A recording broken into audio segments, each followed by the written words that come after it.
I was a little nervous. I'm playing hurt well. Let me in there, coach. But I did better. I'm a game day actor, athlete. You tools think you're athletes now?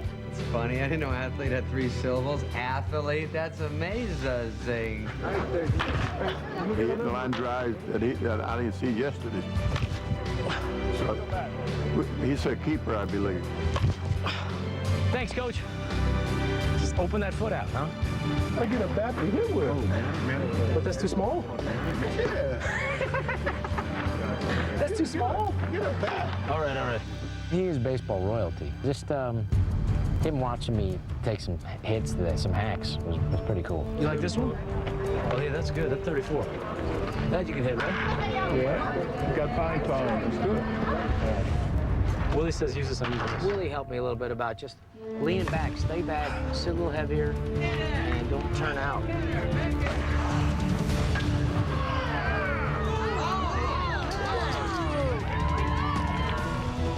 I'm better on the inside. I like to turn on the ball. Get another homer for us, Gus. Yeah, smack it in the butt. Whatever that means. Nah, I'm gonna keep this one in play. Give the infield a workout. 17-0. Third baseman's getting some work. Occasionally, it works. I'll take it in there. Yeah, I like it inside. Thanks, coach. He's got the same pop in his bat as Willie's got. He just didn't get his shot. He missed his timing. That was it. Now, what happens? See, now we play some baseball. Now we're playing some baseball? Yeah. Well, you're playing second base? Yeah. Where are you All right. I don't know. How far? I gotta find out. Okay. I'll go figure it out. Maybe they can just forget all about this. He's going to be such a big part of this team when he plays first, second, or that bat when he makes solid contact. Nerds. I hardly recognize you clowns without the underwear on your head. They've been picked on If there weren't nerds, who would we throw eggs at? and put down. They look tough. But this Friday, Let's teach those bullies a lesson. What an idiot! Yeah! they're going to show it's never too late to take a stand. I gotcha, nerd. The Benchwarmers. That's my Miata! PG-13 opens everywhere Friday.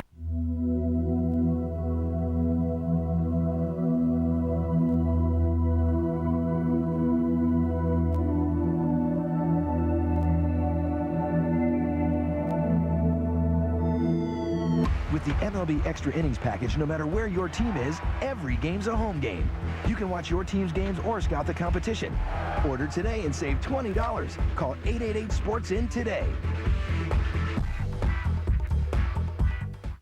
That is ESPN.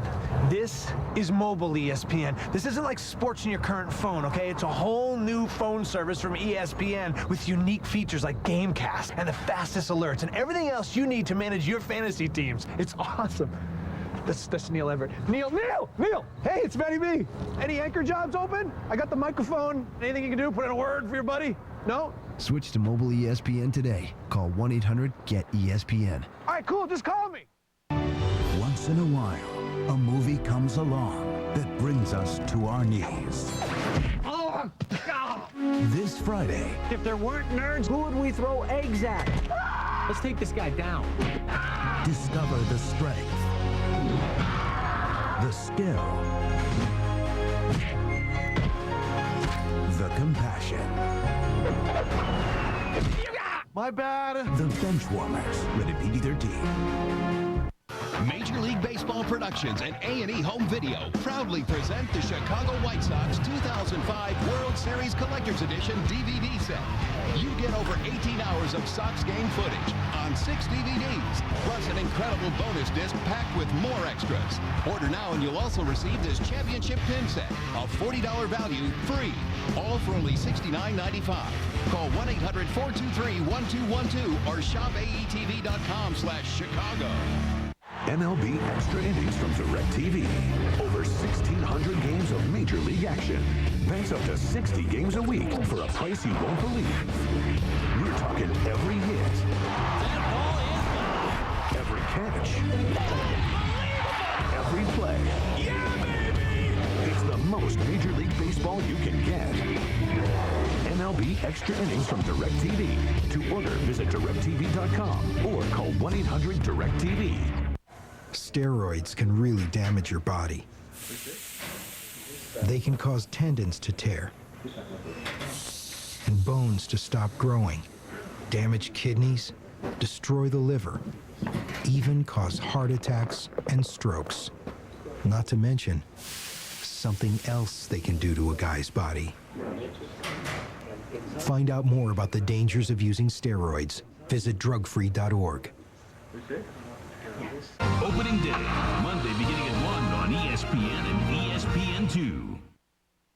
Of all the great bench warmers in Major League Baseball history, which is the one that you really emulate yourself off of? Bucky Dent was a guy. Wasn't really a great baseball player, not a Hall of Famer, but he had a shot. He got up there and boom. A 3-run home run for Bucky Dent. The Yankees now lead it by a score of 3-2. Who would have thought, you know? Look who's coming up. Number 2, Rob Schneider. You talk about a roll of the dice. The chance of a lifetime. You know, you should keep this cleaner. That's your job. I'm doing your job right now. That's your job, not mine. We did it! Big hitter! Big hitter! What an idiot! Come on, Troy! Destroy him! Strike him out! I just missed doing it. Oh, he does a spectacular job of hanging in there.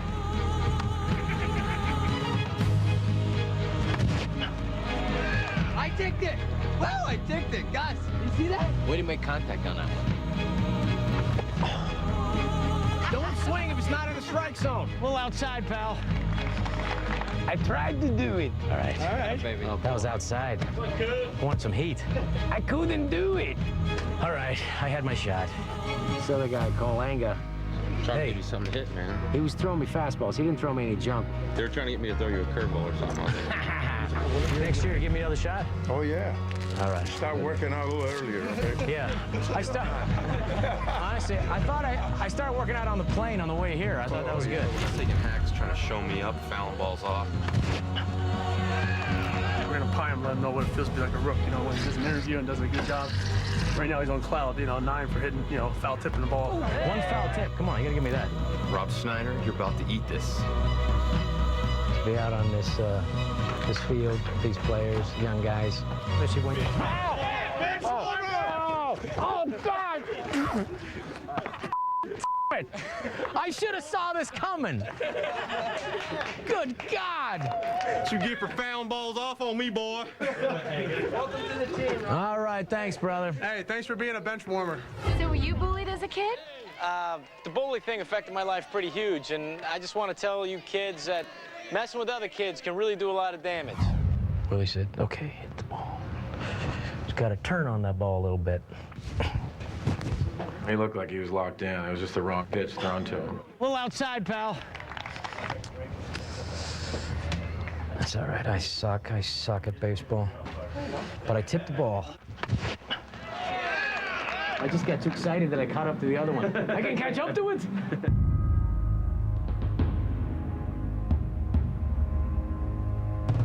Gosh, Rob, I hate to tell you, Brian wants to see you. Brian wants to see me? Yeah. Could be a good thing, Murph. Don't look too good.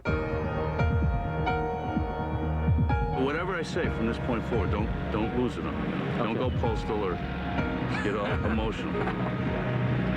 The good news is you survived. Nice! And the bad news is we got to send you home. You know what it feels like to be left out. To get my stuff? To come back? Well, that's up to you. You got to go down and get a game. We'll do it. If you can't do it out there, you got to do something in there, especially as a bench warmer. 1, 2, 3. Bench warmers! Ultimately, it just comes down to lack of baseball talent. Hitting, throwing. Oh, sorry, bouncer. And fielding. Go get it, go get it. Oh! I've proven that I have no talent and I'm a head case. I need some samba music for this. Gotta commit hard. Baseball is not for babies. This thing's really heavy. That's why I'm having a problem. This microphone. It's just fun being out there. I mean, I can actually, if you hit it near me, I can get it. Right at you. Make it look so easy. And if you let me into the clubhouse, I might even sneak off with a bat from Barry Bonds. What is that? And if you give me a jersey, I will keep it. Gonna wear that all night long. It's just an honor to be on the field and get some free stuff. This is pretty amazing to be up here with Barry Bonds. Looking good. Philippe Alou. And to see the great Willie Mays. Till next spring, I'm gonna try this again because I'm not a quitter, just a bench warmer. I miss you, Rob. It's emotional. They were good days.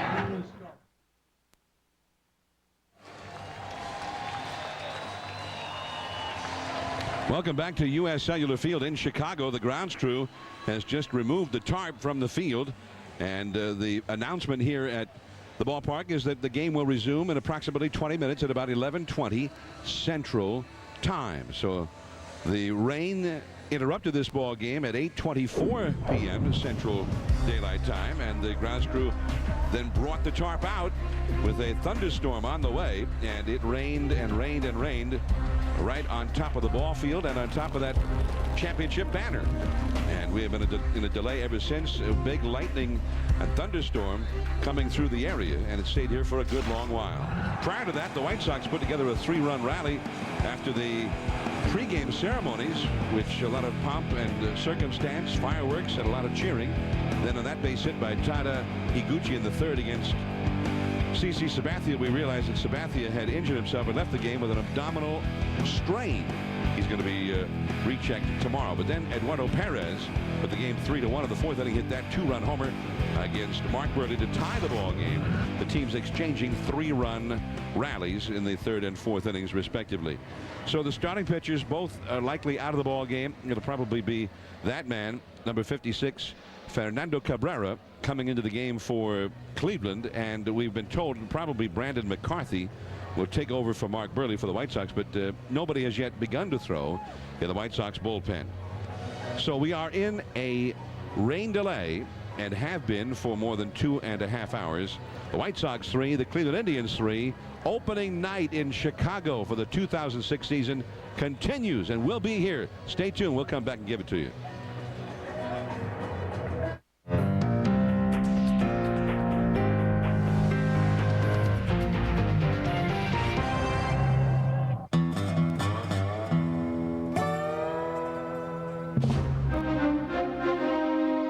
And then there were nine players who've conquered the largest field in poker history. 9 players who've witnessed the crestfallen, the victorious, the inspirational, the bizarre.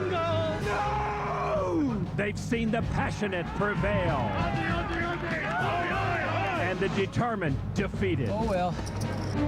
Now these 9 men from across the globe stand on the doorstep of history. Bring 'em on! Each one now a millionaire.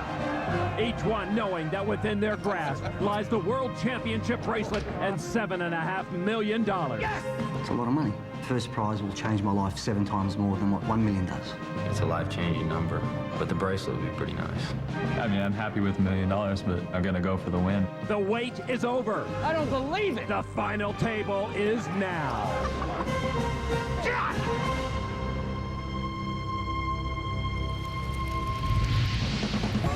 Welcome to the final table of the main event of the World Series of Poker, presented by Milwaukee's Best Light. History about to unfold here at Binion's, where inside mobs of people are trying to get the toughest ticket in town, a seat alongside tonight's final table. For 35 years, poker's world champion has been crowned here at Binion's, and now one of these 9 men will have their image placed among the gallery of champions. Tonight, we finally anoint a new world champion. Hello, everybody. I'm Lon McCarron, along with Norman Chad. Everyone at our final table today has 2 things in common. They're now all millionaires, and they want more. There's quite a mixed bag of personalities and expertise amidst the final 9, yet only one will walk away with $7.5 million. What a mixed bag it is, Lon. We have an ex-truck driver, an ex-loan officer, and an ex-chiropractor, a law student, a bar owner, a CPA, a charity worker, and a magician. plus one other unmistakable presence at this table, Mike the Mouth Matusow, who's got to be the favorite to either blow by this group or just blow up. Mike Matusow is the only bracelet winner at this table. He's got 7.3 million chips. Can I cash out? Sorry, can't cash out, Mike.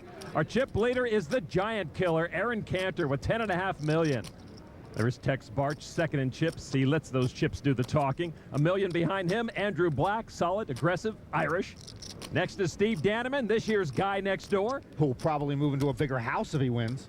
The Aussie came a long way. Joseph Hashem, he's got noisy friends with him too. There's Daniel Bergsdorf, 5.2 million in chips. And Scott Lazar, watch him closely. He's a professional magician.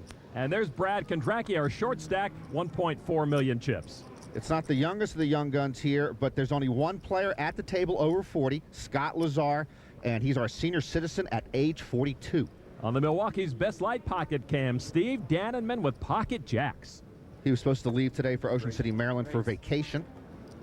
He'll lose his room deposit, but now he can afford it. A raise to 250,000. Scott Lazar with Pocket Aces. Welcome to the final table. He's got a double check. I raise. Re-raise. Lazar will re-raise. It is $1 million now to Joseph Hashem. That's a real raise. That is a final table raise. Andrew Black will fold. Tex Barch, second in chips, says no thanks, too rich. Now over to Mike Matusow. Matusow with one. Oh, Matusow with pocket kings now to open up. Oh, and his kings could hit a brutal roadblock. Lazar's pocket aces. I'm all in. And Matusow moves all his chips in. Aaron Cantor has him covered, so Matusow is all in. Geez, we have just only started. So Cantor folds, so does Kondracki. Now action on the jacks of Danneman. Danneman might be thinking, well, one of these two guys probably has me beat. I'm in for only 250,000. I got 5 million in front of me. Let's laugh it off, laugh off the $250,000, and maybe live for another hand. He does fold. I call. Lazar is right there, of course, with the call. Oh, and look at Mike Matusow, who opened up with kings. It's up to them. It's up to the gods. It's about normal for me, right? It's up to the gods. Go get him! Scott Lazar's dad, Stuart. At Jax. It's about normal for me, though. Cooler. What a showdown to start this championship table. Aces versus kings. And Matusow just feels snake bit again. Matusow's mom and brother now with everyone else ready to watch the flop. Time! Oh, a king! Matusow gets a set!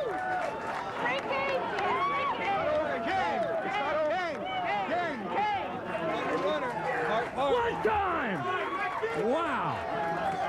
And that will send Scott Lazar all but out of here. Maybe the quickest disappearing act of his career for the magician.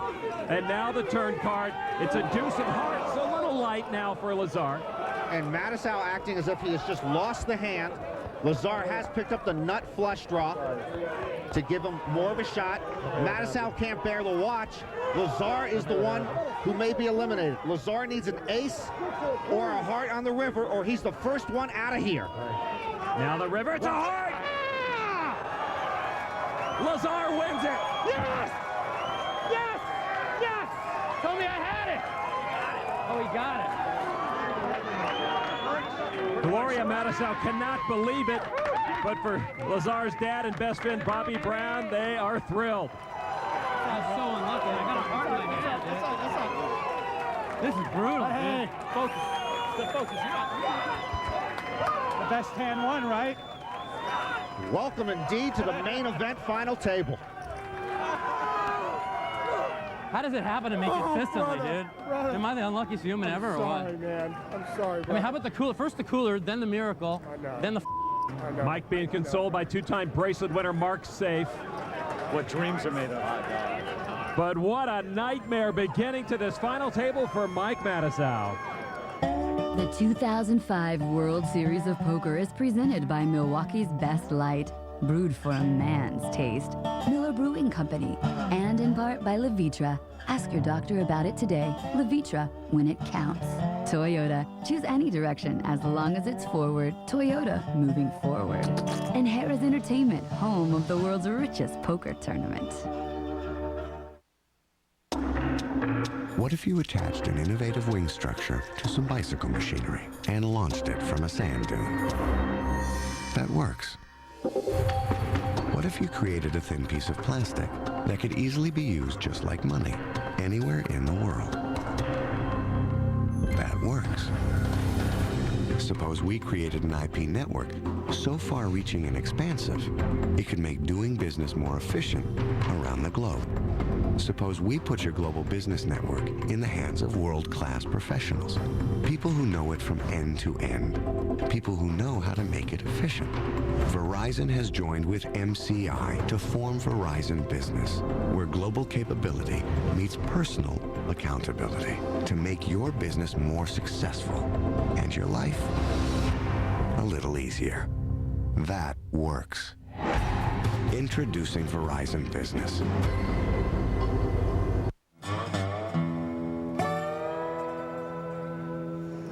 I am Rocky, I am Rocky, I am Rocky, and now I am on steaming. I'm a steaming rock. Oh, nobody would blame him after that opening hand, and though we have seen him go off emotionally this week, Mike Matusow has been remarkably steady with his poker play during the main event.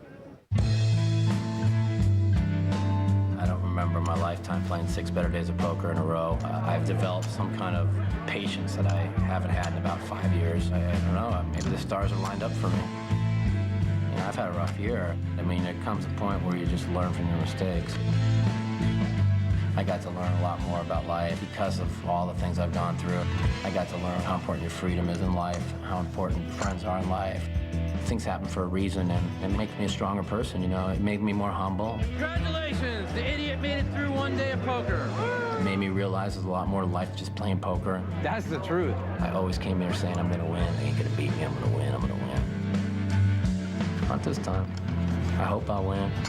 I got chips. I got a shot, man. If I was to not win this tournament, I swear to you, I'd walk away. You'll just see me smiling and saying, wow, what a great 6 days I played. I'm a superstar! Chances are he's not going to win this tournament, and chances are he's not going to walk away smiling when it happens. His time at Clark County Detention Center may or may not have changed him. We'll have to wait and see. With the blinds at 50 and 100,000, we've got almost $250,000 in the pot before any cards are dealt. Brad Kondracki with pocket tens, the short stack. Kondracki, the youngest player here at age 24. He's going to raise it up. 450,000 to Steve Danenman. The happiest player here at age 38. Ace Queen. Got the shirt on. Same shirt since day one. All in. And Danneman's going to push. Lazar folds. So too Hashem. How much is it? Andrew Black asking what the price is.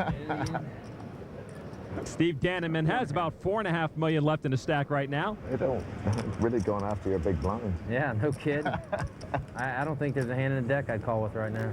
Barch has him covered, but sounds like he needs to see pocket aces to play, and he's gone. Now it's back to Brad Kondracki. Does he want to risk all his chips? Well, he doesn't have that many chips left, so chances are he's going to have to make this call. Pretty much committed myself there. He knew that. But he's got to be concerned about Danneman, who plays very tight and has played really quality starting cards all week long. He's tough to beat. Now Danneman has put Brad Kondracki to the ultimate test here at the championship table. What do you want me to do? Brad looking to his father for advice. That's one player per hand. Phone a friend. Yeah. Lifeline, please. Lifeline, please. No. 50-50. I have to call. Kondracki says he's going for it. It's a no-brainer. I don't care what he has aces, you got to call. And Kondracki now sees he's in pretty good shape. And Brad Kondracki in for the rest of his chips. Good luck, dude. With a handshake, Danneman always wishes his opponent well. Now we go to the flop. Jack, queen, 4. Daneman improves, gets a pair of queens. Though Kondracki falls behind, at least he's picked up a spade draw on that flop. Got some lifelines. Got a lot more outs than he started with. Kondracki needs some outs. He's in danger of being the first one eliminated. This will be the first time I came back in the tournament. And now the turn card. Deuce of hearts, Daneman a 3-1 advantage going to the river. The turn, no help for Brad Kondracki. They should get rid of the turn. It never helps me. Kondracki's still looking for a 10 or a spade, or he's going home. River now, 7 of spades. Whoa. Wow, Brad Kondracki wins the hand and stays alive.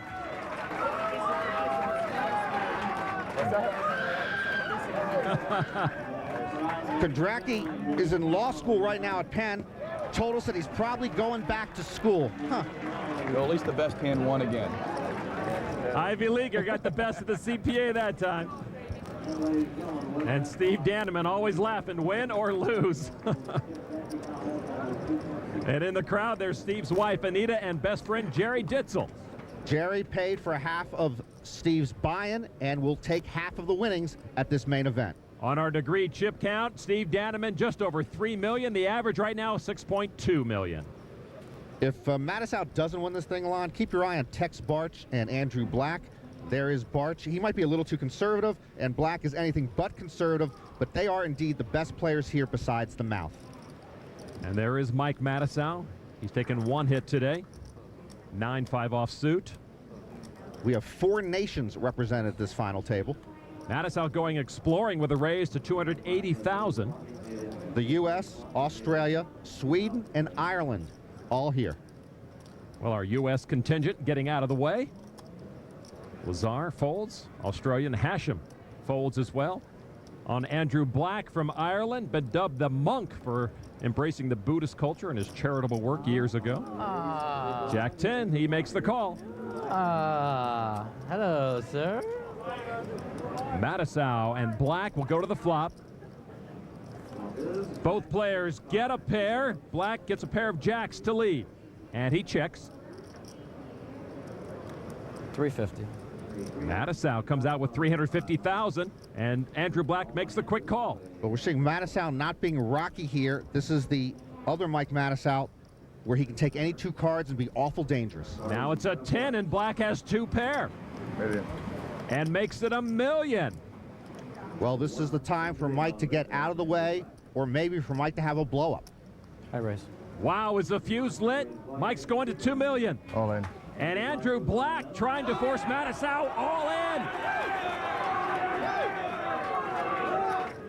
Black wants the home crowd to stay quiet so he can hear the signals. Wouldn't this be Matisow's home crowd, though? I think I got you. Andrew Black likes to force his opponents into difficult decisions. Do you want me to call? Don't really mind, man. Really? Really. Would a Buddhist charity worker lie? Matisow reaching. I'm tired of that move, Lon. You know, it's like the quarterback using the hard count to try to draw the defense offsides. I don't like it. Come on, Mike! Mike kicks it in and rightly folds. And Matisow sidesteps the potential blow-up. But he gave away over 2.5 million chips to Andrew Black. I'm showing no more cards this tournament, guys, bluffs or not. You have me, don't worry. Seems like everybody's got Mike Matisow's number so far at this championship table.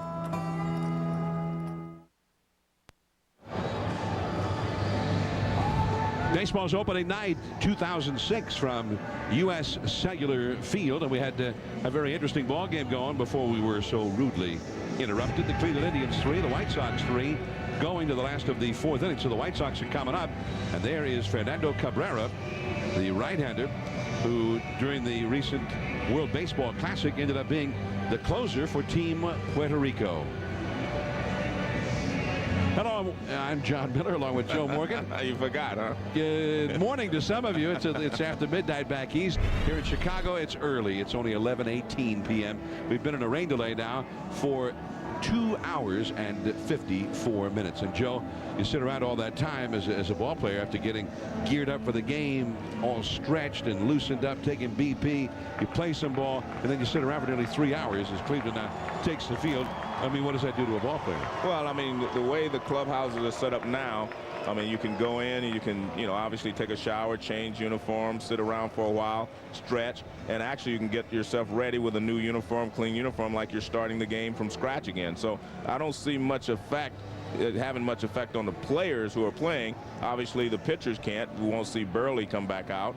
And, of course, you're not going to see Danny Graves. So I think it affects the pitchers more than it does the everyday players. So there is Fernando Cabrera taking his final warm-ups, getting ready to resume play here in this opening night game. Now Sam Ryan is here with us along with Peter Gammons. And right now, let's go down to Sam Ryan down near the dugout.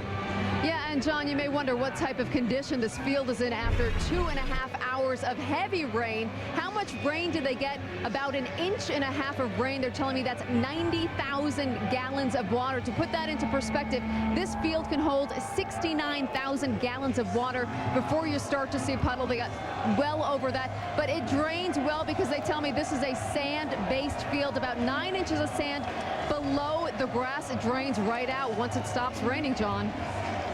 All right, and there's several of the ballparks in the Midwest and back east that have these special surfaces that have in addition to that sand-based material, the subterranean drainage system. So it is rather remarkable. The field is probably in pretty good shape, all things considered. There's Fernando Cabrera. And you see last year he did well in 15 games in the big leagues with a 1.47 ERA. And he was tough on both lefties and righties. Well, and also, John, he was the closer for the Puerto Rican team in the just recently ended World Baseball Classic. So, and actually they were thinking after his work there that they thought they could really count on him to eat up some innings this season. So he is ready to go. The throw goes down. The catcher, Victor Martinez, out to chat with him. As you see, first baseman Eduardo Perez doing some groundskeeping of his own out there. They have that water absorbent sand-like material out in the infield at various places to help take up some of the moisture that was there. And some of the crowd still here deep into the night. So here we go, 2 hours and 57 minutes after we were interrupted. The game resumes with Juan Uribe, and it is ball one to Uribe. Uribe led off the third inning. Here he is leading off the last of the fourth inning. He led off the third inning more than 3 hours ago with a walk, and that started a 3-run rally against CC Sabathia. And that fastball tails off the outside, ball two. 2-0 the count. Uribe hitting 8th in the order. The rookie, Brian Anderson, is on deck. And then leadoff man Scott Posednik due up third. The White Sox get 3 in the third. CC Sabathia had to leave the game with an abdominal strain, showing bunt taking ball 3. 3-0. And then the White Sox, Burley went back out for the fourth inning, and very quickly the Cleveland Indians jumped on him for 3 runs within a span of 7 pitches. So it is 3-3 as we start the last of the fourth. The 3-0 pitch, that's in there for a called strike. Now, Joe, apparently there's no forecast that we have more rain on the way over. On the other hand, you would be wise to get the lead right away in this ball game, just in case. Just in case. Once you've played 5 innings, it's an official game. There's a foul out of play, and back into the second deck. So now it's 3-2 to Uribe.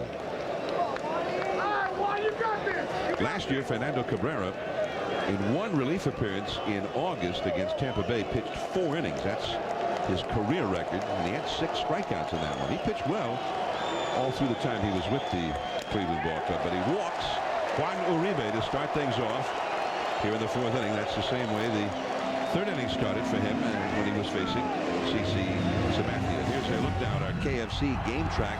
Before the ball game, they had the special ceremonies. They unveiled the World Series championship banner, fireworks, lit the night sky.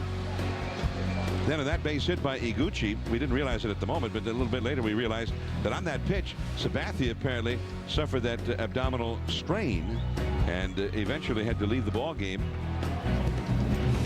Then Eduardo Perez, 2-run homer in the 4th inning against Burley, tied the game after the Sox 3-run rally. Now holding at first base is Uribe. He thought about taking off, but that ball did not really get past the catcher Victor Martinez, except to just get right behind him by inches. So he quickly pounced on it and holds the runner. Brian Anderson, the hitter. I mean, if you're Ozzie Guillen, Joe, do you play for one run here to quickly regain the lead? Well, I think he wants to emphasize we're just going to play the game the way we normally do. And I don't think he'll have Brian Anderson bunting. He got a base hit his first time up. And we talked about him replacing Aaron Rowan. And this is also a situation you do not want to give Cabrera an out because he hasn't showed you that he can earn one. That's a good point. So he's having a hard time throwing a strike. Brian Anderson ripped a shot against Sabathia after they walked to Uribe in the third inning. He just hammered one to left field that was just off the very tip of the glove of the Cleveland left fielder Jason Michaels, and it went for a double, and that really got that, what proved to be a 3-run inning, really got it going. I'm John Miller with Joe Morgan. Sam Ryan here with us, also Peter Gambis. Peter is down also near the dugouts. Here's the stretch now. Cabrera with a 2-0 count and 3-0 to Brian Anderson. Posednik, the leadoff man, is on deck. So the fans who are still here, and it's a small minority of the 40,000 plus who are here at game time, are very vocal. And there's a 4-pitch walk. So Cabrera comes on at a 3-3 tie and walks 2 in a row. And let's go down. We were talking about Sabathia having to lead this ball game. Let's go down to Peter Gammons. Well, John, I talked to Carl Willis, the Indians pitching coach, and he said it's an abdominal strain very similar to the one he had last spring training. And he said he does not think this is anywhere near as severe as the one he had in spring training, but he'll know a lot more in the morning. As for Fernando Cabrera, he said, you know, I'm just hoping we can get 2 or 3 innings out of him because we really don't know what we'll do with our bullpen if he doesn't go that far. Peter, and there you again the pitch he threw to Higuchi and then clutched at his right side there. And there is Carl Willis, about whom Peter was speaking, the pitching coach, out to speak to Fernando Cabrera, and he comes out here in a tie ball game against the champions of Major League Baseball, and he's having a hard time throwing a strike. So now I'm thinking he's going to bunt, Joe. Well, I think Posednik might, but it's kind of hard to bunt and give up an out on the first pitch. Since the guy's not throwing strikes. He has not been able to retire anyone. I don't think I would give him an out personally here. I'd make him have to throw a strike before I decide if I was going to do anything or try to advance the runners. Cleveland playing the defense, thinking he might be bunting. He shows bunt and takes ball 1. And that was a good point. Sometimes when a guy squares around, it is more difficult for the pitcher to throw a strike. Posednik 0 for 2 in the game against Sabathia while he was in there. Pushes it foul over toward the man on deck, Higuchi. Well, it's starting to rain again, John, so yes, I would bunt. Well, again, and that's, I mean, it's funny to say it, but if it rains enough to stop the game again, if the White Sox can get a run here and go ahead and then retire Cleveland in the 5th inning without Cleveland scoring, that is then an official game. And anytime after that the game gets stopped, and if it gets rained out, they will be declared the winner. Too low. So Cabrera suddenly thrust into a game that he didn't anticipate getting into. He's thrown now 13 pitches and only 3 have been in the strike zone.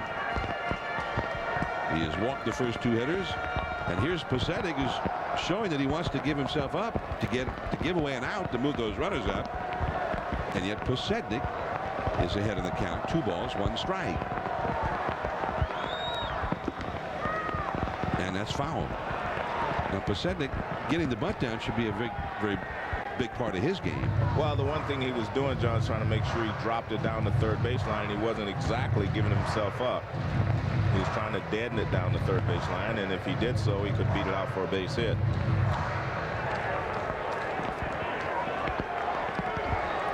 And people, some heading for cover, some with their makeshift rain ponchos. And it's coming back into focus now. 2-2 to Pasetnik. Let's see if the bunt is off now. He's not bunting. Swings away. Right center going back to tag up, but second is Uribe. The catch is made by Blake, and Uribe will make it to third base ahead of the relay by Peralta. So Pasetnik moves the lead runner over, but Anderson holds it first, so the double play is still in order for Cleveland. Now the number 2 hitter in the order, Tada Iguchi, will come up. And let's take a look at the batting order. Pasetnik leads off in left, Iguchi at second, Tomey the DH, Konerko first base, Dye in right, Brzezinski the catcher, hitting 6th. Creedy at third, Uribe, who led off this inning, the shortstop, Anderson, who also is on base right now, center field batting 9th. The middle infielders double play depth for Iguchi, who not going to run against Sabathia. Wow. Now that had some action on that slider in the dirt, a check swing, and it is ball 1. So this is a big moment because it is raining, just as you pointed out, Joe. And it's raining pretty hard too. But again, this field does absorb a lot of moisture, as Sam was saying. There goes the runner from first, Anderson, and he's going to steal second. So suddenly the double play is no longer in order.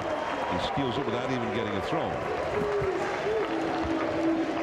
So now second and third. The rookie Brian Anderson stealing second. Joey Cora, the third base coach, chatting with Uribe. So that's one of the things that the White Sox do. They try to stay out of the double play.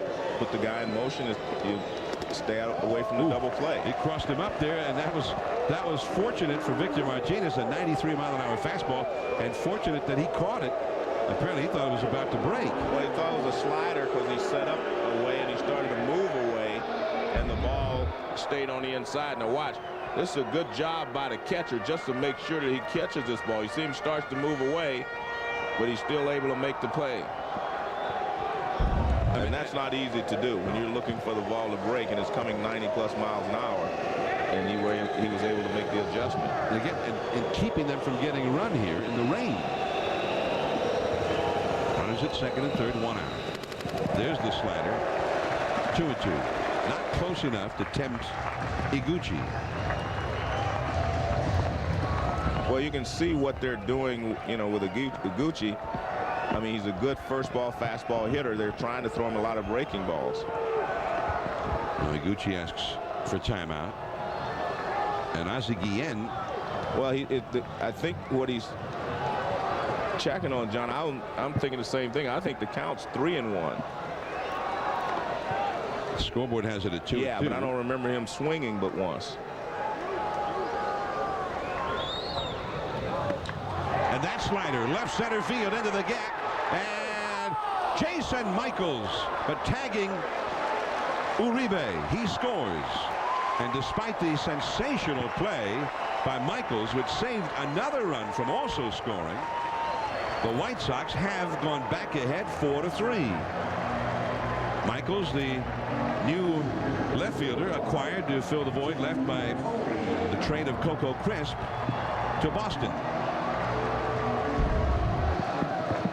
You're right, John. It's a good slider, but it stays in the middle of the plate. It looked like it had some break on it, and a very nice play in left field there by Michaels. Dives and comes up with it. Here's Jim Tomey, but remember, first base is open. Tomey has flied out and walked in. That one has hit a mile. Hello, Chicago. Way gone, a home run.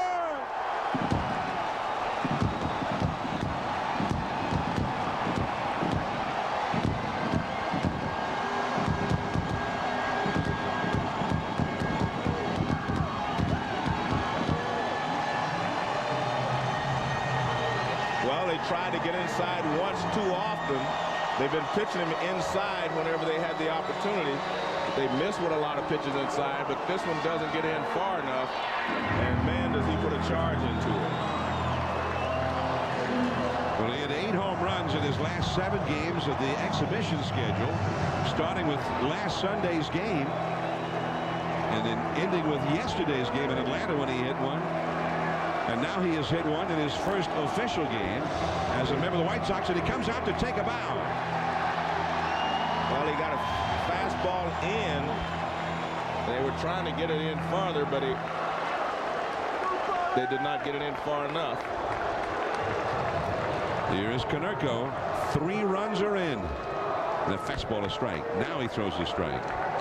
For Jim Thome, his first regular season home run since June 23rd of last season.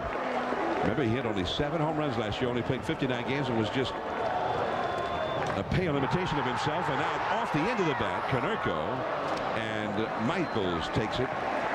But the White Sox get a gift, a couple of walks to start the inning, and then Jim Thome with a magnificent 2-run homer. The former Cleveland Indian, Jim Thome, with a 3-run lead for the Sox on his big fly.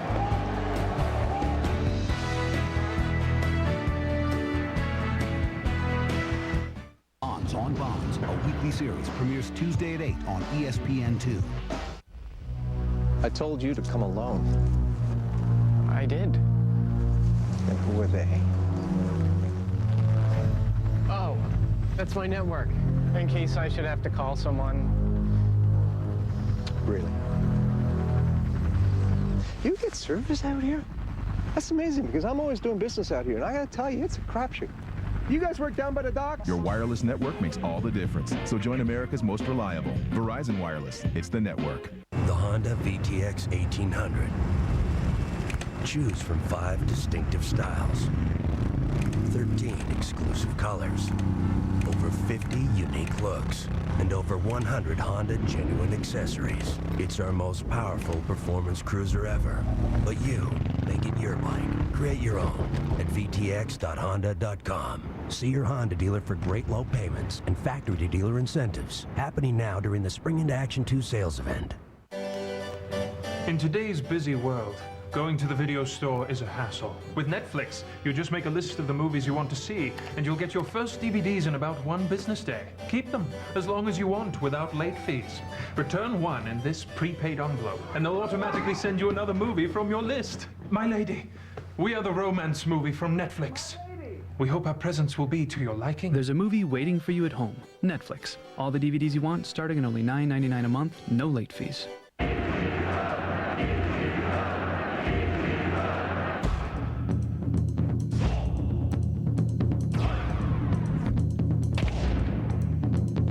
アスリートとしては野球をパーフェクトにできることっていうのはもう最高のものだと僕は考えてます。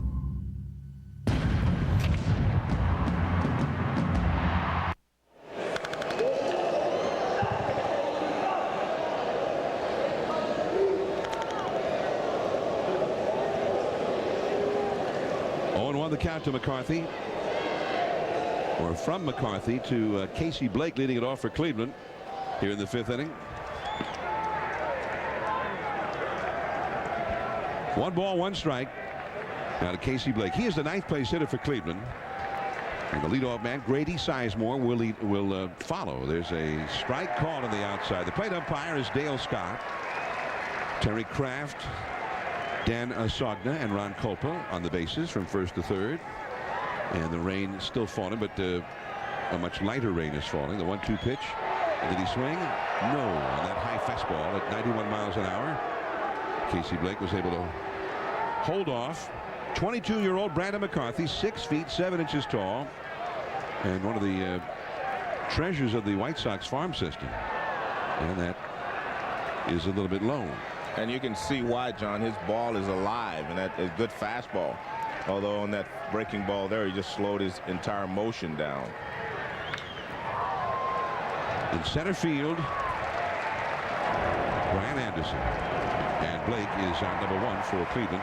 Now, if McCarthy can get through this inning with the lead, he's got a 6-3 lead now, then this will be at that point an official game. Cleveland's batting order, we saw Casey Blake in the 9th place hitter, Sizemore in center, Michaels in left, Peralta at short, Hafner the DH hitting cleanup, Martinez the catcher, Perez at first, Belliard at second, Boone at third. And there is a ball down and in to Grady Sizemore, the leadoff man who is struck out looking and grounded into a force play. Over at third base, Creedy plays him shallow. He tries that same soft one and misses very high with it. 2-0. It's very obvious, though, John, when he throws his breaking ball or his off-speed pitches, he changes his motion. Something he's going to have to work on. Fastball off the outside.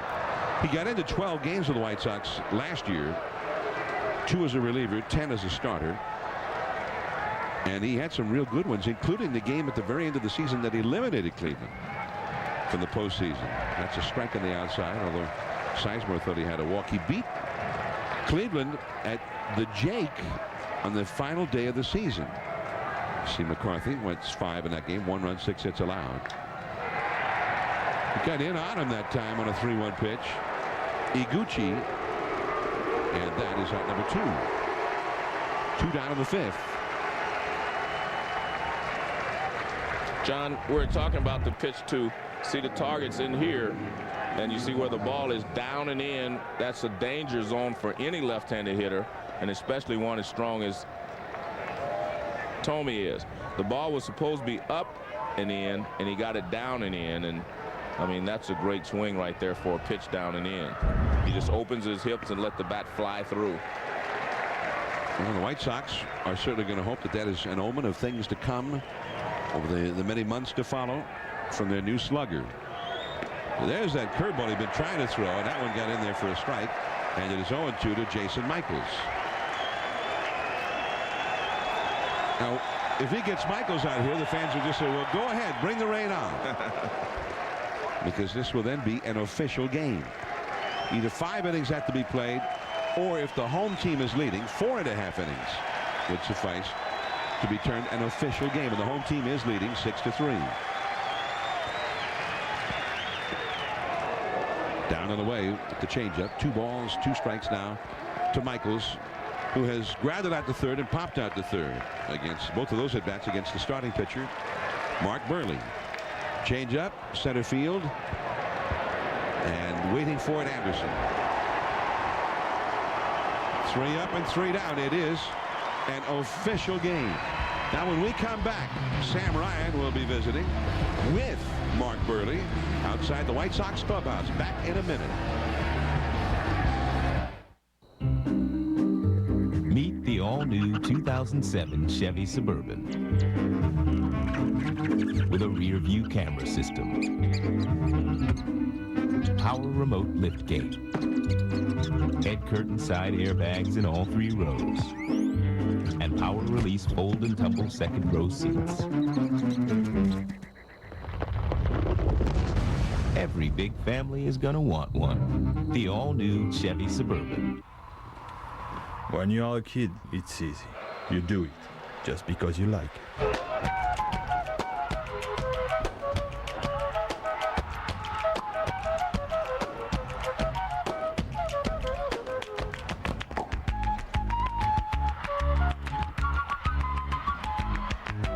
So my advice to you is never grow up, my friend.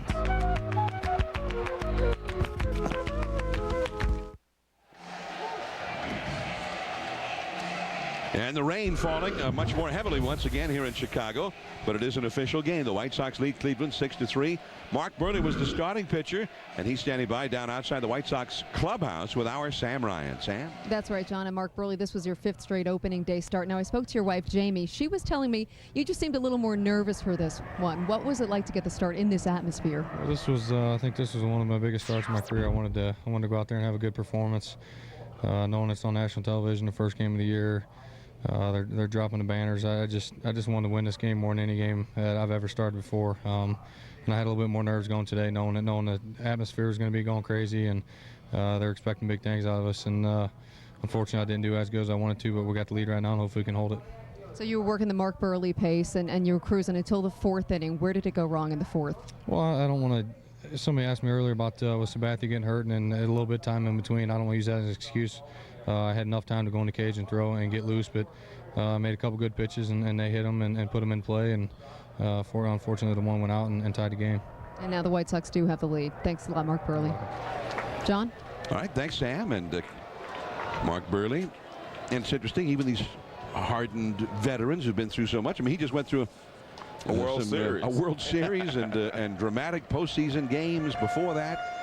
But for him, this was the biggest game he'd ever pitched, and maybe even more nervous for this one than any of those. And I think part of it he explained is for the fans here in Chicago and the fact that they expect so much. Jermaine Dye, the hitter, against Fernando Cabrera. That fastball tails away. 3-0. I mean, you can see that Cabrera has got great stuff. I mean, it's a great fastball. Got a little tail on it. He's got that real great looking slider, but he's not controlling any of it right now. 3-0. Fastball in there. 3-1. Now, Jermaine Dye has not hit the ball out of the infield tonight. His first ground ball went only 60 feet. And his next one didn't go much further than that, but he's got 2 hits. He's 2 for 2 in the game. And now he's got a walk. The third straight time he's been on base. He had 9 infield hits all of last year. And he's got 2 in his first 3 plate appearances this year. You didn't think I'd looked at it? No, that's a sign of maybe I'm going to have a good year if I can get those to go along with the line drives I hit. So he's aboard, and here's A.J. Pierzynski. Third walk allowed by Cabrera already. Pierzynski has grounded out and walked. So playing in the rain. There goes Jermaine Dye. He got the biggest jump in history. He was 40 feet of the way off the bag to second before Cabrera broke from the stretch to throw that pitch. One of the best jumps you'll ever see. I mean, 1, 2, 3, 4, 5. He had 5 steps before Cabrera threw the pitch to the plate. And Pierzynski, base hit to right center field. Casey Blake over to pick it up. They're going to wave Dye home, and that will work out. Blake overran the ball. Pierzynski moves into second on the error, and it is now 7-3 White Sox. Pierzynski is singled and an RBI plus the error, allowing Pierzynski to go to second.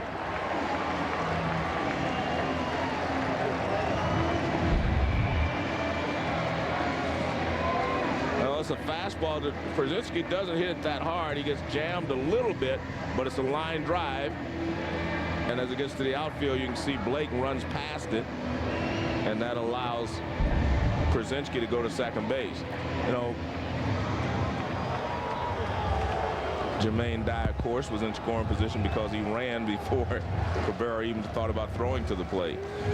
But, you know, you talked about this. I mean, you had 689 steals in your brilliant Hall of Fame career, and you're one of the leading experts on the art of stealing bases. I mean, Jermaine Dye's been around a long time.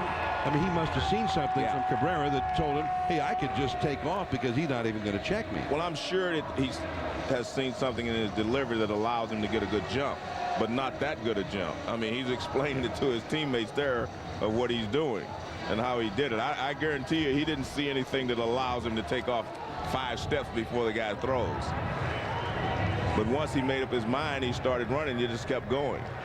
There's a guy who played all those many years with Cleveland who did that every once in a while, Omar Vizquel, and did it with the Giants on occasion last year. Joe Creedy, that fastball is in there for a strike.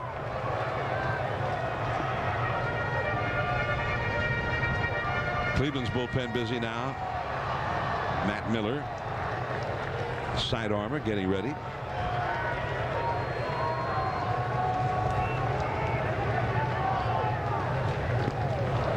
Checked his swing of that hard breaking ball.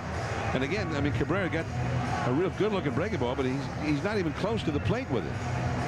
Well, John, you know, we talked about the fact he pitched in Puerto Rico in warmer weather. This is not conducive for throwing strikes. It really isn't. I mean, the weather, the mound's a little wet, the ball's a little wet. Yeah. It's not easy. I mean, a little wet or a lot wet? Or it's more difficult for the pitchers than it is the hitter. And so far, it's been more difficult for the Cleveland pitcher than for the Chicago pitcher. Well, you can see the mud clogging up his spikes. And now there is some moisture starting to settle behind first base and third base, where we had the field is getting wet and more sloppy by the moment. That's a high foul out of play off the right field line, back into the lower deck. It is an official game. There, Some puddles, as you mentioned, Joe, out on the infield right behind first baseman Eduardo Perez. There it is. And you can see some here, and over by third base.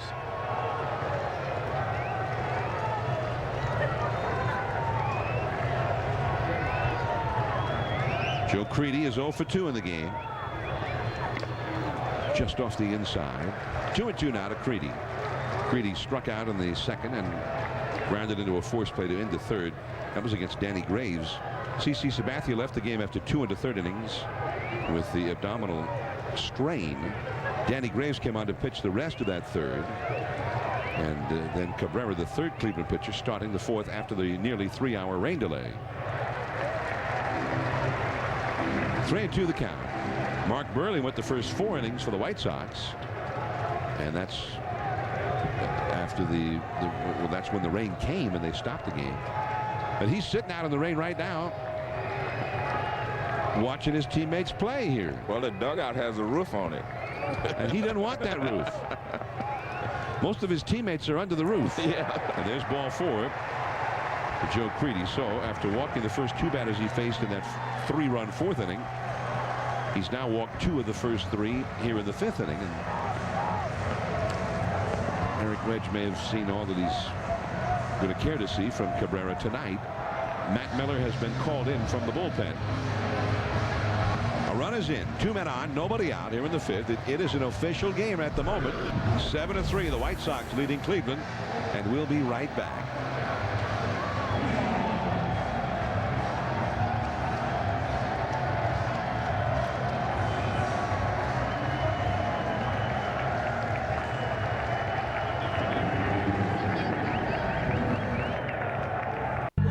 Dial-up service, then I upgraded to DSL. Not much of an upgrade if you ask me. In fact, it ruined my marriage. All the downtime forced me to talk to my wife. This is your last chance to get free high-speed internet service from Mediacom for 6 months. For a limited time, upgrade to the digital 2-star pack with HBO and Stars for just $11.95 a month for 6 months, when you also get high-speed internet service free for 6 months. And a Mediacom phone for just $29.95 a month for 6 months. Hurry, this offer ends soon. Call 877-561-6847 today. Unlock the best deals in the Quad Cities with the key to big savings, Key Auto Mall. Celebrate our grand opening and take advantage of special pricing on your favorite car, truck, or SUV with daily door prizes and complimentary refreshments. We have the lock on customer satisfaction with separate showrooms for Mazda, Dodge, or Buick, Pontiac, and GMC. Get the key that's copied but never duplicated. Key Auto Mall in the South Fork Auto Plaza. We're the best of them all. Key Auto Mall, best of them all.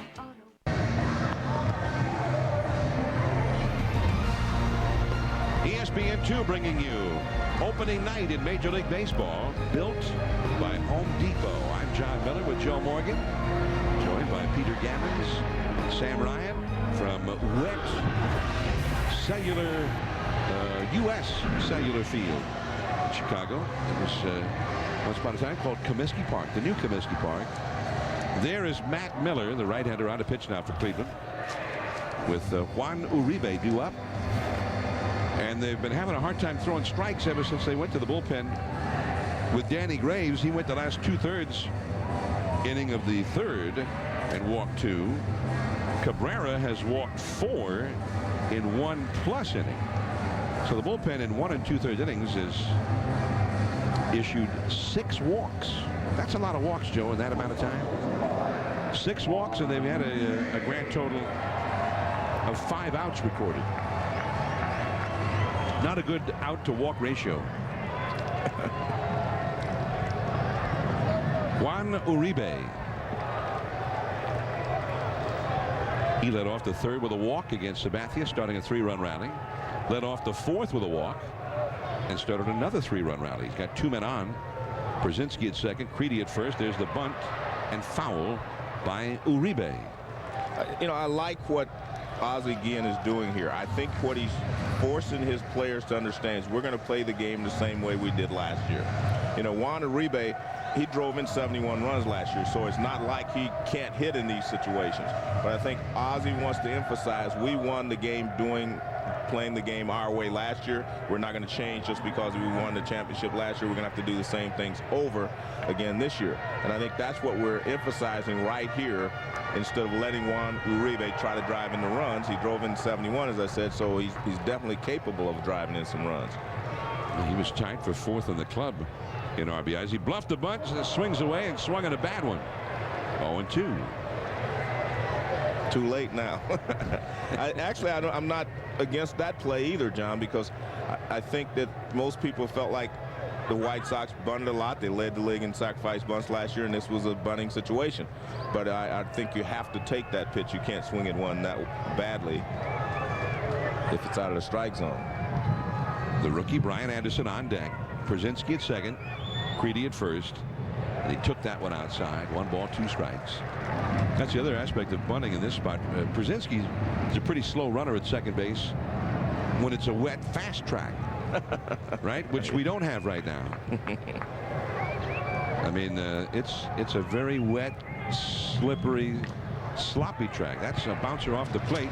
Man, that's a bunt. And Perez handles it. So it was a swinging bunt in effect. The runners move up. Przinsky to third, Creedy to second. You know, we talked about how they won last year, sacrificing and running the base as well. I think it's very aggressive base running was a key. This is game 2. And you see they bunt. They sacrifice, and then they drive their winning run in. I mean, that's what you do. That's the way they play the game. Well, it was game 4, not game 2. Yeah, and that was the winning run in game 4. Jermaine Dye driving in Willie Harris. Willie Harris only hit bat in the World Series. Through the drawn-in infield by Brian Anderson. Przinsky in. Here's Creedy. And he is in as the throw goes into second base. A 2-run single for Brian Anderson, who's having quite a night in his first game as the regular Sox center fielder. And 3 more runs are in here in the 5th. It is 9-3 White Sox. Well, one of the things is overlooked is the fact that Uribe still got him over in the scoring position. Even though he didn't get the bunt down, he hit behind the runners and was able to advance both runners. So that's still Sox kind of baseball, the kind of baseball that Ozzie Guillen likes to play. He likes to call it smart ball, which means you use your outs judiciously and make sure you get some benefit from making an out.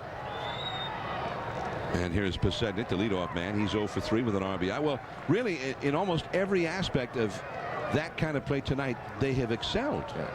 I mean, whether it's hitting behind the runners, moving runners over, getting runners home from third with less than 2 out, they've done it all. And we're only in the 5th inning of this game. Posednik slaps one left field. Jason Michaels. Now this could be a double play. And so if you pat them on the back, they make a mistake. Anderson forgot how many outs there were, I think. So a double play to end the inning. 3 more runs. It is 9-3. Peralta, Hafter, Martinez coming up.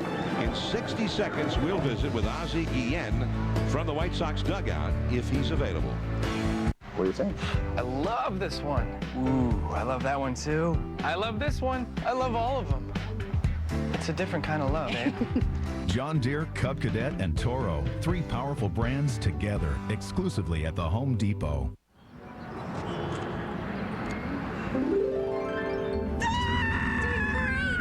Come on, Big Bush! You did this to me! Every bite's a dream. The new lineup of Dream Pie Blizzard treats at Dairy Queen. Well, the technical term for what I do is neurosurgery. I am a brain doctor. I'm a lifeguard. I save people. I'm a race car driver. Formula 2. One. Me, oh, I'm a hand model. 20 million? No, that's not enough. I'm a big game hunter, cage fighter, lumberjack. Must get lonely out there. Yeah, well, I do have the dolphins. I'm an author. Mostly books. I told my friend you were a lawyer. In the off season.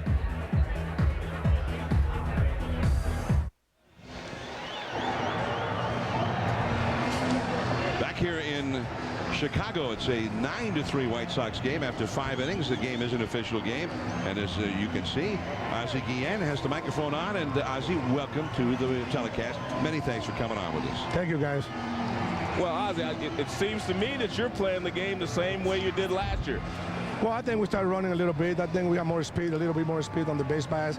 I think we had to stay the same way we did last year. We do the little thing. We go move the guys over. We go to bunt. That's the way we played every day in spring training from last year, and that worked for us, and we're going to continue to do it. Well, Burley, you only got 3 innings because of the rain tonight. Well, 4 innings, actually. What does that do to your rest of your staff for this evening? Well, hopefully McCarthy can give me 3 more innings, and now the son. I got to bring Logan, a new kid, and give me an opportunity to bring. If I use McCarthy for 3 innings, we okay. Hopefully can do that. All right, who's going to close tonight if you have to get to that point? We don't know. Well, Jenks is in my closer right now.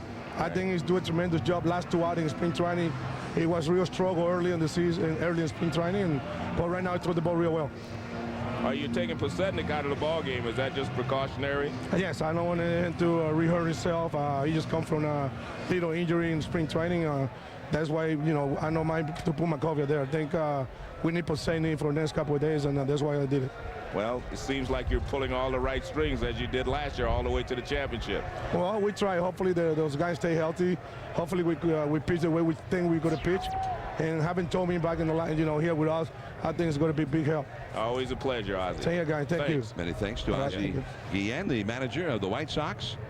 And as he told Joe there, Rob Makoviak, the former Pittsburgh Pirate acquired by the White Sox in the offseason, has now taken over in left field for Posednik. Brandon McCarthy back to work. The big hitters are up here for Cleveland. Johnny Peralta at the plate. Travis Hafner on deck. Victor Martinez due up third. The last time these guys came up, Cleveland put a 3-spot on against Mark Burley in a hurry. 2-1 now the count to Peralta. He singled leading off that 3-run 4th inning rally.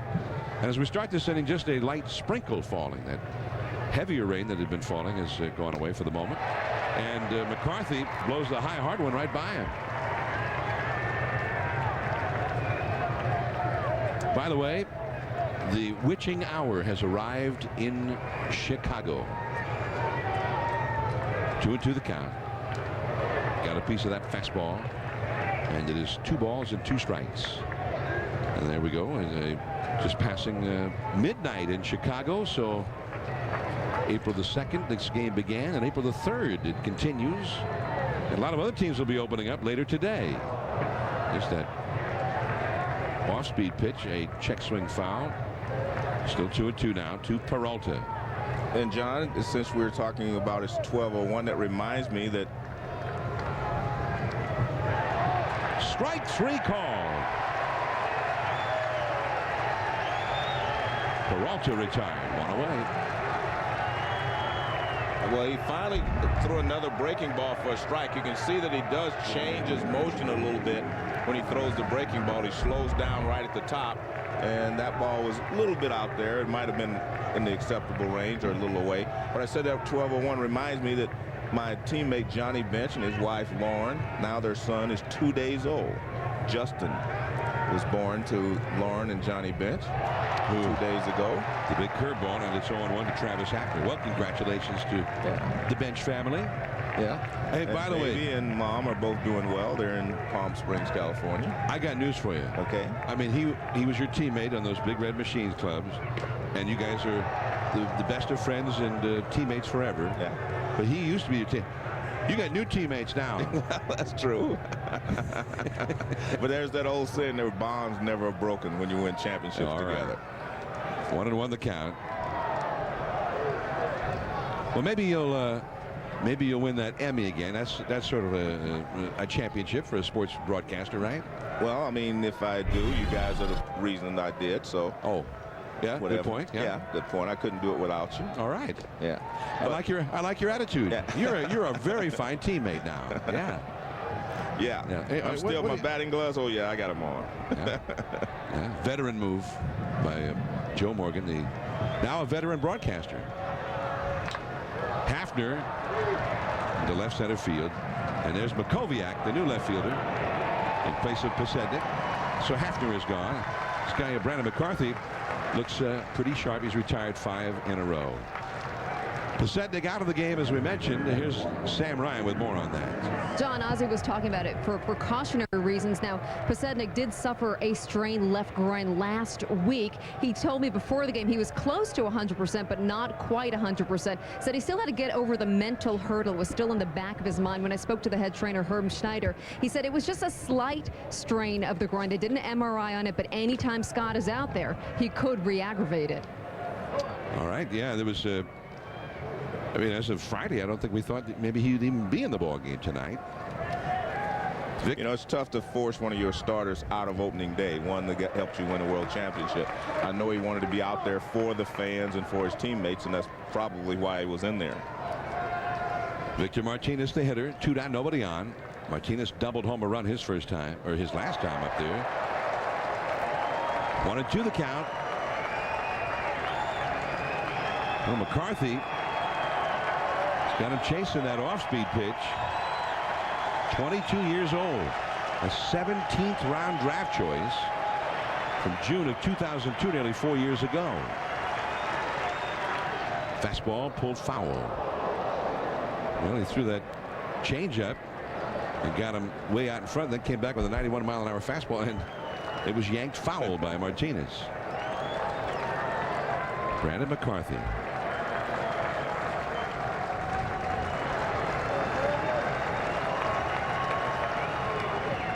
And that's in the dirt. As he went back to that off-speed pitch. 2 balls, 2 strikes. Eduardo Perez on deck. He would be next. White Sox, as soon as this rain delay ended, we had a nearly 3-hour rain delay, put 6 runs on the board. 3 in the 4th inning, 3 more in the 5th. So it's been all Chicago since the rain delay ended. Jim Thome celebrating his first game as a member of the White Sox with a spectacular 2-run homer. They measured it at 431 feet to right. A longer home run than any White Sox hitter hit here all of last year.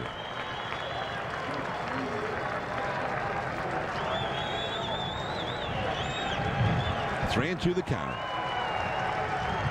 Oh, there's that changeup. And the inning is over. Brandon McCarthy looking pretty strong here. Iguchi coming up, then Thome.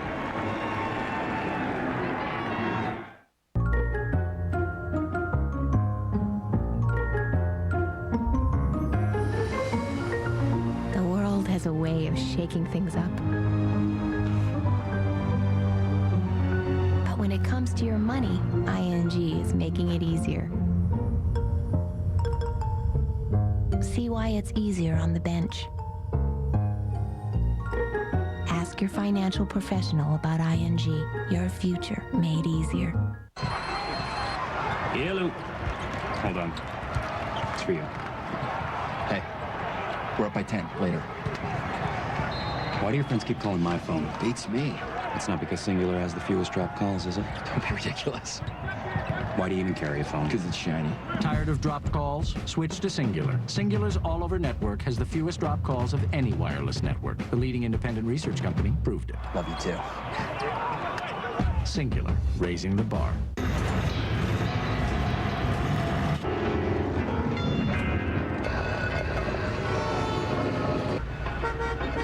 With sludge in your engine, it feels like something's holding your car back. Let me guess, 16. Yeah. That's why there's Castrol GTX. Compared to leading oils, it's the best protection against thermal breakdown and maximum protection against sludge buildup. Don't let sludge hold your car back. Get Castrol GTX. It's more than just oil. It's liquid engineering. Some things you just can't copy, like Wendy's original spicy chicken sandwich. A big, juicy whole breast filet, covered with our own fiery blend of peppers and spices. For more meat and more heat. Don't clown around with copies. Do what tastes right. ESPN2's opening night baseball, built by the Home Depot. Brought to you by the Banana Cream Pie Blizzard from Dairy Queen. Made with real pie pieces. Do one. And DHL. DHL, where customer service is back in shipping. In Chicago, I'm John Miller with Joe Morgan, along with Peter Gammons and Sam Ryan. It's a Sunday night into Monday morning Opening night in Major League Baseball for 2006. Jim Thome out on deck as Tada Iguchi leads off for the White Sox against Matt Miller. He slings one in there too low for ball one. White Sox got 3 runs in the 3rd. Then both Cleveland and Chicago scored 3 runs in the 4th. And the White Sox got 3 more in the 5th. So 3s are definitely wild in this one, Joe, especially when the White Sox are batting. They lead 9-3 here in the 6th. And I think the rain has just all gone away now. Looks like it. Very clear evening. 3-0 the count. So Brandon McCarthy, it's his game to win now for the White Sox, since Mark Buehrle did not finish 5 innings in this one. However, there was a little known and little used rule where if the game had been stopped because of rain as an official game after 5, you know, no more than 5 or even 4.5, Buehrle, even though he only went 4 innings, would have gotten the win. But now they went on into the 6th inning, Joe, and that is no longer a possibility. Brandon McCarthy is the pitcher of record at the moment.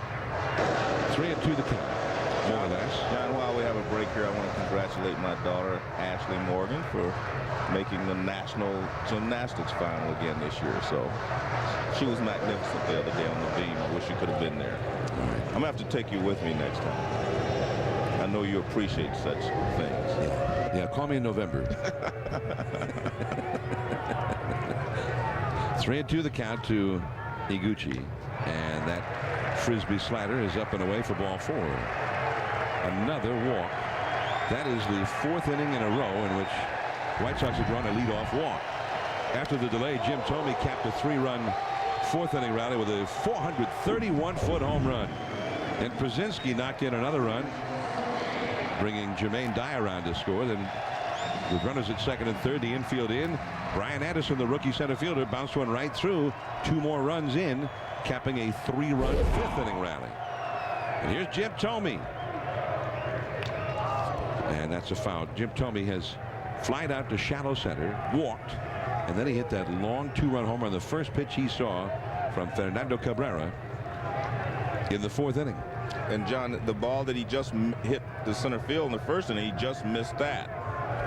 It was a high pop-up, but he got it right out on the good part of the bat. He just got underneath it.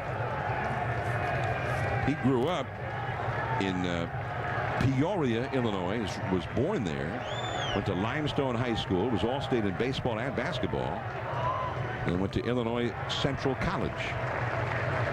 Seems to me, though, I remember that he was kind of a Cubs fan as a kid, not so much a White Sox fan. But he's got a lot of White Sox fans who are Jim Thome fans at the moment. His first game with the White Sox. There's that sweeping breaking ball that he slings in there. Well, they've changed their pattern because obviously they weren't able to get in on Jim Thome at any time during this ball game, even though they were pitching him in. All of a sudden, Miller, he has to throw the ball away because it tails away, so he pitched him away, and then he tried to come inside with the slider. But I think you'll find with a 2-1 pitch, the fastball is going to have to be away. They're not going to try to come inside again. Yeah. Back to the screen. Didn't get it away enough, but it was away. So he had quite a rip at that one. Well, the fastball was tailing away a little bit. Well, down and in is dangerous for any left-handed hitter, and especially a power-hitting left-hander like Jim Thome. You do not want the ball down and in, and that's where that pitch was that he hit out of the ballpark. This park has only been open for a little while, relatively speaking. He changed up on him that time. 2-2, but he got it up. Thome again had a pretty good rip at it. 2-2 the count. Thome hit 18 home runs in this yard. And this is, keep in mind, he played the last 2 years in the National League. He still has hit more homers here than any other visiting player since this park opened.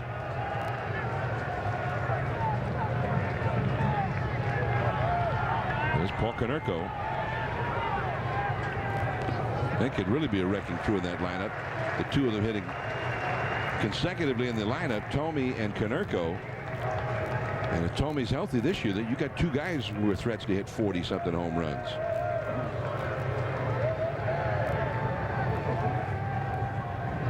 18 homers here in only 58 games. That's just a little over a third of a season.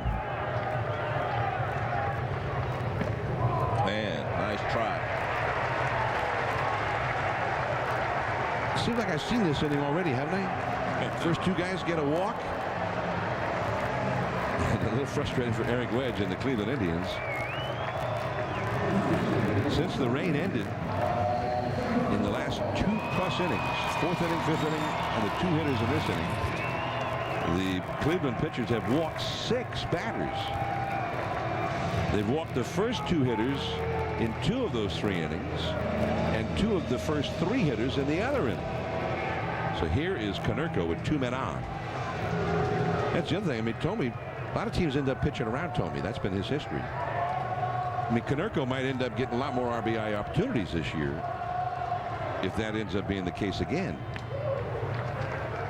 1 ball and no strikes. Well, I know Ozzie had to make a decision because Jim Tomey's not your typical third-place hitter because he doesn't run that well.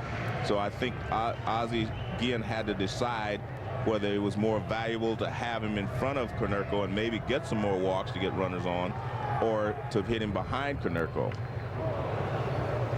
Off the foot that time, and that hurts. Foot or the shin or the somewhere, and he's trying to shake it off now. 1 ball, 1 strike to Konerko.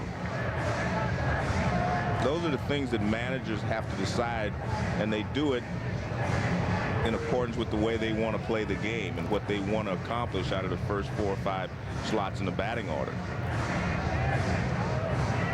Now, I mean, Ozzie hasn't asked me, but I mean, he could have gone Dye 3rd. Exactly, because he can run. Tomey 4th and Konerko 5th. Yeah. Or vice flip-flop them when there's a left-handed pitcher on the mound. Nice pickup at third base. They get 1 and 2. Double play as third baseman Aaron Boone sprawled out to keep that one from going through into left field. Higuchi moves over to third with 2 down. Well, an excellent play, as you mentioned, by Aaron Boone, not just to make the stop. That's a tough play, but watch, the throw is the toughest. But look at that perfect throw to Belliard at second base, chest high, and that allowed Belliard to be able to turn it over. If he throws the ball low to second base, it was going to be a much more difficult double play, and they may not have been able to complete it. So the throw was the most important thing. That was the toughest part. Strike 1 to Jermaine Dye.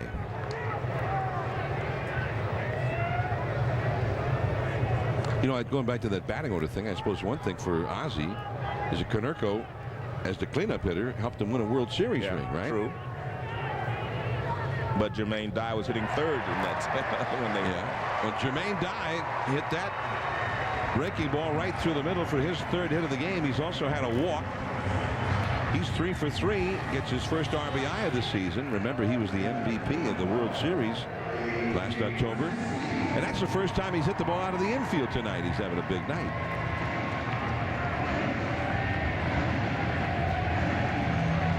(10-3) now.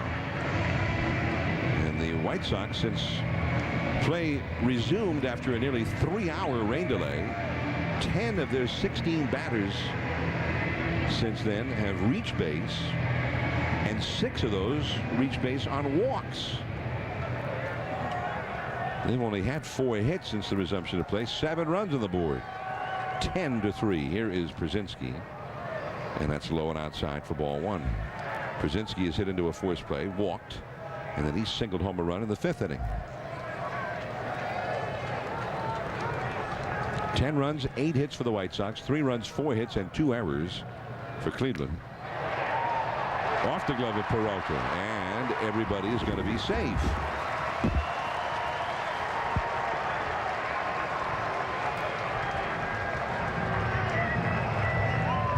Be an error on Johnny Peralta. I was thinking that could go either way because you have to give a little bit for the fact that the field is wet, but he played it off to the side a little bit.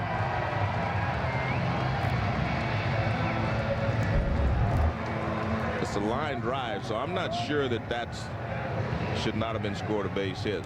Look at that. Looked like it hit off the heel of his glove and then off his knee. Right. It was a line drive, 1 hopper too, and it might have skidded because of the wet turf. Yeah, a little hydroplane action out there.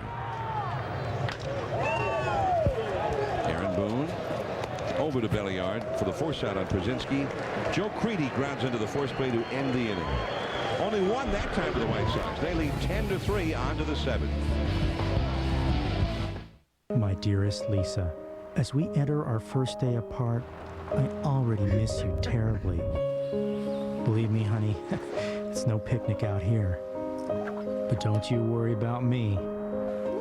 Somehow, I'll get through it. And know in your heart, I will see you soon. Though, I just can't say when. Patrick. You'll find it hard to come back.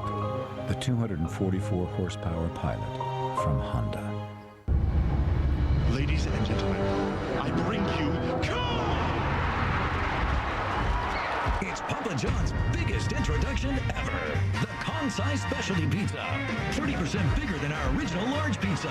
With Kong-size pepperoni and Italian sausage. Call Papa John's now or order online and get the Kong-size specialty pizza for just $12.99, including a $3 coupon for the DVD release of King Kong. Bigger ingredients, bigger pizza, Papa John's.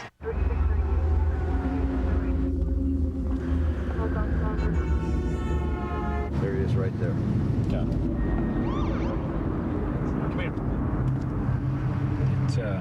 It crashed again. Reboot with F8 in safe mode. Hostile target. Tracking southeast 270 for 50. Roger that. What tobacco issues are important to you? The health effects. That's what I'm concerned about. The fact is, there is no safe cigarette. Lights and ultralights are no exception. And to reduce the health effects of smoking, the best thing to do is to quit. At philipmorrisusa.com, you can find information from public health authorities on the dangers of smoking and links to help smokers who've decided to quit. Find out more. Visit philipmorrisusa.com. Back in Chicago, onto the 7th inning now. Good morning to you. Although out on the West Coast, it's only 20 after 10. We started this ball game last evening in Chicago at about 12 minutes after 7 Central Daylight Time. There's a called strike from Brandon McCarthy, the 22-year-old right-hander, facing Eduardo Perez. And before the rains brought the proceedings to a halt, Perez had hit a 2-run homer that tied the ball game back in the 4th inning against Mark Burley. And it was a beauty. He launched it. Fastball in, and I mean, he really turned on it and used his hands very well to get the barrel of the bat through the hitting zone. But he's had some good spells. He hit well when he played with the Cardinals in limited duty. He's hit well in Tampa Bay in limited duty. A lot of times he's been playing mostly against left-handed pitching. I think he's going to see a little more action against some right-handers this year, because I really think that this guy's starting to come into his own. When you watch him, he seems to be able to read the pitchers very well. When I watched him last year in Tampa Bay. You know, I think there's one manager in particular that would really agree with you on that in the American League. And his name is Joe Torre. Yeah. Last year, Eduardo Perez he's retired on that check swing. He had 11 home runs and he had 4 of them against the Yankees. Let's go down to Peter Gammons downstairs. Well, gentlemen, a lot has been talked about Jerry Reinsdorf. A couple of weeks ago, Ozzie Guillen said to me the greatest thing about winning the World Series last year was that he won it for Reinsdorf. And remember all the emotion of the players chanting Reinsdorf's name and Paul Konerko giving him the ball from the final out.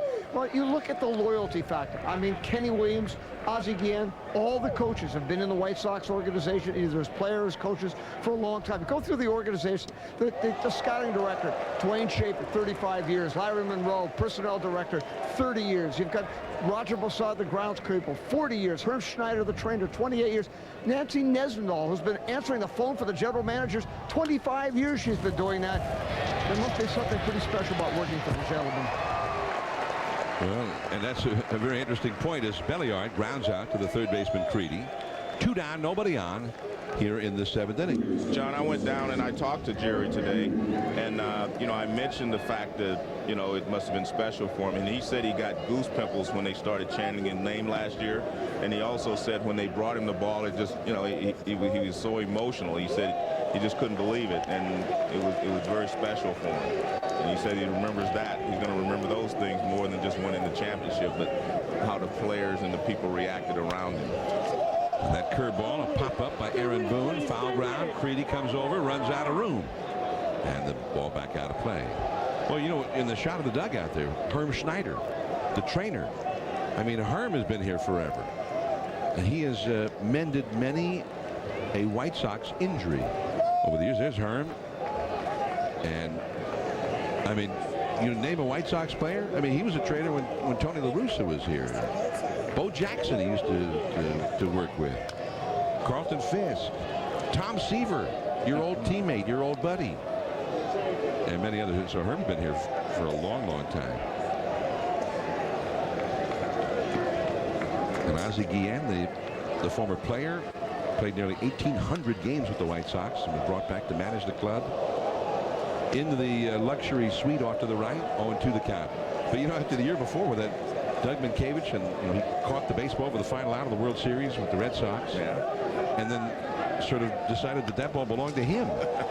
But Paul Konerko did the same thing. Well, Konerko presented that ball to Jerry Reinsdorf at the big parade, and Jerry still kind of mists up when you when you ask him about it.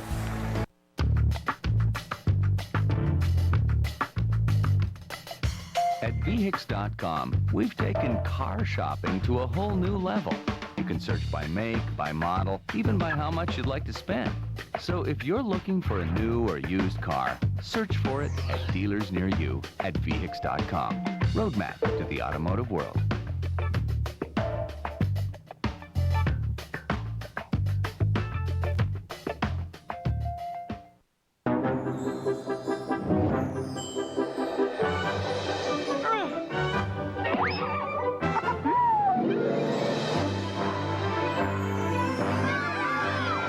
Once they've outgrown their toddler seat, they're still not ready for adult safety belts alone.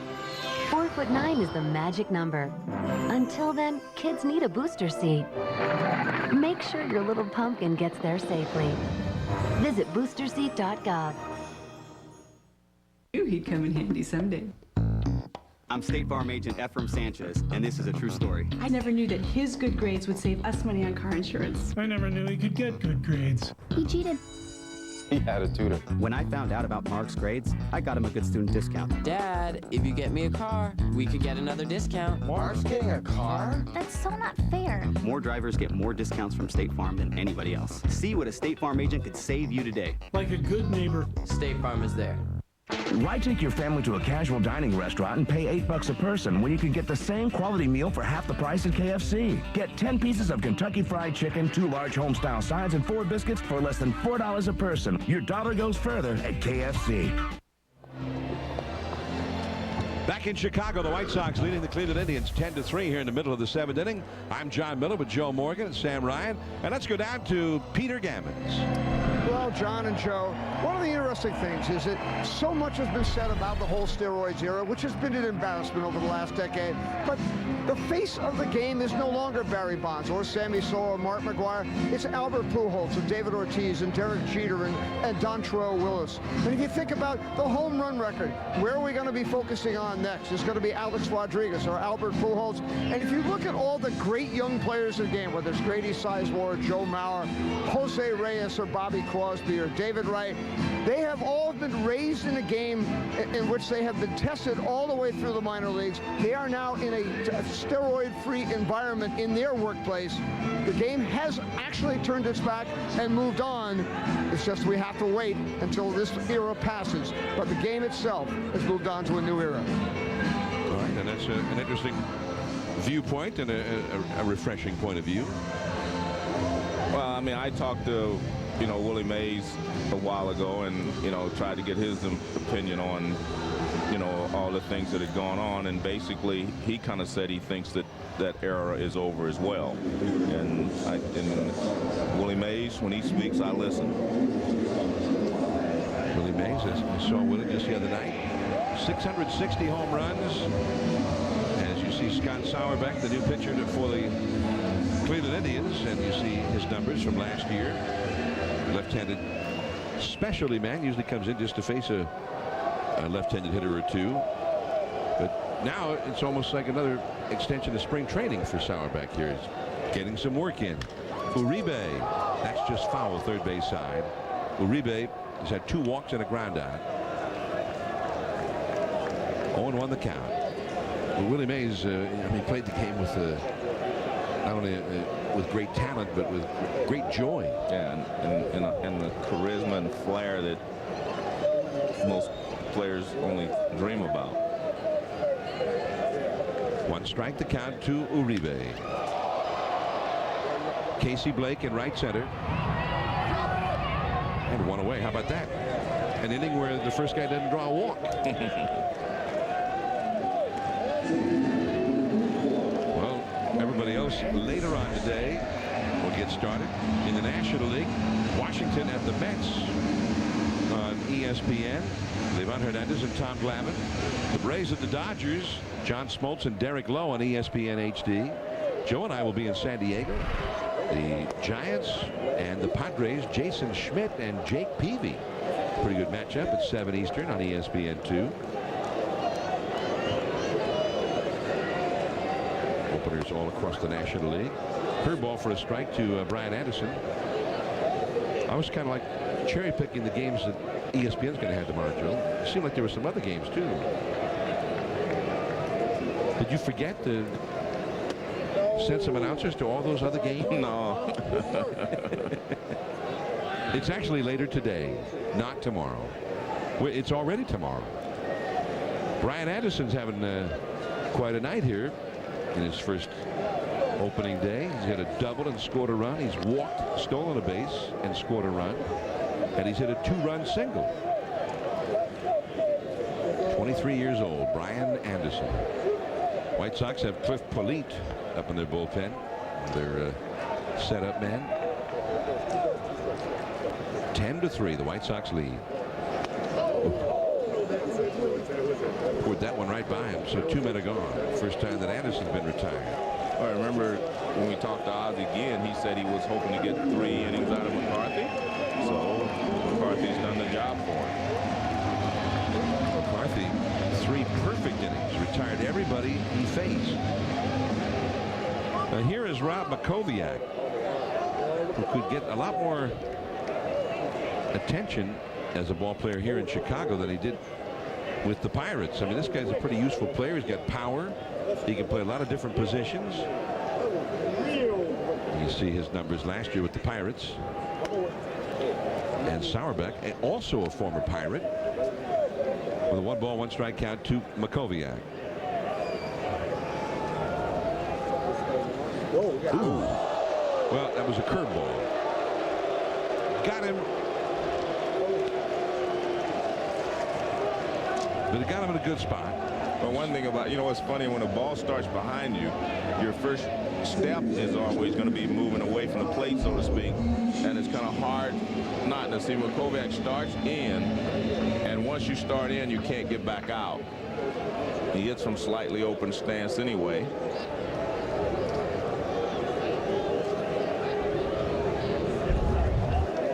So Makoviak at first base. Here is Iguchi. And it is 0-1. 10-3, the White Sox leading Cleveland. We had a pretty good one going until the rain delay. And then everything just fell apart almost immediately for Cleveland as soon as we restarted play after 2 hours and 57 minutes of not playing. White Sox got 3 in the 3rd.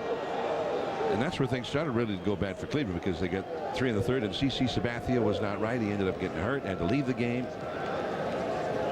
But the Cleveland's came storming back with a 3-run 4th inning round to tie the game. And that's shortly after that the game was stopped.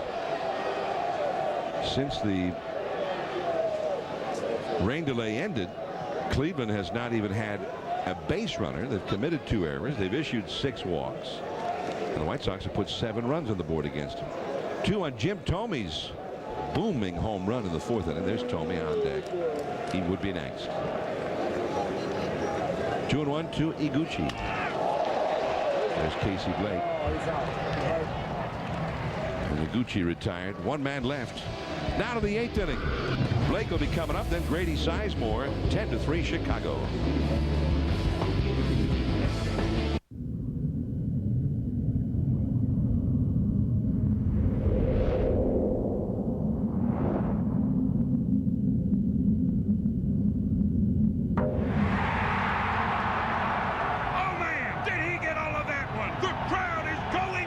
team wherever you are, all season long on XM Satellite Radio.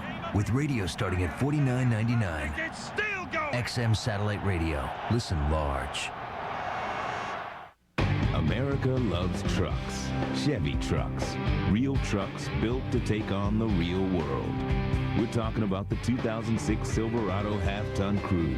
It's got more horsepower and more payload capacity than crew cabs from Ford or Dodge.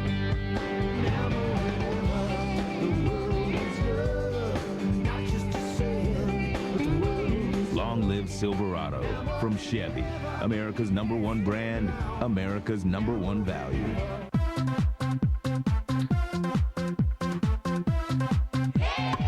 You guys have to make sure you have plenty of room, okay? Slide on your donut, get yourself loose. Heavy enough for you? There you go. This is how a pitcher hits. Boys and Girls Clubs is the official charity of Major League Baseball. Together, they create a positive place for kids. ESPN2's opening night baseball is built by the Home Depot. You can do it, we can help. And in part by XM Satellite Radio. With XM, get over 5,000 live sporting events. Listen large. And Chevrolet, an American revolution. John Miller, Joe Morgan, along with Sam Ryan and Peter Gammons. We're at the U.S. Cellular Field in Chicago, home of the Major League champions, the Chicago White Sox. Cliff Polite is on to pitch now in relief of Brandon McCarthy. Pitched 3 perfect innings in relief of Mark Burley. So here is Polite. You see, he was one of those White Sox relievers who did very well for the Sox last year. One thing the Sox did, I mean, the bullpen was rarely overtaxed because their starting pitchers pitched deeper into games most often than any other team in the league. And sometimes that's a secret to a strong bullpen. Right? That's a big secret. And a very important part. Mark Burley still out there, rooting on his teammates as Polite delivers too high for a ball. Actually, you know, they had this strong bullpen. Talk about starters going deep into games. How about from game 2 of the league championship series to the end of that series, the starter finished the game every time. They had a reliever came into game 1 against the Angels. That is just foul. Blake drilled one, but just foul. 1 ball and 1 strike to count to him. Blake is 0 for 1 with a walk. But they had and I think it was Polite himself who pitched, what, to 1 batter or 2 batters in game 1 of that series. And then their starters finished every other game. And they won that American League Championship Series over the Angels 4-1. 4 consecutive complete game victories.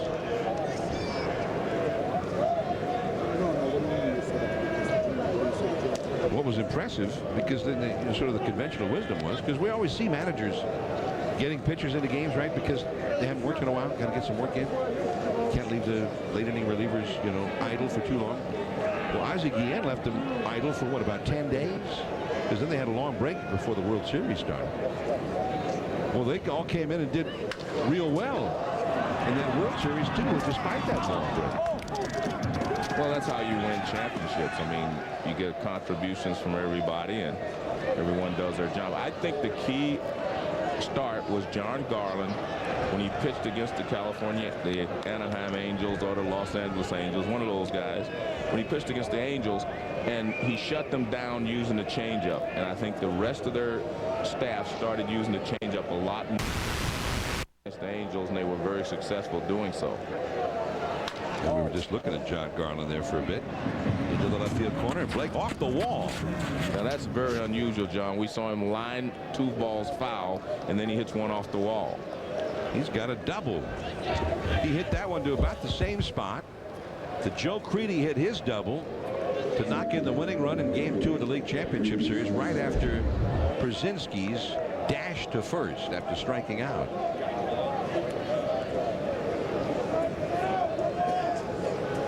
Well, he was getting some real good swings in. Yeah, he hit 2 line drives just barely foul, and then he was able to keep 1 fair. I did cover everybody, didn't I? The Angels, the Anaheim Angels, the California Angels, the Los Angeles Angels. No one's mad now, are they? I got them all. They've already had a lawsuit over it. I'd be careful if I were you. I got them all, though. Here's Grady Sizemore. You got the former name, the current name, the disputed name. You got everything. 1 ball and no strikes to leadoff man Grady Sizemore, who was called by Ozzie Guillen, the White Sox manager, as the best all-round player in the American League Central Division. He likes him. Well, you can't argue with Ozzie. He's the manager of the world champion White Sox. You can't argue with him. And that's a foul. But Ozzie sounds a little bit like Sparky Anderson was. We'd play and say a guy had a good game against us. He said, that's the greatest right fielder I ever saw. and Johnny Bench would say, well, what about Roberto Clemente? And so, yeah, I forgot about him. Sparky had been talking about Grady Sizemore. He wouldn't have said the best all-round in the division. He would have said, reminds me of Mickey Mantle. Yeah, exactly. I mean, that's the way it was. Grady Sizemore, 37 doubles, 11 triples, 22 homers, 22 steals. Excellent center fielder. Scored a lot of runs. He's only 23 years old.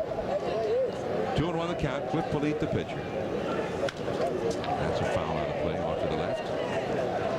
Now Polite last year, he had the very fine year, but usually when he came into the game, it wasn't 10-3. It might have been 4-3. There's Thornton getting ready in the bullpen. Newly acquired White Sox pitcher. Had been with the Mariners. 2-2 the count to Sizemore. Jason Michaels on deck. Ooh, a splitter. And Brzezinski throws it. And Sizemore has an 0-for-4 going in this one. One away.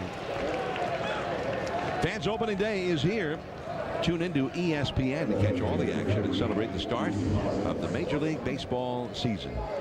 Opening day 2006. John, you know what I found interesting when I was talking to Oz again is that he said Bobby Jenks was his closer. And, you know, there's been speculation that Jenks hadn't had a good, you know, spring, and he hadn't really pitched that well at the end of the season, like, well, at the end of the World Series. But he also mentioned that he had pitched well his last couple of outings, so he felt like he was back on track. I think that's really important for the White Sox.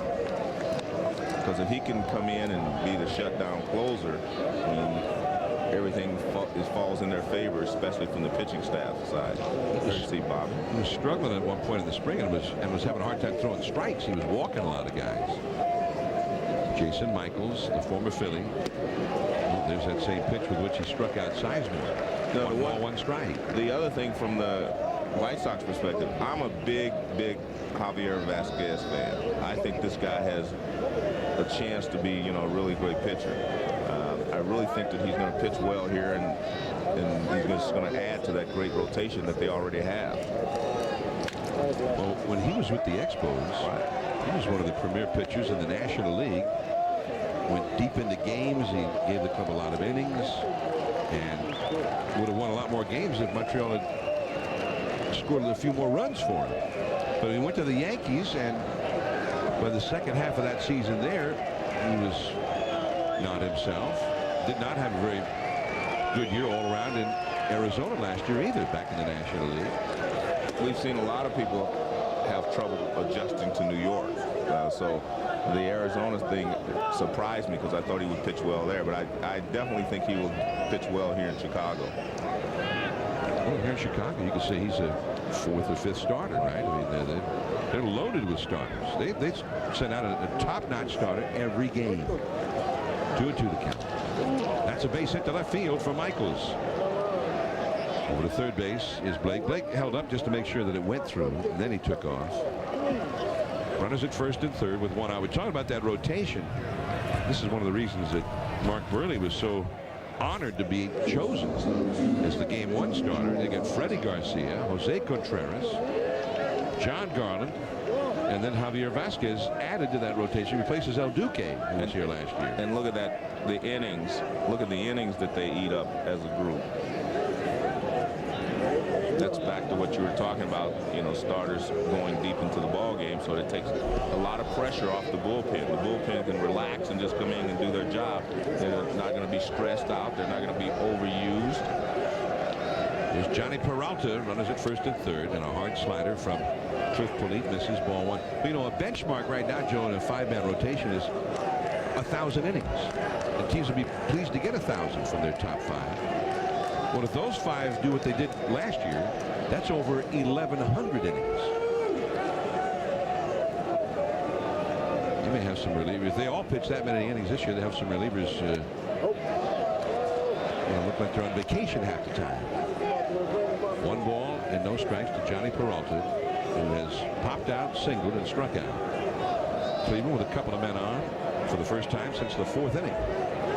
Blake at third, Michaels at first. 2-0 the count to Peralta, the third place hitter in the lineup. Outside now.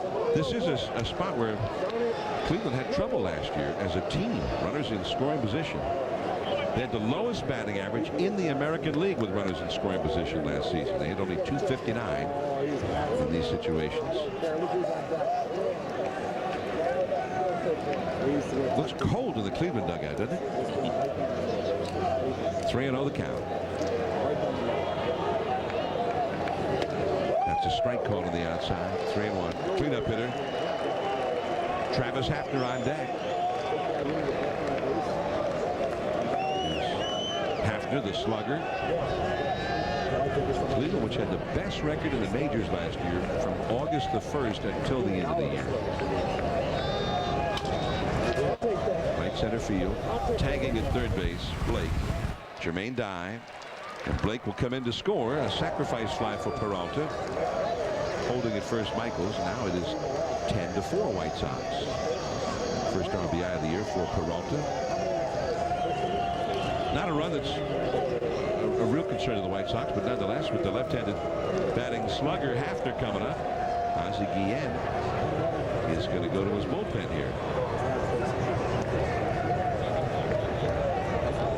So Thornton, one of the new White Sox left-handers, is going to come into the game.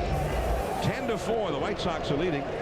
Thornton coming in to face Hafner. We'll be right back. Yo, Bam here, gonna show you how new Right Guard Extreme Power Stripe works. Let's say this team represents odor, and this team represents the Power Stripe. Medic! What are you doing? Only Right Guard Extreme has the Power Stripe. It drops odor like a bad habit. Right Guard, don't let me take you. So you smell great all day. I love you. Get straight! Get Right Guard! Get straight, get Right Guard! I told you to come alone. I did. And who are they? Oh, that's my network. In case I should have to call someone. Really? You get service out here? That's amazing, because I'm always doing business out here, and I gotta tell you, it's a crapshoot. You guys work down by the docks? Your wireless network makes all the difference. So join America's most reliable. Verizon Wireless. It's the network.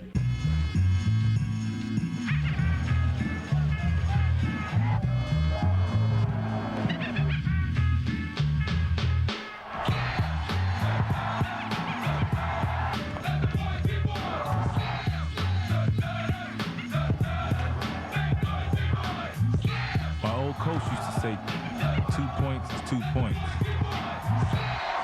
My old coach couldn't dunk. This copyrighted telecast is presented by authority of the Office of the Commissioner of Baseball and may not be reproduced or retransmitted in any form, and the accounts and descriptions of this game may not be disseminated without express written consent. Back in Chicago, the Chicago White Sox, who were beating up any and all comers at the end of last season and are picking right up where they left off so far tonight. They lead this ball game 10-4 as Matt Thornton, formerly of the Seattle Mariners. The Mariners lost their regular center fielder Reed with an injury, and they picked up Joe Borchard from the White Sox. Thornton came here to Chicago. He throws very hard. Joe has had some troubles over the years harnessing all of that power. Ozzie Guillen brings him in here to face Travis Hafner, the slugging left-handed hitter. That's where Cleveland also, we mentioned they had problems last year batting in those clutch situations, runners in scoring position. Also, left-handers were very effective against Cleveland. 2-0, and that's a strike to Hafner.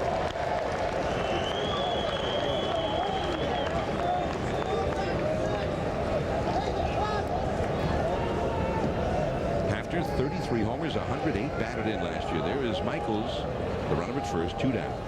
Ooh, that was some heat right there.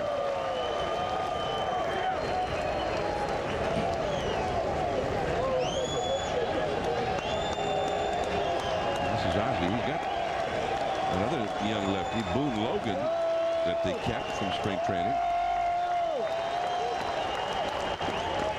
And the slider didn't offer, so Hafner's taking it full now, 3-2. Now you blow a 94-mile-an-hour fastball right by the guy. Now you're trying to trick him. And this is a guy that's had trouble with his control. 3-2. Michaels runs from first. Strike 3 call.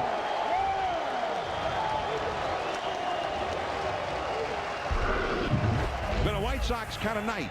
White Sox lead at 10-4 early in the morning in Chicago. You know, I had dial-up service, then I upgraded to DSL. Not much of an upgrade if you ask me. In fact, it ruined my marriage. All the downtime forced me to talk to my wife. This is your last chance to get free high-speed internet service from Mediacom for 6 months. For a limited time, upgrade to the digital 2-star pack with HBO and Stars for just $11.95 a month for 6 months, when you also get high-speed internet service free for 6 months. And a Mediacom phone for just $29.95 a month for 6 months. Hurry, this offer ends soon. Call 877-561-6847 today. This is the story of the woman who had a gambling problem, who maxed out her credit cards, who got divorced. This is the woman who hit rock bottom. This is the woman who called 1-800-BETS-OFF, who was put in touch with treatment programs, who got her life back.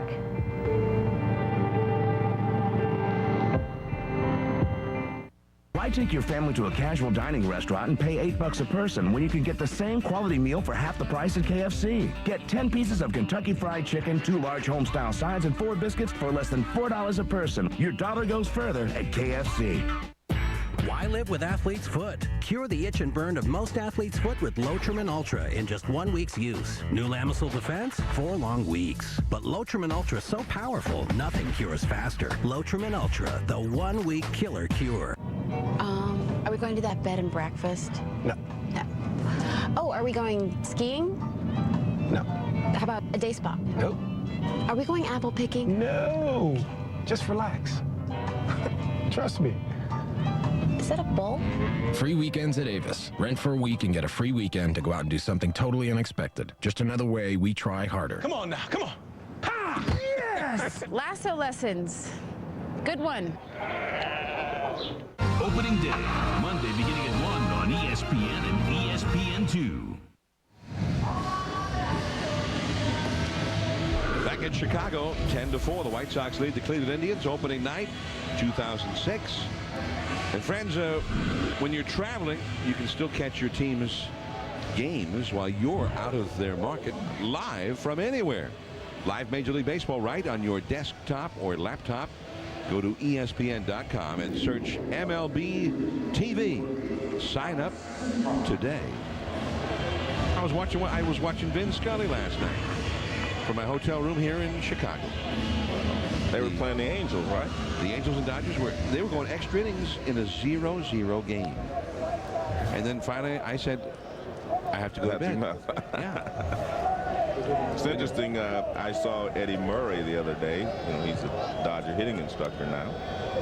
Lives there. Here's Rafael Betancourt, Venezuelan right-hander, on to pitch now.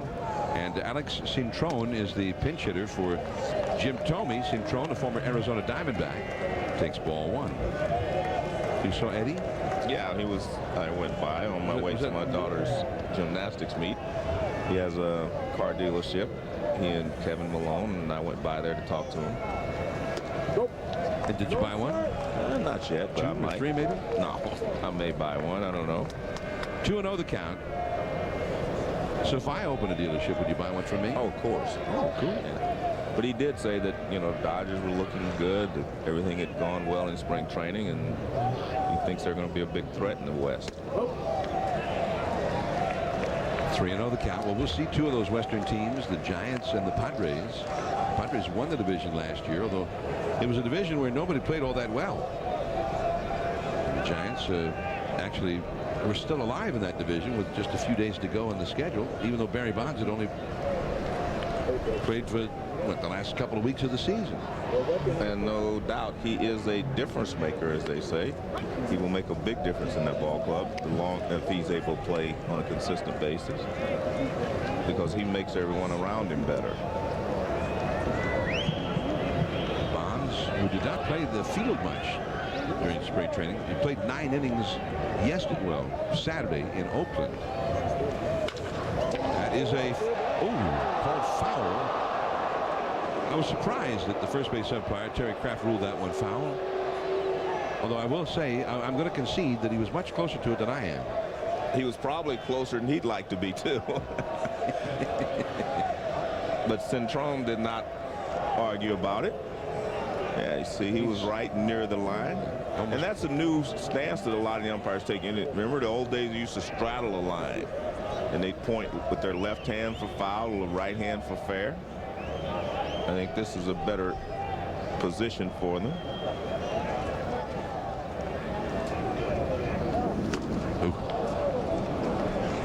One away. Centrone is retired.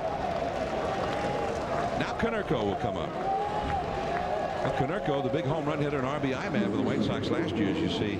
Boone Logan, the young lefty we were talking about, getting ready in the pen now. So he'll likely make his Sox debut in the middle of the night in Chicago. But Konerko was the big guy last year. He's only driven in 1 run tonight, has not had a hit. But they have 10 runs on the board. Konerko has struck out, hit a sacrifice fly to left, and grounded into a double play. And Betancourt misses high with ball 1. How about Jimmy Rollins tomorrow? Where are the Phillies? The Phillies are home tomorrow, aren't they? Yeah, against the Cardinals. He's facing Chris Carpenter. So he's going against the National League Cy Young winner last year. And he's 4 for 14 against Chris Carpenter. So he's actually held his own against him, against a tough pitcher. Correct. But he got the 36-game hitting streak going. Although that was in 1 season. Joe DiMaggio's all-time record hitting streak all occurred in 1 season. Next on the list would be Tommy Holmes of the Braves. 1945 had a 37-game streak. So Jimmy Rollins could equal that tomorrow. Although Tommy Holmes did all of that in 1 season. I mean, it's been 6 months since he got his last hit. Well, usually to keep a streak going, you need some consistency. That's a little bit of a layoff, but guess what? It works. I mean, if he can get started, I think the first one will be the key. If he can get a base hit tomorrow, I think everything else will fall back into place. Cal Ripken used to say about his consecutive game streak, says, well, really, it's just 162 games at a time. Yeah. Then I take 6 months off before I go out and do it again. So. That's simplifying it. I think it was a little more difficult than that. Konerko, left field, but I think he was off the end of the bat on that one. So a couple of times he's been just a little too quick. Michaels grabs it at the edge of the warning track. 2 down. Now Ross Glode's going to come up as a pinch hitter. We said Boone Logan up in the bullpen out there. We saw him getting ready, and Peter Gammons on Boone Logan. Well, John, this is a great story. I mean, this guy was 7-11 with a 5.49 ERA in 3 years in A-ball, most of which was spent in short season. But they took a couple of looks at him in spring training. One, Yavis, minor league instructor, said right before they thought they might release him last August, they asked him to drop down a little bit. All of a sudden, he picked up 4 or 5 miles an hour in velocity, came up with a good breaking ball. And they saw him in spring training. He allowed 1 run all spring. Here he is in the big leagues. It's a miracle story. All right, so don't go to bed just yet. The miracle story unfolding right before our very eyes here shortly when Boone Logan takes the mound. for the 9th inning. Ross Glode, the pinch hitter for Jermaine Dye. Jermaine went 3 for 3 with a walk and an RBI tonight. Ross Glode.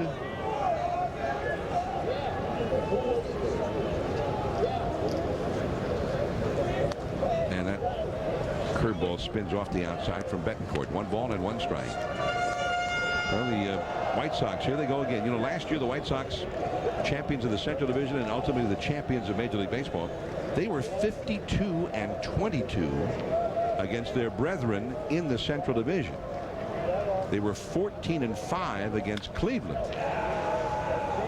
And as you said at the very beginning of the telecast, Cleveland needs to do a lot better against the White Sox this year.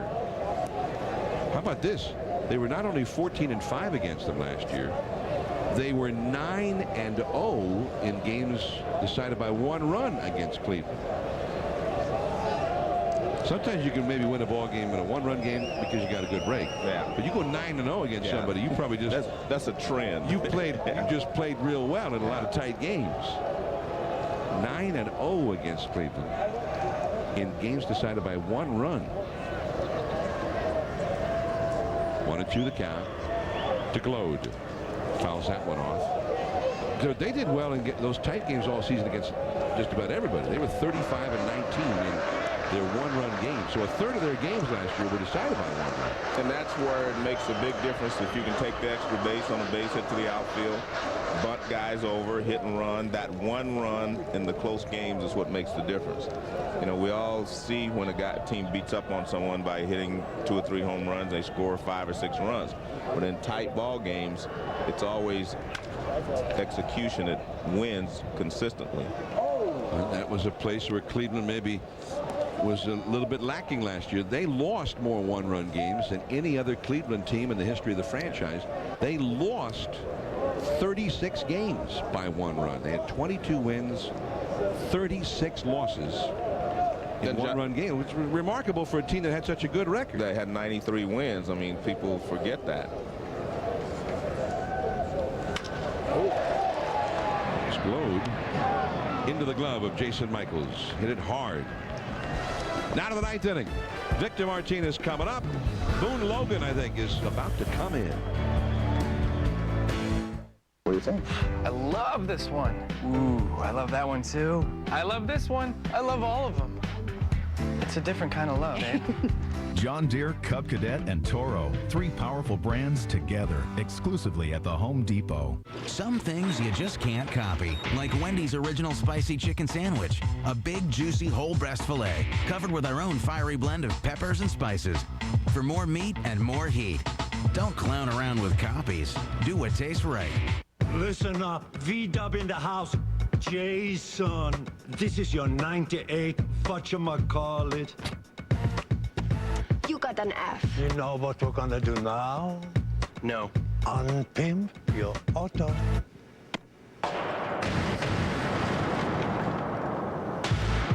We just dropped it like it's hot. V-Dub, representing Deutschland. The GTI Mark V, pre-tuned by German engineers. Wow, that guy that took the elbow says he's in bad shape. He's better now. A kid from State may go pro. He decided not to. So Tech is favored to win. They didn't. How do you know? This is today's news. No, this is... Fine. Phone boy. Singular MediaNet. Latest scores, breaking news, bracket challenge. If you've got Singular, you can personalize your phone for NCAA March Madness. To get a 2-for-1 deal in radial tires in here. Singular, raising the bar. Ma'am, you don't have it, do you? I do. I have it. Just... Mind stepping out of the car, ma'am? Cool. Mom's going to jail. I'm State Farm agent Bob Cottle, and this is a true story. I didn't have proof of my insurance. You know you're supposed to have that with you at all times, right? Yes. I didn't want her to have to go to court. He brushed it right over. He came to the scene. I couldn't believe it. You know, with that kind of service, maybe I should switch my insurance. Great service and great rates. You can get it all from State Farm. Let us prove it to you. Talk to an agent today. Like a good neighbor? State Farm is there. Well, as you can see, Matt Thornton is still out there for the White Sox. I was so inspired by Peter Gammon's story about Boone Logan that I was bringing him in there, but Ozzie Guillen isn't bringing him in. There's Boone. He's still out there in the bullpen dugout. He warmed up the left fielder between innings, but he himself is not in the game. No swing there for Victor Martinez facing Matt Thornton. 10-4, the White Sox lead Cleveland here in the 9th inning. Martinez doubled home Cleveland's first run back in the 4th. And Uribe throws him out on the way. Ross Glode stayed in the game to play right field after he pinch hit for Jermaine Dye. One out in the 9th inning, and here is Eduardo Perez, who hit a 2-run homer. That was the high water mark of the game. And that's an apropos phrase there, Joe, because we had water everywhere. The high water mark for the Cleveland Indians came when Eduardo Perez hit a 2-run homer in the 4th inning to tie the game at 3. Just a little while after that, the game was stopped because of the rain for nearly 3 hours. And now here we are. It's after 1 o'clock in the morning in Chicago. And we're still going. Back out of play by Perez. 1 ball and 1 strike.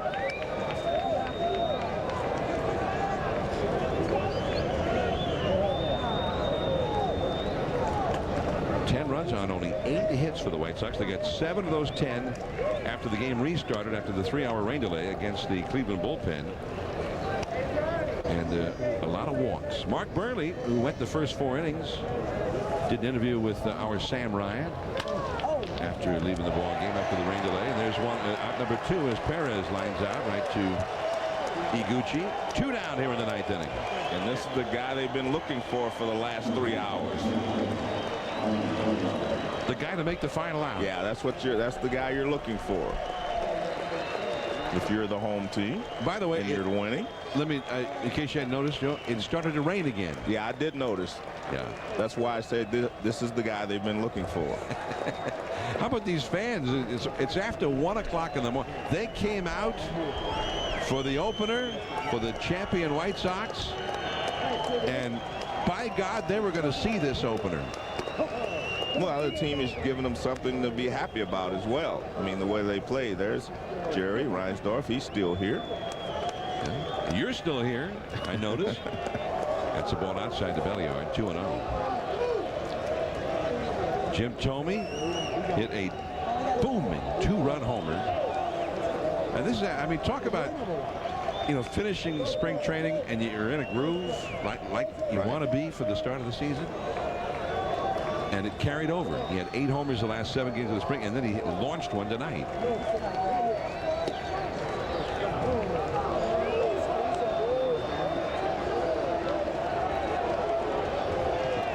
The rain's getting a little heavier, Joe. That's a strike at the knees. Aaron Boone on deck.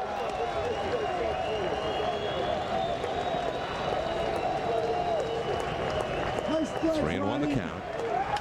And that's going to go through the rain and back out of play. A souvenir for somebody.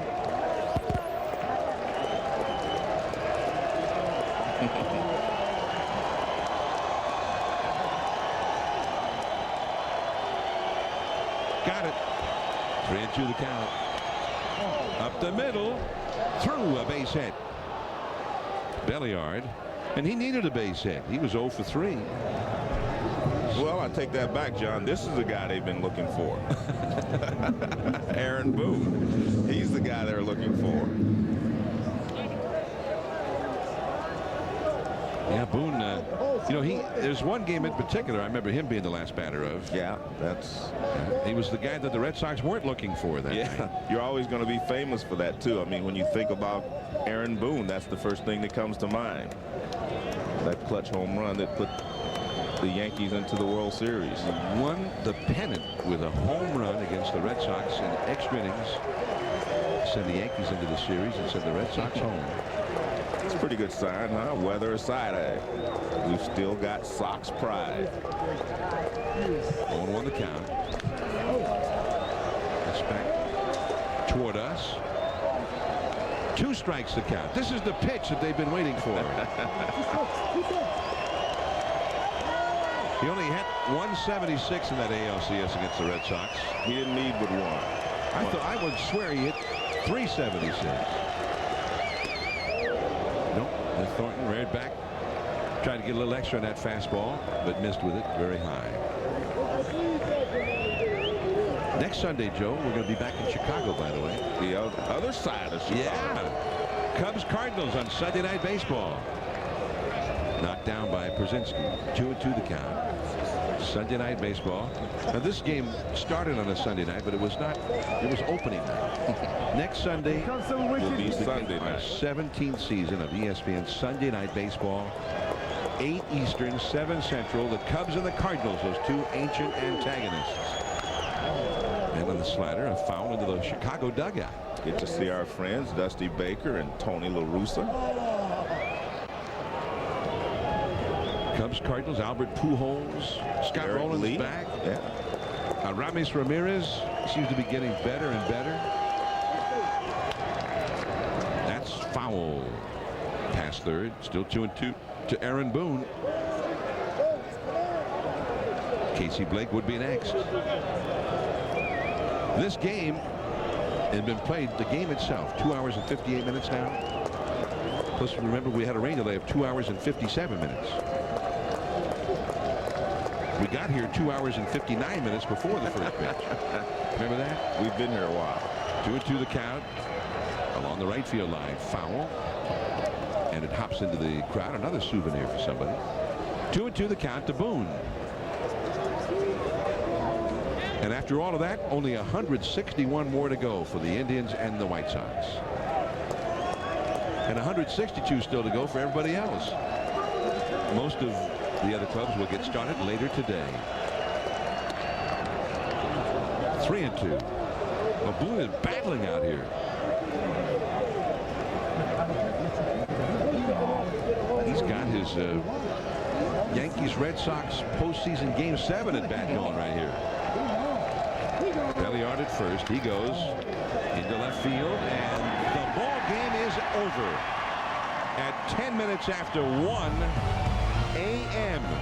It comes to an end, and the Chicago White Sox, who finished up with 8 consecutive postseason victories last year, are 1-0 to start the season.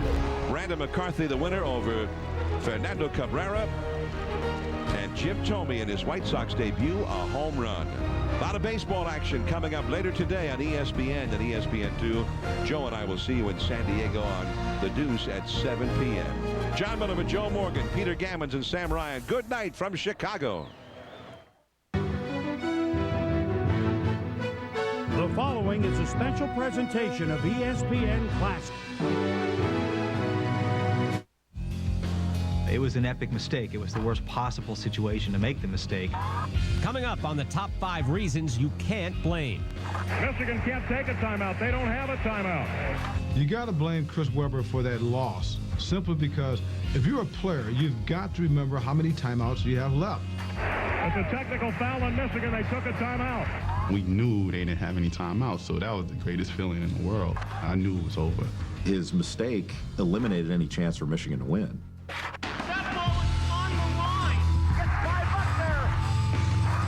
Can't take a timeout.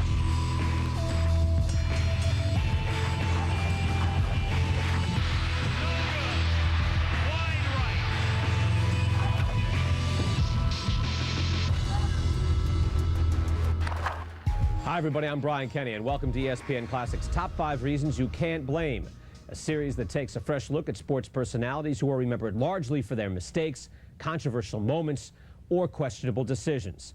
On this show, we defend an action seen as one of sports' biggest bonehead moves. April 5th, 1993, Michigan trailed North Carolina by 2 points late in the NCAA championship game. Chris Webber, yes, now you probably know, rebounded a free throw, and after dribbling down court, the sophomore All-American called a timeout with 11 seconds to go.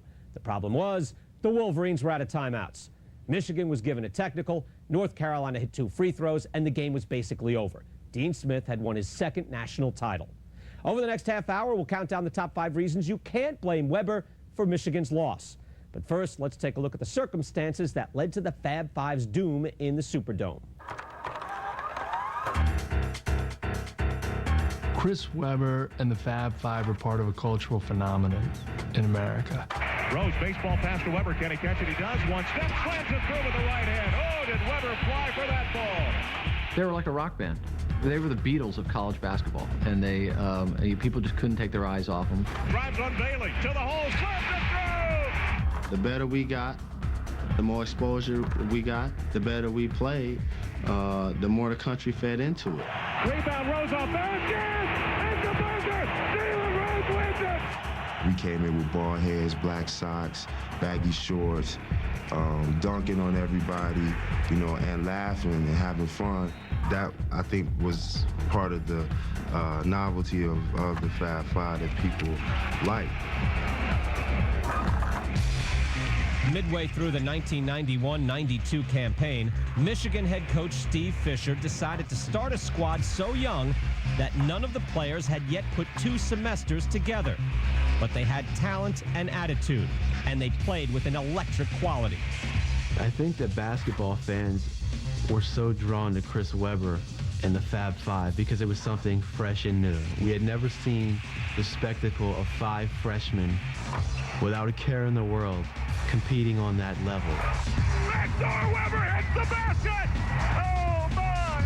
We were cocky and we were ready. You know, we're not scared, so, you know, it's you against us, and that was just the best feeling. And a steal by Ray Jackson to Webber for a little showtime.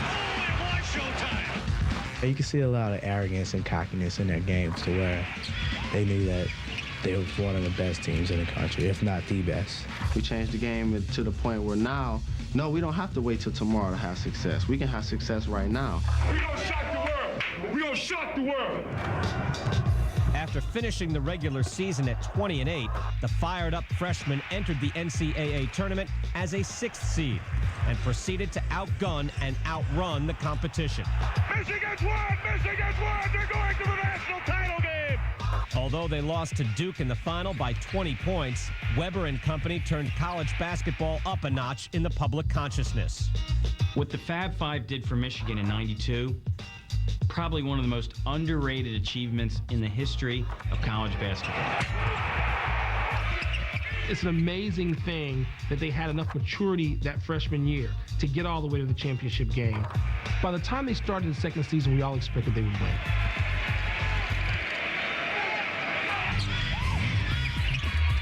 Voted number 1. Lynch reacted to the pass.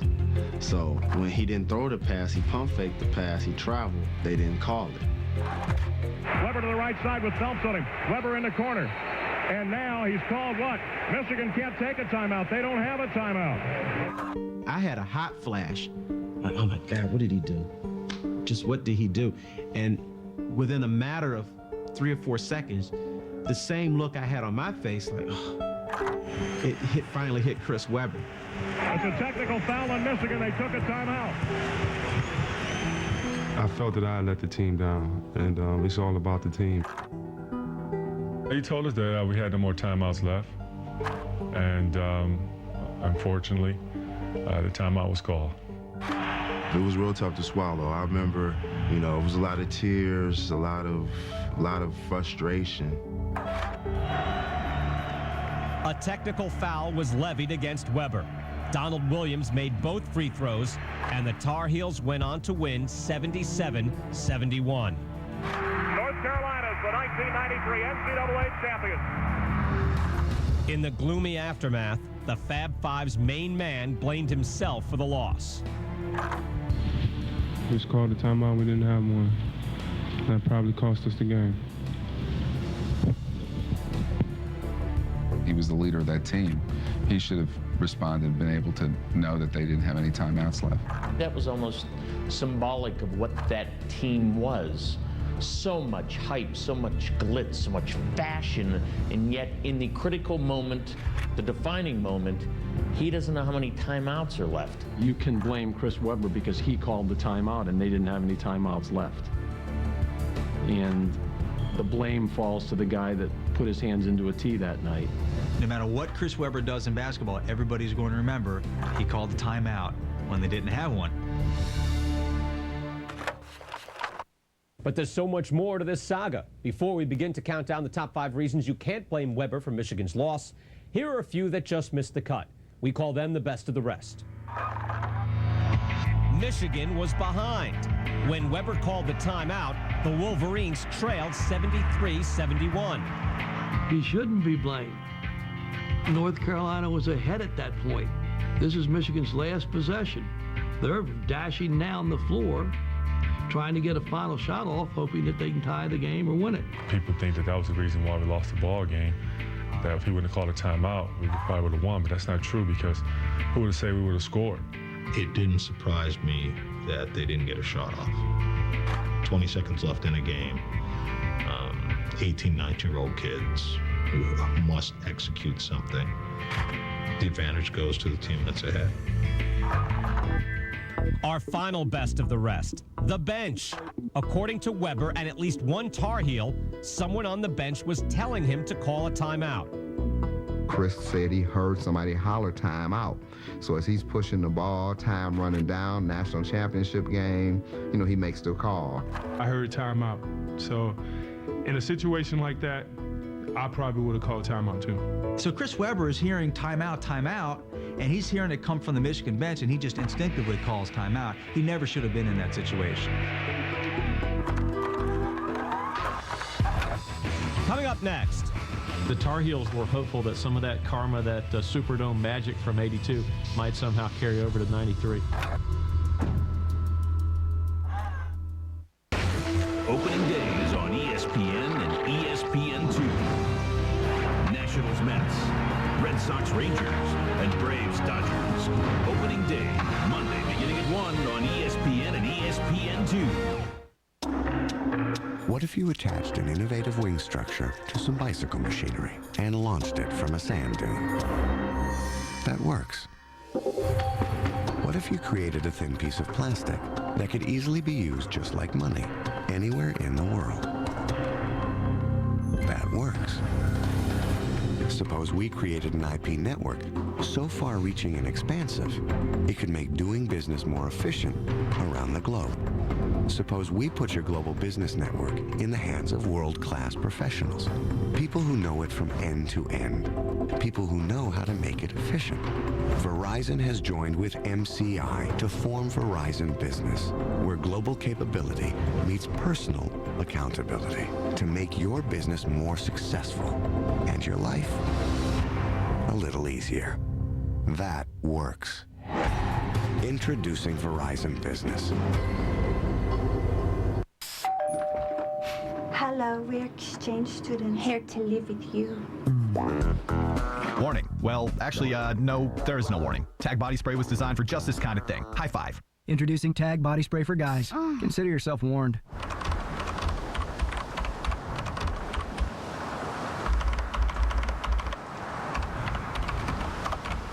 Never buy a used car without a Carfax Vehicle History Report. Ask your dealer or go to Carfax.com. The bad blood between Tito Ortiz and Ken Shamrock is legendary. And soon these UFC stars will battle again as coaches when Spike gives each of them an army. Here we go! This April, on an all-new season of The Ultimate Fighter 3. Submit to the force, the rivalry, and the hatred. Because this season will be the most explosive yet. The Ultimate Fighter 3, Thursdays at 10, premiering April 6th on Spike. We're counting down the top 5 reasons you can't blame Chris Weber for the Fab Five's loss to North Carolina in the 1993 NCAA Final. Welcome back. Let's begin our countdown with reason number 5. The ghost of Fred Brown. Some attribute Weber's mistake to the curse of the Superdome. If you're a superstitious person, then yeah, you could look at it and say, it's really the ghost of Fred Brown that got into Chris Weber. It's like Brown reached over with some sort of poltergeist-like thing and moved Weber's hands to go like this. The black magic that visited Weber in 1993 was first spun by Brown on the very same court in New Orleans. With 7 seconds left in the 1982 national title game, Georgetown trailed North Carolina by a point. Then the fickle finger of fate reached out and touched the Hoyas point guard. Fred Brown looking. Oh, way to Worthy! Worthy 5! The Tar Heels are going to win the national championship! For believers in the metaphysical, Weber's missed call 11 years later was caused by Cajun voodoo in the Big Easy's dome. He takes a timeout. They're out of timeouts. Technical foul.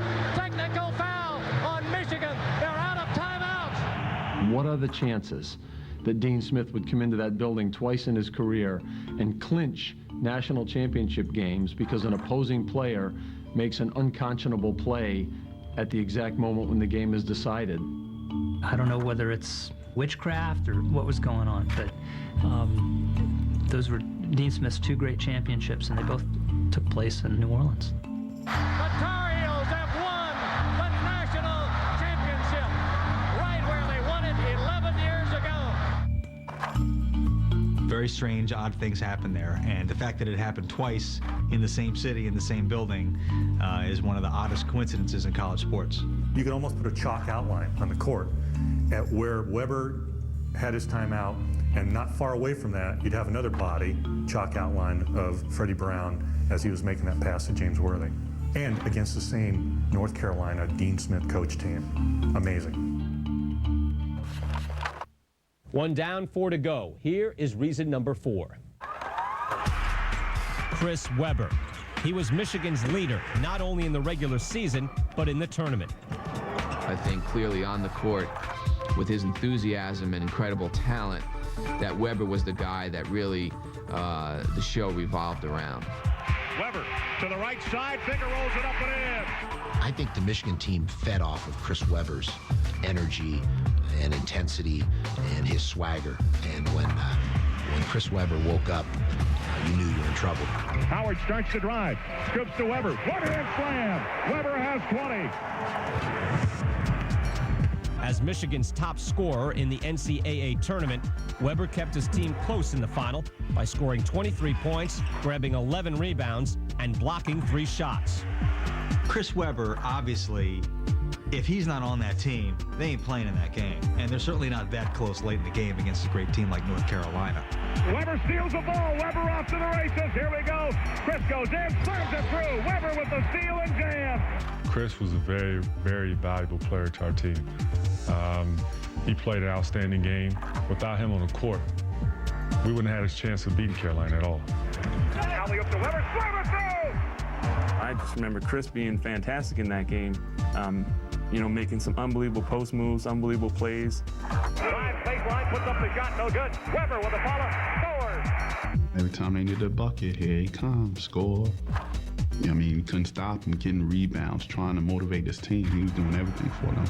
Dumps it down low to Webber. Webber up for the slam dunk. If it weren't for the display of basketball Chris Webber put on as we marched through the season into the tournament, we wouldn't be talking right now. That play didn't cost us a game. I think that, you know, if it wasn't for the performance of a Chris Webber, we probably wouldn't have been this far. You don't get to that position without Chris Webber. You don't get to the last 20 seconds of the national championship game if Chris Webber hasn't been your guy for 4 months. What a great, great player. Look at all the games that he was involved in that they did win. So to blame Chris Webber for that particular game, I think is very unfair.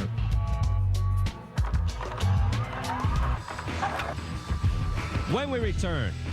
If every one of those guys did not know whether they had timeouts left or not, it has to be on the coaches. I mean, the coaches are responsible for that.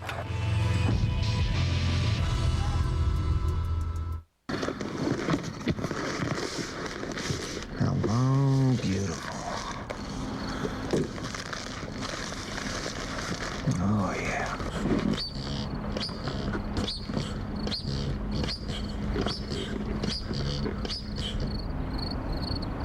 No one to play with. Play online at partypoker.net, the world's largest poker school. More players, more tables, more winners. Sign up now to partypoker.net, the best place to learn how to win. You folding?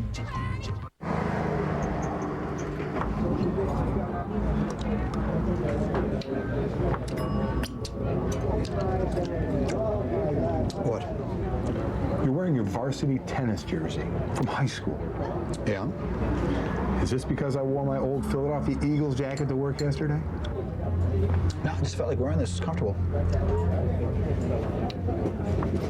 What makes them different makes them great. Mike and Mike in the Morning on ESPN Radio and ESPN2. Project Home Sold. Your agents, Lou and Kathy, the Wilson team. Tactics, market analysis, multiple real estate listings, visual tours, TV, web, print advertising. Strengths, experience, follow-up, buyer pre-qualification, responsiveness, negotiation. Weaknesses, none. Their objective, your total satisfaction. Why use just an agent when you can have a team? The Wilson team. This message will now terminate. Watch the Tuttles kick it into high gear and turn raw metal into two-wheeling theme machines. Sparks fly, tempers explode, and beauties are born. American Chopper, Mondays at 10, only on the Discovery Channel. American Chopper is sponsored by Hawkeye Motorworks, 5405 North Brady Street in Davenport.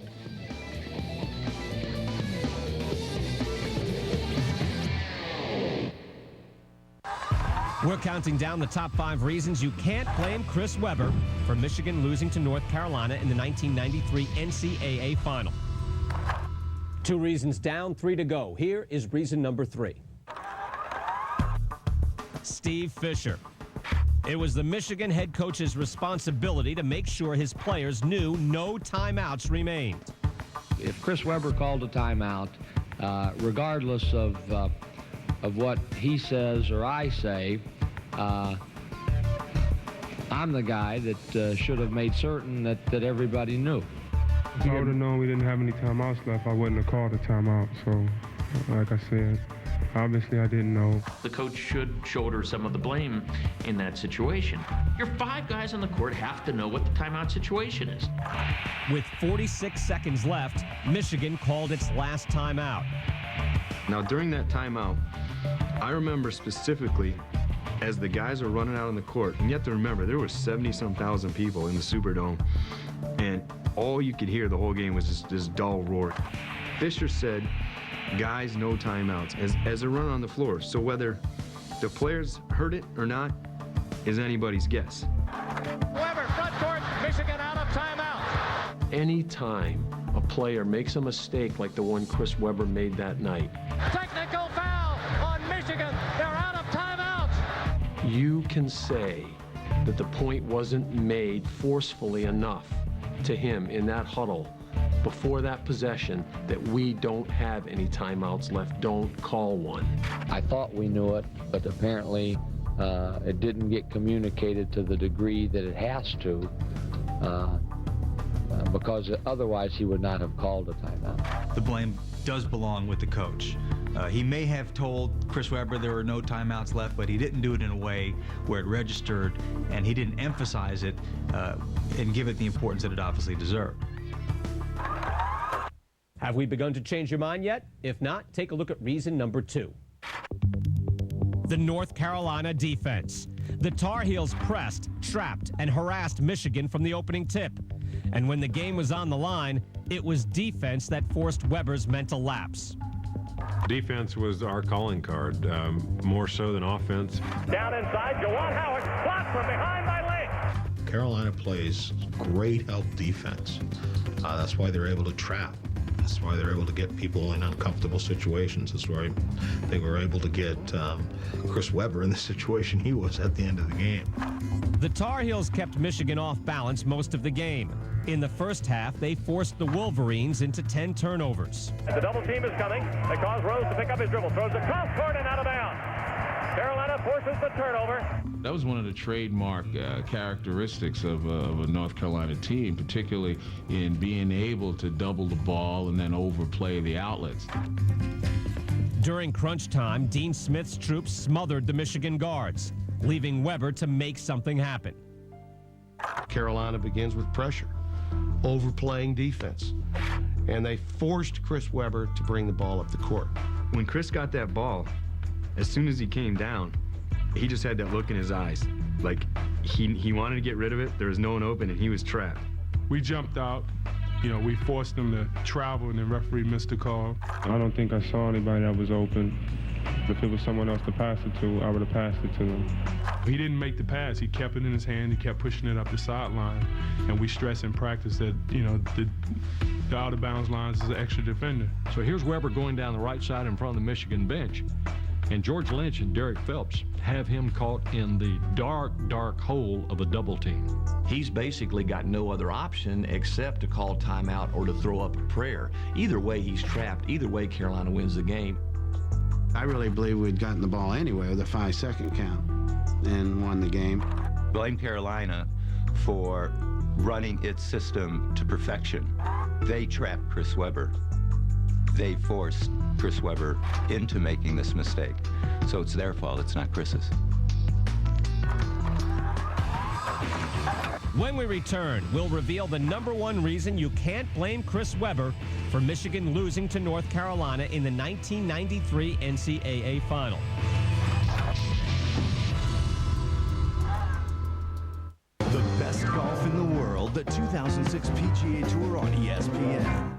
Bam here, gonna show you how new Right Guard Extreme Power Stripe works. This team represents odor. This team represents the power strength. Only Right Guard Extreme has the power strength. It drops odor like a bad habit. Go Extreme! Get Right Guard! Here's all you need to know to get a thick green lawn without all those dandelions. Nothing, and I mean nothing, works better than Scott's Turf Builder Plus 2. What's the secret? It's got a special formula with patented small particles. They stick to the leaf, they kill to the root, killing dandelions completely, guaranteed. And Turf Builder Plus 2 greens and thickens for the best kind of lawn there is. A Scott's lawn.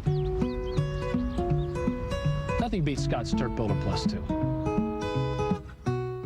You've always been competitive. That's why you choose GNC's Mega Men Sport Multivitamin. It's balanced nutrition and energy support for optimal health and athletic performance. Plus, it's enhanced with antioxidants, prostate, and heart support. At GNC, we believe a quality life starts from within. Live well. Because my friends and I have in, even when I travel on business, we stay in touch. Hey, Schmitty. With unlimited calls, text, and picture messaging, it's easy. My name's Schmitty. I have a job. My boss is Really easy. Get in on the Verizon Wireless Network, and now you'll get unlimited in-calling plus unlimited in-text and pics for just $10 a month. Get started with an LG 5200 and get a second one free. Verizon Wireless. It's the in-network. Listen, Steve, I hear you. I mean, if it's up to me, right, we'd have the crocodile hunting 24/7. Exactly. Every single time I do my bootlaces up, I'm staring death right in the eyes. How many baseballers are doing that? I'm with you, that's for sure. Crikey! Stand back, John. Have a go at the size of this beauty. I got him, mate. Steve, don't. Woo! Isn't he gorgeous? I'll have him subdued any minute now. I'll catch up with you later. John, give us a hand, mate. We're counting down the top 5 reasons you can't blame Chris Webber for Michigan losing to North Carolina in the 1993 NCAA Final. Here's a recap. Reason number 5, the ghost of Fred Brown. Reason number 4, Chris Webber. Reason number 3, Steve Fisher. Reason number 2, North Carolina's defense. And welcome back. You've seen reasons number 5 through 2. Now, just when you thought you might have enough to make up your mind, here is the number 1 reason why you can't blame Chris Webber. It never happened. According to the NCAA, the Fab Five never made it to a championship game. None of that stuff ever happened because his name and the accomplishments of that particular team were erased from the annals of college basketball history. In fact, they almost didn't exist. From the 1992 NCAA tournament through the 1993 season, the Fab Five are nowhere to be found. In Chrysler Arena, it did not happen because there's no banners for those great Michigan Fab Five teams. It gets worse. Webber's entire college career was tainted when it was revealed in a federal courtroom in 2002 that booster Ed Martin had paid Webber and 3 other Wolverines on other teams a total of $616,000.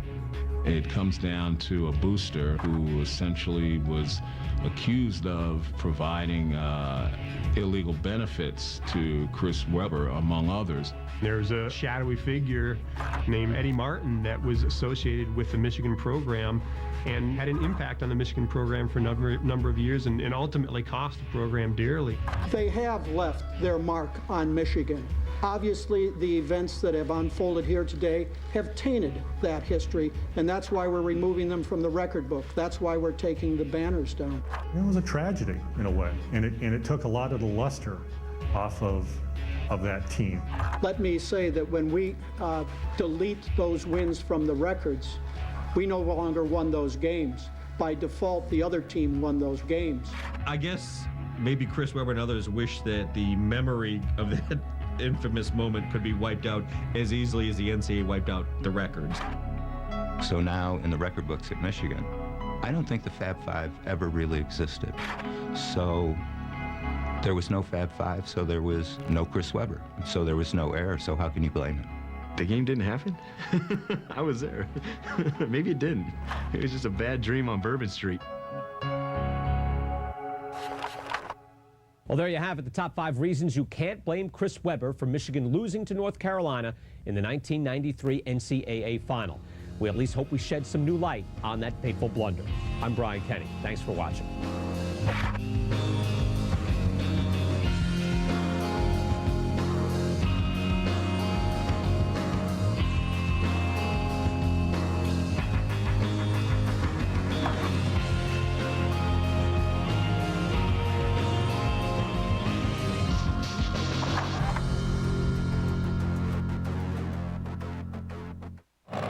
The pot of gold at the end of this week's pulling course is as big as it gets. It's the K&N two-wheel drive funny trucks on this edition of the ATPA's Lucas Oil Pulling Series. It's loud, it's Henry, and it's on the deuce.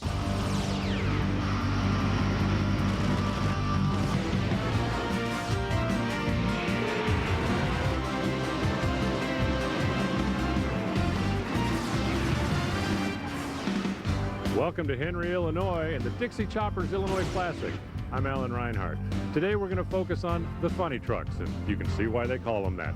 Named, of course, after their drag racing brethren, but let me tell you, there's nothing funny about these machines. Hemis, blowers, two-wheel drive. They'll spin the entire 300-foot pull with the front wheels dangling in the air, if all is right. It's a wildly exciting category to watch, and we've got a bunch of trucks here this weekend, so let's get to it.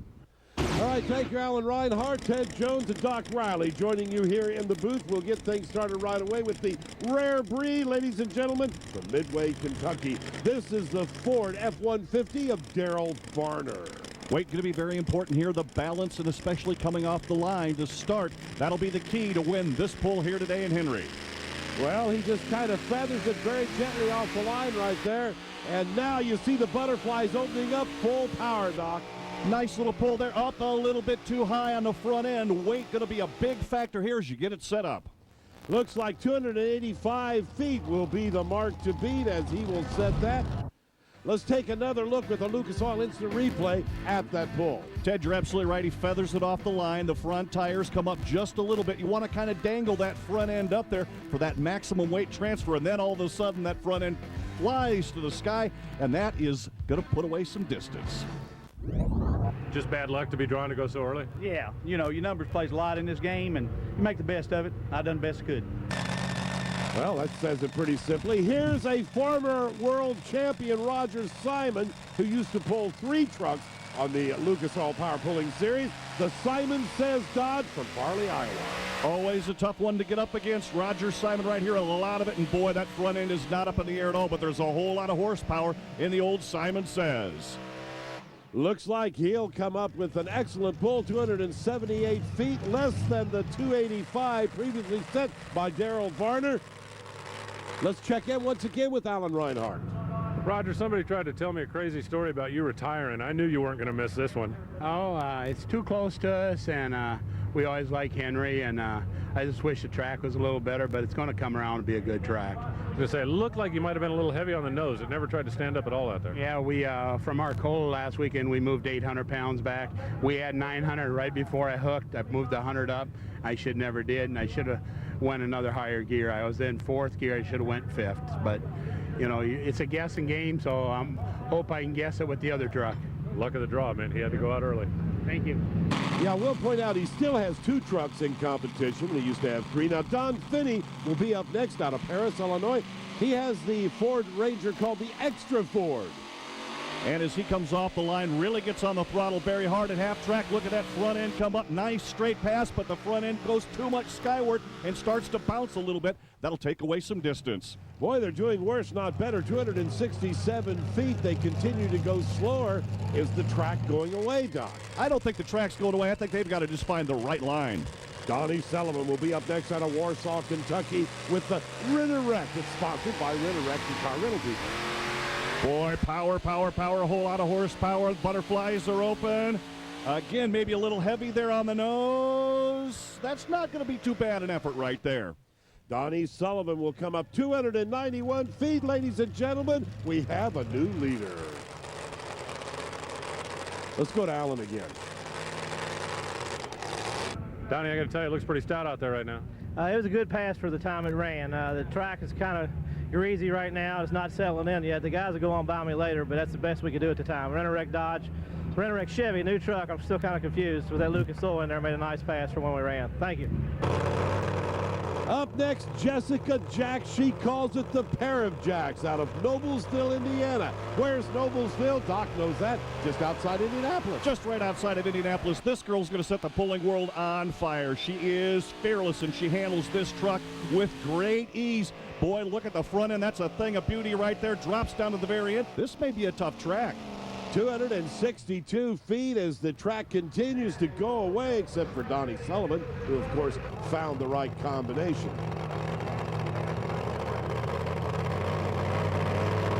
Now, coming up next, Stan Shelton, the Sawmill Express out of New London, North Carolina. Well, if anyone can figure out how to read a track, this guy can. He has had an awful lot of experience running all over the country. He's got the weight set up just about right, but I don't think he's going to have a whole lot of distance either. 278 feet. Nobody has been able to do a full pull, which is 300 feet right here. Maybe this guy can do it. After we check in with Allen.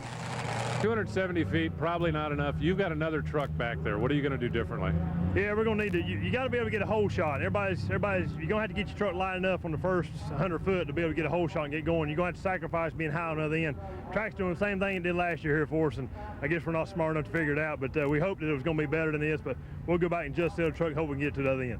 Well, if he's smart enough to figure it out, he'll win it with his other truck.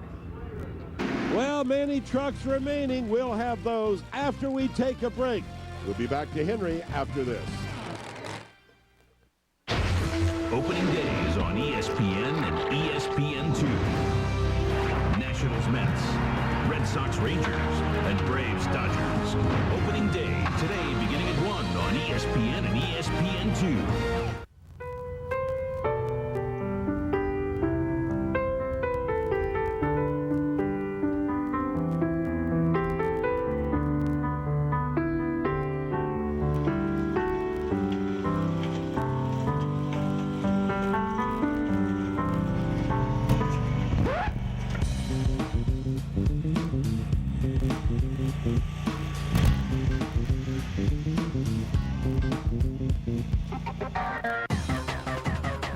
Did you know today's engine technology requires a more consistent oil pressure for maximum performance? Lucas Pure Synthetic Oil Stabilizer is a brand new product designed to stand up to high RPMs and temperatures of today's new car engines. Raise and stabilize oil pressure for smoother idling and improved performance. Reduce engine noise and provide maximum protection. Lucas Pure Synthetic Oil Stabilizer. Light enough for an import, tough enough for a semi. The pull-up? Boy, I tell you what, that's a good-looking run. A lot of horsepower wrapped up in that, baby. Whoa, 319 feet. Well, Dad caught her by 9 feet. He did the job. He's into the pull-off along with Lisa, but I'm not sure I would call 310 feet a guinea pig. No, not at all. These two have really put together outstanding efforts, and you can tell it all starts coming off the line. Feather the throttle, feel the track come underneath you, and then hammer down. Keep it pulling straight and stay off the brake. I asked Lisa when she ran if she had any advice for you, and she said, catch me if you can. You passed her by 9 feet. Is that right? Well, you know, it just proves you can't, you know, beat the old man. It really is a team operation. After you saw her run, did you make adjustments? No, basically, I thought I had hers pretty close, so I set mine just like hers, and luckily I just made a little better hook or whatever, but we we run them straight up. We try to beat each other just like we try to beat everybody else. Jordan Nelson will be up next in the Midnight Madness. Gorgeous Ford truck. Beautiful Ford truck, a lot of power behind this one. And again, everyone looking to get in that top 4 to be in the pull-off. 300 feet and some change is not going to be good enough. Boy, the front end bounced up right there, starts to porpoise a little bit. He's going to bog down shy.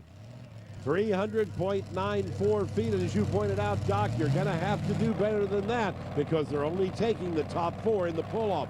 Jessica Jacks up again with the Simpico pair of jacks, a different truck, same driver. Same driver. This girl, a lot of experience. She's gaining very, very quickly in the ATPA series, and she's going to be one to keep an eye on in the future. Boy, I'll tell you one thing, she has got an incredible pull going here, a lot of horsepower. Wow!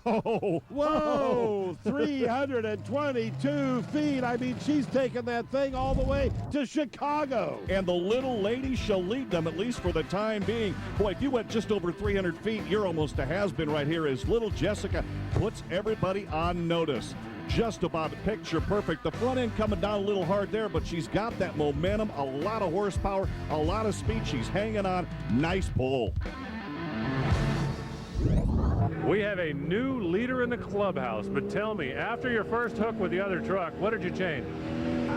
We put more weight in the front so it'd keep the nose down, and we moved the sled all the way over to the left, and we lowered the tire pressure. Wow, tell us all of your secrets, Jessica. She'll learn. Shelton, the cutting edge out of New London, North Carolina. But he was already hooking up, so he didn't hear what she said. Yeah, absolutely. So he's already got the helmet on, and you know what? Stan's not going to listen. He knows exactly what he has to do to get into the top 4 here in Henry. And I tell you, he may not have found the right combination. The front end way up in the air. The weight balance a little off. But Doc, just good enough. He's in the number 4 position in the full pull. Who can go the most past 300 contest? Here comes Wayne Bunnings, though. He has other ideas with the Mopar Madness. A little old school here with the old Rampage. This baby can fly. An 84 Dodge. And again, he's looking to go hammer down. He is on that throttle very quickly off the line. And look at that, straight as an arrow pull. Just a little bit of drift, but he's staying off the brakes. A great pass by Mr. Bunnage. 313 feet. He will go into the pull-off. He bumps Stan Shelton out of the pull-off. And here's the way they stand with our Valco leaderboard. Look at this. Lisa Tatum is on the bump at 310 feet. Who'd have thought it? We have 2 more pullers and then the pull-off when we continue from Henry. Bonds on Bonds, a weekly series, premieres tomorrow at 8 Eastern on ESPN2.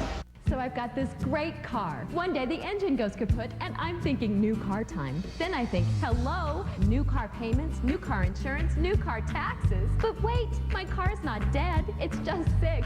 It can be fixed, right?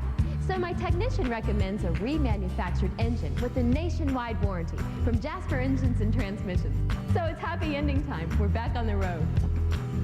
For all your engine and transmission needs, ask for Jasper. It just makes sense. What's under the hood of today's cars?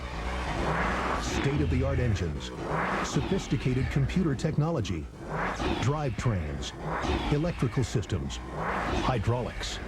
Sound good? Then you're ready to live your passion and accelerate your future at Universal Technical Institute. At UTI campuses across the country, you'll get the training you need to launch your career as an automotive or diesel technician. Training that's customized to fit your learning style. And get this, financial aid is available for those who qualify. Our strategic relationships with leading manufacturers means training on all the cars you dream about. Cars like Ford, Audi, Porsche, Volvo, Toyota, Jaguar, Mercedes-Benz, BMW, International, Volkswagen. These manufacturers all come to UTI for skilled technicians. But here's the best part. The demand for trained technicians is huge and will be for years to come. Call UTI today. Live your passion. Accelerate your future. Universal Technical Institute. The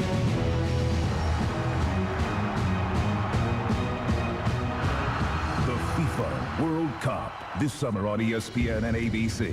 Grab your calculators, everybody. It's the Tell Uncle Sam you're in for a big old deduction tax time savings event. At Furniture Row, we think you deserve a break, so we've lowered prices equal to the amount you pay in sales tax, and there's no payments and no interest until July 2007. Plus, prices are backed by our 200% guaranteed lowest price pledge. Furniture Row, where you'll find 4 specialty stores all in one location, and right now, special price reductions and pay nothing until July 2007. Furniture Row Shopping Center, centered around you. Taco John's presents Taco Tuesday. Taco John's is awesome. Taco Tuesday is awesome too. We're here every Tuesday for Taco Tuesday because the prices are great. Great deal, great tacos. Taco Tuesday, you can't beat the value. Without a doubt, definitely the best tacos in town. I like Taco Tuesday, too. This is the best taco in town. Every Taco Tuesday we show up. Crispy tacos are just 59 cents each on Taco Tuesday. Only at Taco John's. This ESPN2 Speed World coverage of the ATPA Lucas Oil Power Pulling Series from Henry, Illinois is brought to you by Jasper Engines and Transmissions, the nation's leader in remanufactured engines and transmissions, and by K&N Filters. Ask for them by name. Well, only 2 pullers remain that could get into the pull-off. Roger Veach, but he's got to go 310 feet. The mark set by Lisa Tatum, and she's in number 4. Ted, there are 9 people right now that are over 300 feet, but here at Henry, only taking the top 4. The excitement is on it. Boy, you've got to let it all hang out here. Drifting a little bit to the sideline. Don't know if he's going to have it. Maybe close to 300 feet. Oh, okay, wow. Getting closer than that. Yeah, 300.72, which will not get you into the pull-off. And finally, Wayne Sullivan with the Big Ed Red out of Warsaw, Kentucky. Top running Chevrolet, the last guy to try to knock into that group of the pull-off with 4 in it right now. A straight pass, gets the front end up right about where he needs to, slams it down hard. That's going to take away some distance. 302.44 feet, a full pull, but not in the top 4, so it's time for the pull-off. Here we go. First with number 4, Lisa Tatum, the full throttle. Now, she's competing against Dad again. She's competing against Dad and the rest of them right here. Boy, wouldn't that be neat if they both finish first and second. She's the first one out. Maybe an advantage to her. All she's got to do is drop the throttle and get on it. And boy, I tell you, she's got a great effort right here. But understand, they have changed the gear in that sled. 305 feet. It's a little more difficult this time. By changing the gear, the weight comes down on the back axle faster. Boy, it all happens a lot faster. So what you think in that first run is getting the old hammer down there and you're flying down the track. Now it happens a little bit slower. Lisa, when you came down after your first pull, you had a big smile on your face. You don't look quite that cheerful after this one. What happened? Well, I'll tell you what, this is one of those tracks that when the sun starts to go down, you start to build a road, and I guess I started the road out. I went 310 and was thrilled about it, and then I watched a whole lot of them pass me up, but thank goodness I held out, was in the top 4, and made it to the pull-off. Dad came back and beat me, and so he's next, and so I'm going to take care of him. All right, 305.94 feet. Here comes Dad with the extreme pleasure. Now, did he learn anything from Lisa? I bet he did a little bit, but this guy's not going to let many of his secrets out. A lot of experience here. You see him to the right just a little bit of where he spotted the sled to start things off. He's got a great pass right here, a lot of horsepower, and he's going to plant it down there. He may take the lead. Boy, he beats the daughter again, 308.90 feet, but that may not be enough. We'll find out after we talk to Alan. Your daughter said she was going to go back and help you beat her, and you did.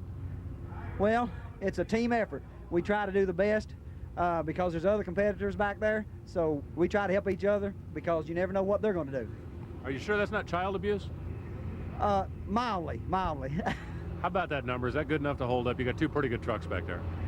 You never know. It was a good pass. It felt real good, but like I say, there are tough trucks back there, and you just never know. It's a crapshoot. Indeed it is. Jessica Jacks, a Simpico pair of Jacks out of Noblesville, Indiana. The other young lady, 2 women and 2 men in the pull-off. Boy, pulling has changed, and ATPA has really got the stars out in the forefront in this pulling action. She had a 322-foot pass in the first round. She comes back here, maybe not enough to get a beat, but a good effort by Jessica Jacks. 305.0 feet, so she is behind Lisa Tatum and Tony Tatum. Here's the last guy, Wayne Bunnage, the Mopar Madness, who showed them all how it was done, getting in one of the last pullers. Wayne loves this opportunity right here to be the last guy. You can't blame it on anything else. You don't have to worry about, oh, he's drifted way right there. That's just going to take away valuable feet from his effort. Well, the terrific Tatums do it. Tony will be in first, Lisa in second, Allen's with both of them. I guess this is what we call a pretty good day at the office for Team Tatum pulling. You bet. It doesn't get much better than this. You didn't seem very confident after you got out of the truck. You just never know. You never know. You don't count it out till the fat lady sings. I get the distinct feeling maybe everybody needed your help because you finished second, you helped your dad, he finished first, you didn't help anybody else. Yeah, but my dad sure did help me. I tell you what, we've got 2 trucks and we've got 3 people on our crew most times, so it gets really, really hectic, but I think sometimes the harder it is, the better you do. So here's the way they finished up. Tony Tatum, Lisa, Jessica Jackson, Wayne Bunich, all in that pull-off. Stan Shelton, Keith Long, Wayne Sullivan, all went over the 300-foot mark. And our Hot Pull Award from K&N Filters has to go to Tony Tatum for an outstanding job. This is Ted Jones for Doc Riley and Alan Reinhart. Thanks for joining us. So long, everyone. This has been a presentation of ESPN, the worldwide leader in sports. The Dixie Chopper Unlimited Superstock tractors are ready to stake their claim to the largest purse in pulling. It's Henry, Illinois, and it's coming up next on The Deuce.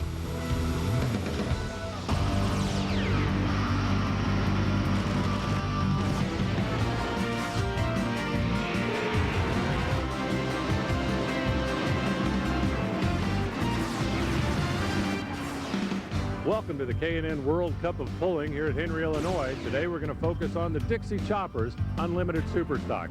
The tractor behind me belongs to Jordan Lustig. Now Jordan ruled the roost for a few years, but 2004 was a bit of an off season. Here in 2005, this machine's getting back on track, up in the top 3 in points right now and looking for the top spot. Jordan, what's different? Last year we fought a lot of bearing problems, and we found out that Cleveite that manufactured our bearings started to make their bearings out of a different material that just wouldn't stand up to the pressure that the 5,000 horsepower Caterpillar engine was making. Tell me a little bit more about the truck. I mean, they call it Unlimited Superstock, and it really is. It's a wild machine. Yeah, it's basically a homemade tractor, really, with AGCO white sheet metal. It's got a chrome moly tubular chassis frame on it, component style rear end. It's got the Cat 3208 engine, 650 cubic inches, runs on alcohol. We run 3 turbochargers, right around 80, 90 pounds of boost, and we're making upwards of 5,000 horsepower. 90 pounds of boost out of 3 turbos. Take that, you street racers out there. But these guys aren't looking for top speed. They're looking for 300 feet with a big, heavy sled. And as I said, Jordan was the best in the business for years. If he's got the mechanical woes behind him, he could be the champ again here in 2005. All right, Alan, thank you very much. Ted Jones and Doc Riley here in the booth as we get ready to start this category with Aaron Hawley as a Minneapolis Moline, the bright yellow tractor right there. Out of Waupun, Wisconsin, he's a second-generation puller. This is one tough tractor. First out of the blocks, let's see what he can do on this 300-foot track here in Henry. On a good run right now, pulling and pulling and pulling and still going, Doc, right out the back door. You know what? They're going to have to reset the sled on that one. Yeah, that was just a little too easy right there. So the official's going to reweight the sled. We'll have another puller. And they've done that as we move ahead in time. The Big Toy 2 out of Wilmington, Ohio. This is driven by John Evans. A lot of horsepower and a very good pass. The front end maybe just a little bit wide as it starts to porpoise a little bit. The track throws him to the sideline. You hit that brake, you give up distance, but look at that, 311 and some change. Didn't give up much distance, Doc, I'll tell you, and that's after they have reset the sled. So we'll go to our Lucas Oil replay, see exactly how he did that. And he comes off the line very, very well. A lot of horsepower there, trying to keep that tractor straight. And you can see it starts to bend a little bit one way. He hits the foot brake to correct, and that tractor just takes him to the sideline. Well, John, after they reset the sled, you get to be the guinea pig. So is that a keeper? Oh, yeah, that's definitely a keeper. That was a good run. I'm happy with it. Looked like it was trying to get itself out of the groove, out of shape at this end. I'm one to let it go, and I don't correct a lot. That takes a lot off your run if you correct. And if it's gone and I'm going to stay in bounds, I generally leave it alone. I guess not hitting the brakes is always a good thing. Well, not necessarily. Up next will be Dwayne Schroeder, the Cornhusker Deer. By the way, the lead right now is with an International Harvester, and they're very much into brand here in tractor pulling. You betcha, and the fans are loving the John Deere green out of Nebraska. This a pretty good pull right here, and again, that front end looked like it was just a tad bit too light. Way light, 270.86 will not be anywhere near the mark. 311 set by John Evans, so Sid Broughton will give it a shot. Out of New York, as you can see, these pullers from all over the country. Another red tractor right here, and he has got himself a head of steam as he heads towards 300 feet. And again, this time, track kicked him into the other sideline there. 304.72 feet. By the way, that could be full pulls, but we'll see what the officials have to say about that as we look at the replay right now. Sid Broughton's got a good pull, comes off the line very, very well. That front end has got to be up in the air just a little bit more. Now he starts to drift towards the left sideline, but still with a good head of steam. Well, Sid, did it feel as good as it looked? It felt pretty good. It went good and straight. I don't know, I didn't seem to get the speed, I didn't think, going out of the hole, but it seemed to be a pretty good pass. A lot of guys look like they've been having trouble getting the sled sideways out there. Keeping it straight may be the key. It may be. It was a good straight pass, so. And it was a full pull. Indeed, it was a full pull, being 300 feet if they set it there. Now, Tim Howell from Wilmington, Ohio will be up next in Ryan's Toy 2. Great point, Ted. They start to build a road right here. They may just adjust that full pull mark. But right now, Tim Howell trying to make it happen, trying to get past 300 feet. Boy, he starts to bounce, and he is all over the track. You see the rear tires start to go side to side, 265 at 18. Not good enough to get up there in the elite full pull category. Let's check in right now with Alan and see what Tim thinks about that pull. Tim, what happened? That's not what we expect to see out of this tractor. I think we got a charger problem. It couldn't get the RPMs up on it. I don't think we got any boost out of it. An air leak or actually a bad turbocharger? I'm not sure. We'll have to go back and look at it and see what we find. Well, boost is the name of the game in this business. All right, Alan, and they have informed us that a full pull will be 305 feet. Only one man has done that so far. Opening day is on ESPN and ESPN2. Nationals Mets, Red Sox Rangers, and Braves Dodgers. Opening day today beginning at 1 on ESPN and ESPN2.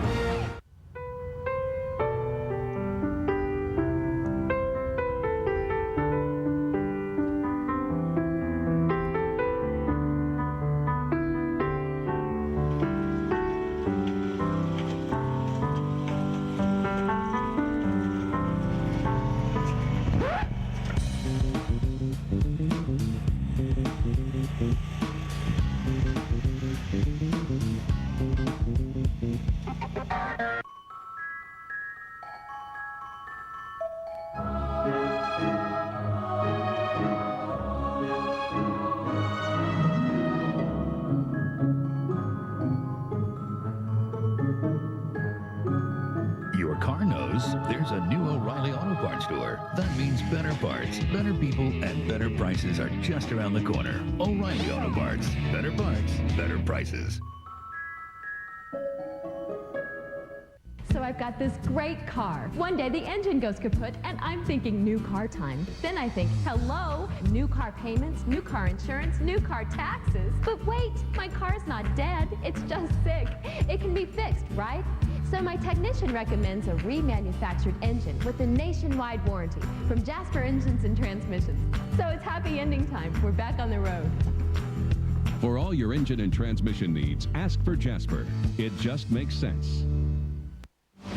This ESPN2 Speed World coverage of the K&N World Cup of Pulling from Henry, Illinois is being brought to you by Real Power. Turn your truck into a mobile power unit. And by Jasper Engines and Transmissions, the nation's leader in remanufactured engines and transmissions. This week's Jasper Engine and Transmission Best Engineered Award goes to the Taking Care of Business machine, driven by Joe Kwiatkowski. Now, Joe gets all kinds of camera time, so we're going to talk to his crew chief, son Arnie. Tell us a little bit about your machine. Okay, well, we used to run in a diesel class and that, and for years. My dad's been pulling ever since he was a little kid, basically 18 years old. I am more, you know, I've always been infatuated with mechanical stuff, engines and stuff like that, but I just have to say the competition here tonight is tremendous. We just did a lot of work to this machine here last night. We we're on our second event in the points race. First, we got first place at Arcola here last weekend, so I'm very happy with that. And we found a broken rocker arm. Basically, we got it ready to go here tonight. We're just hoping for the best. We have a lot of competition here, and all I can say is these tractors, they're basically, it's any of the component on them, it's all hand fabricated equipment. Everything is, you know, hand built, and so there's a lot of work and a lot of time, a lot of money invested in these machines, and all I can say is we've got a lot of people to run against, and I just hope we do good tonight. If I can finish in the top 5, I'll feel like I did good. That's basically all I got to say. Well, working on one of these tractors and driving it truly is a labor of love. And he talked about the hours and the expense that goes in. Just one of the small awards we can give him this week is the Jasper Engine and Transmission's Best Engineered. All right, thank you very much, Alan. We'll see that Best Engineered tractor. He calls it Taking Care of Business, and Joe Kwiatkowski is up and ready to go, Doc. This guy's got championships. There's no track that he can't go down. Boy, look at the horsepower. The turbo boost is outstanding. Lots and lots and lots of power here as he rifles down almost the middle of the track, a full pull. He goes over that 305-foot mark established by the ATPA. We'll look at exactly how he did it one more time. Teddy wastes no time getting off the line. You can see the incredible amount of wheel speed. He's really got his hands full braking and steering that tractor as much as he can, but it pays off for a full pull. I do believe that'll get you in the pull-off. Yeah, I hope so. It was a good pass. Could have maybe used a little bit more front-end weight. Would have been a little bit smoother, but it's a good track. Looked like the tractor was trying to wander a little bit, but you were able to keep it fairly straight. Yeah, a lot of wheel speed, and she was trying to sashay a little, but that's fine. Full pull, and he is the leader in the clubhouse right now. All right, Alan, but here comes another Minneapolis Moline, Aaron Hall, out of Wisconsin. This is the repull. He was our test puller, so he gets to drop back in the class. This may give him an opportunity here to find out what he needs to do. And this young man just needs to put the hammer down.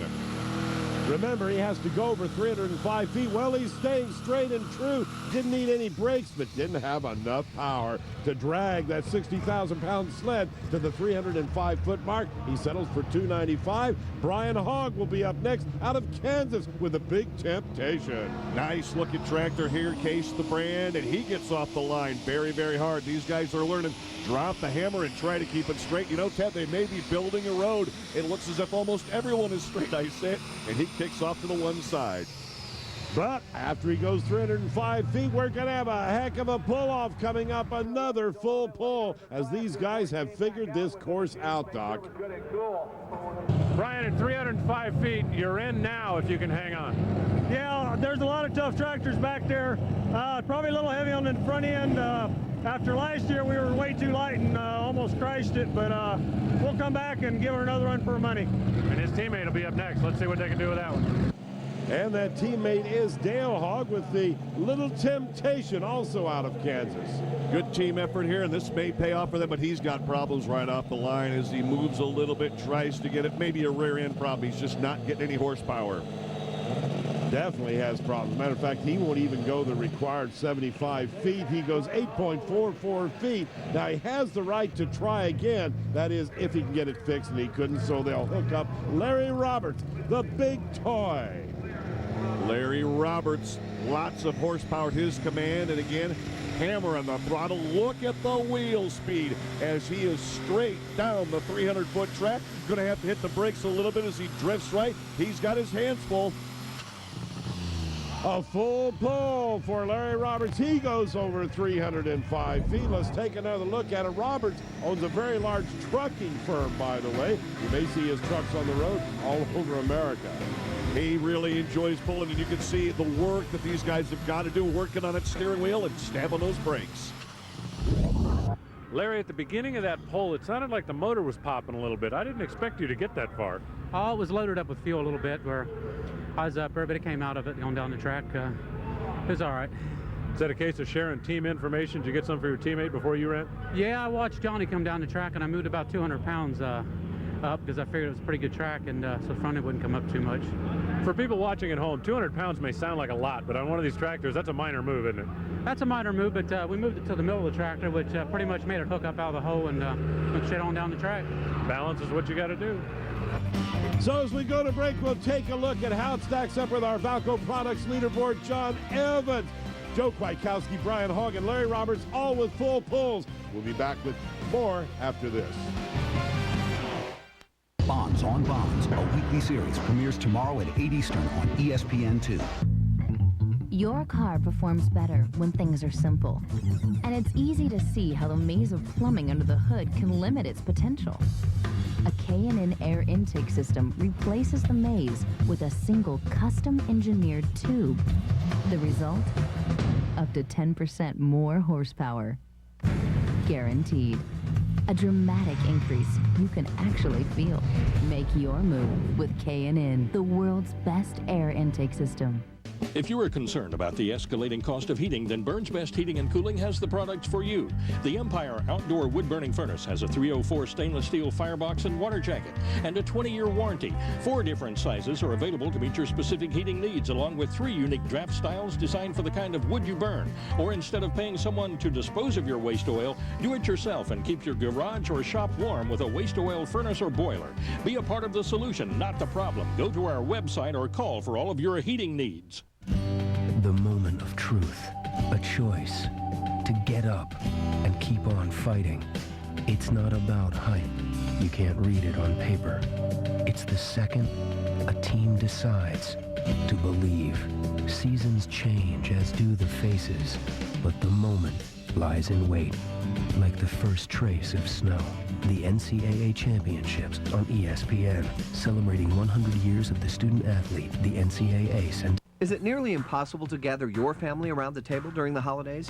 Get a table that everyone will want to gather around at Pleasure Pools and Spas in Davenport. That's right, Pleasure Pools and Spas carries a full line of gaming tables, including billiard, air hockey, poker, and foosball tables. You'll get free delivery and setup on any slate pool table. And for that added peace of mind, we do all of our own installation and service work without the use of subcontractors. Gather your family and head to Pleasure Pools and Spas, bringing families together for over 25 years in the Quad Cities.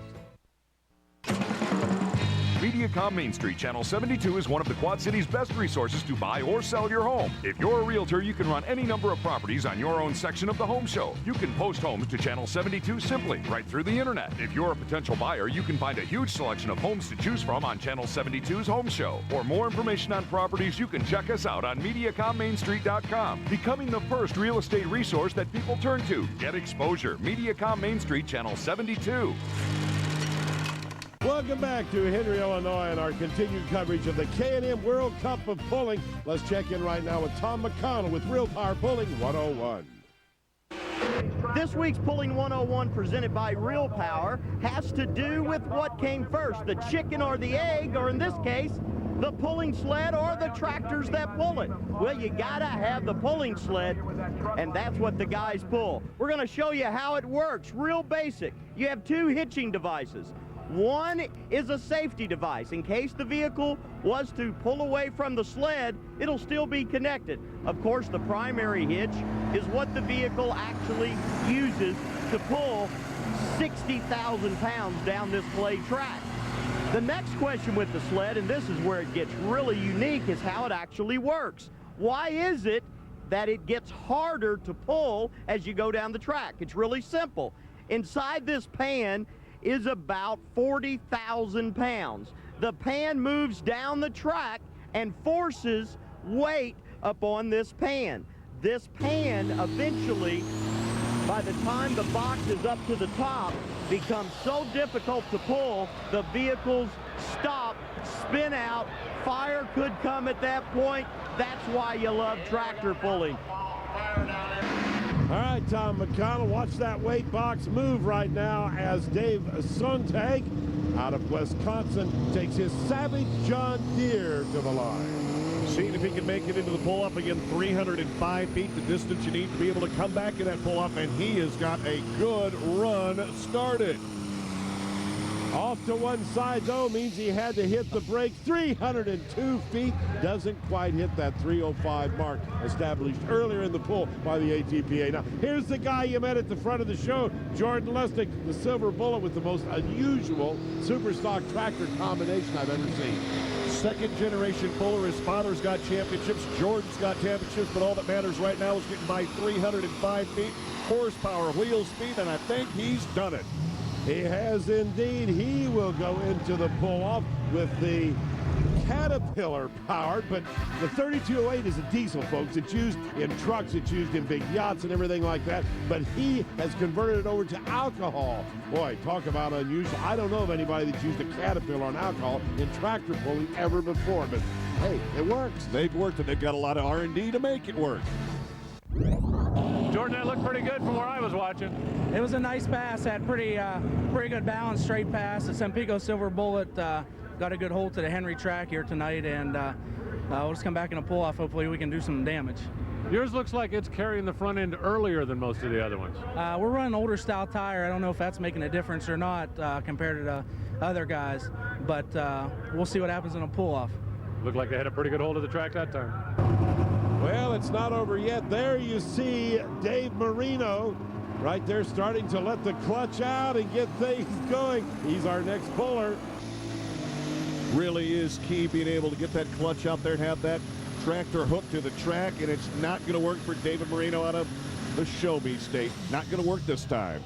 251 feet. He came up way short. Definite problems for Marino. We'll move on now to Brian Newman, the Midnight Massey out of Fall River, Wisconsin.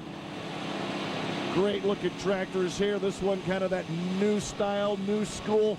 No horsepower, and he's just along for a little parade lap here. Too bad for this cat. Something we don't see often. A Massey Ferguson only goes 70 feet as he had troubles, as Doc pointed out.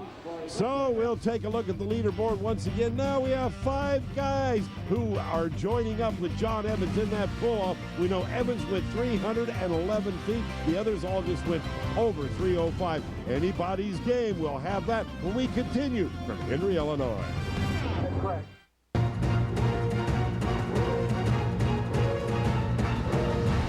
NBA Sunday on ABC. This is where it all happens as the race to the postseason heads into the stretch. This week, a great rivalry is renewed. The Pacers, striving for playoff position. The Pistons, hungry to lock up the league's best record. Pacers-Pistons, Sunday 12:30 Eastern on ABC, home of the NBA Finals. Reduce the clutter on your console with a fully integrated navigation system from North Star. The North Star 6000 lets you switch seamlessly between plotter, sounder, radar, or personalized video. The split screen and overlay features give you full command of your navigation tools. Crisp, clear screens in 5 sizes make the North Star 6000 the perfect setup for center consoles or blue water yachts. North Star 6000, the ultimate integrated electronic system. Pipemaster Tools, the greatest new welding aid to hit the industry in years. With Pipemaster, you can lay out complicated tube joints and penetrations in seconds. Cuts made with Pipemaster Tools are extremely accurate and fit perfectly for great welds the first time. Pipemaster's revolutionary design makes it simple to use. Just press, transfer, and trace. If you want to save time and money by eliminating wasted material, recutting, and grinding, add Pipemaster Tools to your toolbox. For more information about Pipemaster Tools, log on to Pipemaster Tools or call right now. Hey, Dwayne, this project is critical. It's got a tight budget and even a tighter deadline. Got it, boss. This is Mrs. Hudson's Park Avenue. It needs brakes, rotors, shocks, wipers, and she's got a bridge game at 2 o'clock, so get on it. And if I screw this up, I'm gonna get fired. No matter what the size of your project, O'Reilly has you covered. O'Reilly Auto Parts. Better parts, better prices. So you went to O'Reilly. Genius. This ESPN2 Speed World coverage of the K&N World Cup of Pulling from Henry, Illinois is being brought to you by Real Power. Turn your truck into a mobile power unit. And by Burns Best, alternative heating and cooling system for your home, shop, or business. Here at the manufacturer's midway of the Lucas Oil Power Pulling Series, ran across Matt Land, the National Sales Manager of Dixie Chopper. You guys have an awesome display. Are these all the mowers that are available to the customers throughout the United States and Canada? Yes, sir. We have one model of each of our production lawnmowers here at the pull tonight, so folks can see what we do and what we're about. I cannot get over how fast and how easy they are to handle, but tell us a little bit about why Dixie Chopper is superior. Well, first of all, like you said, they're fast, and it's all about productivity. Whether you mow grass for a living, that just means you can make more money in the same amount of time. Or if you want to have the rest of the day to go to a truck pull, you don't want to spend all day cutting your grass. Get it done, get on with your life. We've been doing this for 25 years. It's all we do. We don't build weed eaters, blowers, or anything else. We build lawnmowers, but we build a good one. A couple things that make us different is we have a 6-frame rail on our Coatesville Classic and up, basically our large commercial machines, get warranted for a lifetime. You're not going to break it. You also have some very unique products in the mowing line. I know you got a twin engine, and tell us about that. Well, like Art says, it's the horsepower, stupid. Back in 1996, there was a demand to mow grass as fast as a Dixie Chopper would mow grass, but they wanted a 72-inch deck. At the time, there wasn't a power plant, air-cooled, that was large enough to do that, and the diesel engines were still a little big, too heavy, and too pricey. So Art, being involved in gyroscopes and flying and everything else, says, you know what, boys, I fly an airplane with 2 engines. Surely to God I can make a lawnmower make with 2. Well, good enough. It's all about the horsepower. Absolutely. We love horsepower. Let's go to the track and check out more horsepower on the Lucas Oil Power Pulling Series. All right, Tom McConnell, and that horsepower is in our pull-off. Now, they pull off in the order they originally pulled, so here's the guy that started it all. John Evans had that 311 feet pull with his Case International.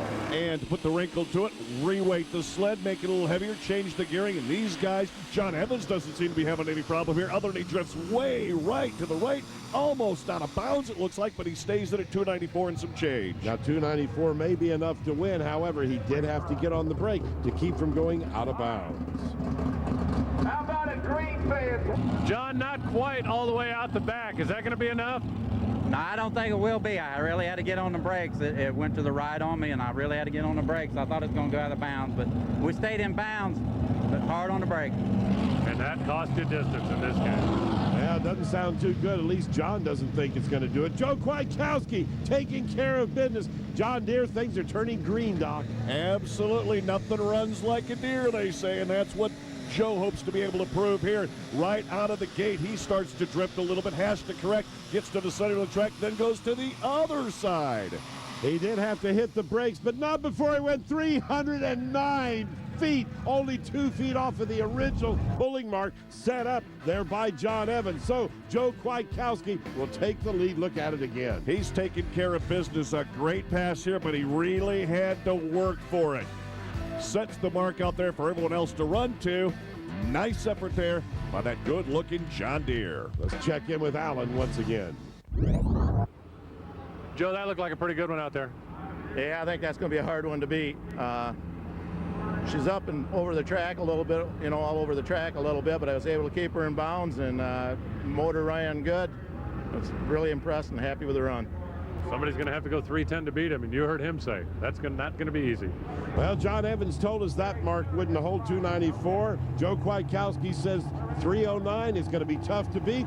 Well, Brian Haig will have a shot at it with a big temptation. Off the line in pretty good shape, but I don't think he's going to be close to 309 unless he picks it up here at the track. Look at that front end go way high, a little light on the nose. He's not going to be in competition. No, only 282 feet. He didn't even beat John Evans' mark. Boy, this track is really getting tricky for these guys. Larry Roberts now, the big toy out of Wilmington, Ohio. We'll see what he can do with his Case International. He's going to rely on a lot of horsepower there, and it looks like he may have reweighted, maybe slung a couple pounds up on the nose. Now he starts to pick up a little speed and starts to increase the distance. But not going to be close to 309. Oh, I'm wrong. Great pull. Oh, man, and did you see that big poof of smoke as he goes 313 feet to take the lead right there? We got to look at that one again. Boy, I really do. The horsepower's there. And this kind of a deceptive run as he comes up. It didn't look quite as quick as some of the other guys, but boy, he really knew what to do. Light on the brakes, trying to keep that front end pointed towards 300 feet. That guy's got the lead. What a great driving job by Larry Roberts. Larry, that pole is not going to be easy for somebody to beat.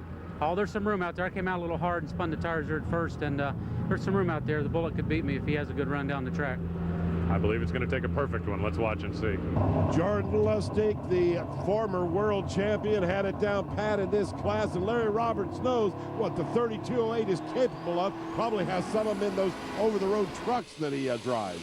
Boy, listen to the horsepower. Hear that cat come up to full song, a good head of steam here. And Jordan's got his hands full as he starts to drift to the side. Had to hit the brake. That's all it took. Larry Roberts will be your winner. Alan is with him now. Well, Larry, we can see that the Silver Bullet didn't quite get you, and you're going to be the champion here tonight. Yeah, it feels great. I'll tell you what, I never thought I'd come up here and come away the winner, but feels great. Got a lot of good competition up here, a lot of good people, good crowd. Announcers do an excellent job. I just appreciate everything that everybody does for the pool. So here's the way it ends up. We'll take a look at our Valco leaderboard. Larry Roberts, your winner, 313 feet. And take a look at the guys that were in the pull-off. Our Hot Pull Award has to go to Larry Roberts, sponsored by Duramax Diesel, as he went 313 feet on the pull-off. Went further on the pull-off than he did in the original pull. That's a wrap from Henry, Illinois. I'm Ted Jones for Doc Rowley, Tom McConnell, Alan Reinhart. Thanks for watching. So long, everyone. This has been a presentation of ESPN, the worldwide leader in sports. Sunday, April 2nd, 2006. There has always been a gulf between Duke's signature athletics and elite academics and the realities beyond the campus in Durham. You have, to some degree, a clash of cultures. I feel that the administration has not appropriately dealt with this issue. Now, as the nation watches, that gulf grows wider. 46 members of the Duke lacrosse team remain under suspicion for the suspected gang rape of a woman. An allegation of sexual violence involving Duke's athletic program has awakened local anger over privilege and race. Local folks tend to call Duke the plantation. You've got the bosses at the top, and you've got a lot of the minority and poor folks at the bottom. For race relations, I think this can have a devastating effect if there's not some quick turnaround. Today outside the lines, Duke and Durham, so close and confronting what keeps them apart.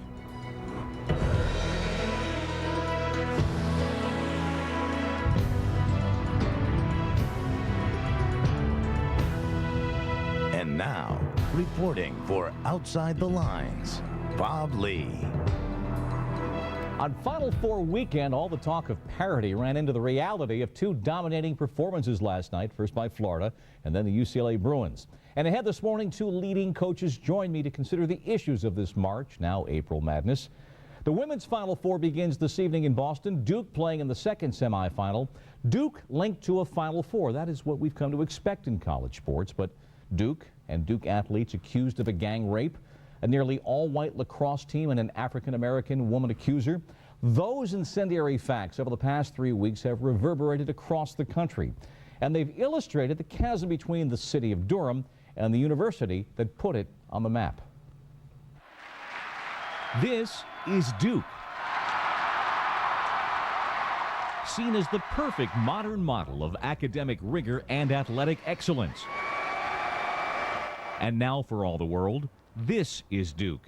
A rape investigation involving the Duke men's lacrosse team is igniting a firestorm of activity around campus. Yes means yes, no means no. Profound and polarizing emotions raging daily, cutting to the heart of Duke's relationship with the city of Durham. Long-held views propelled into public debate by the allegations of gang rape made by an African-American exotic dancer against three unidentified white lacrosse players.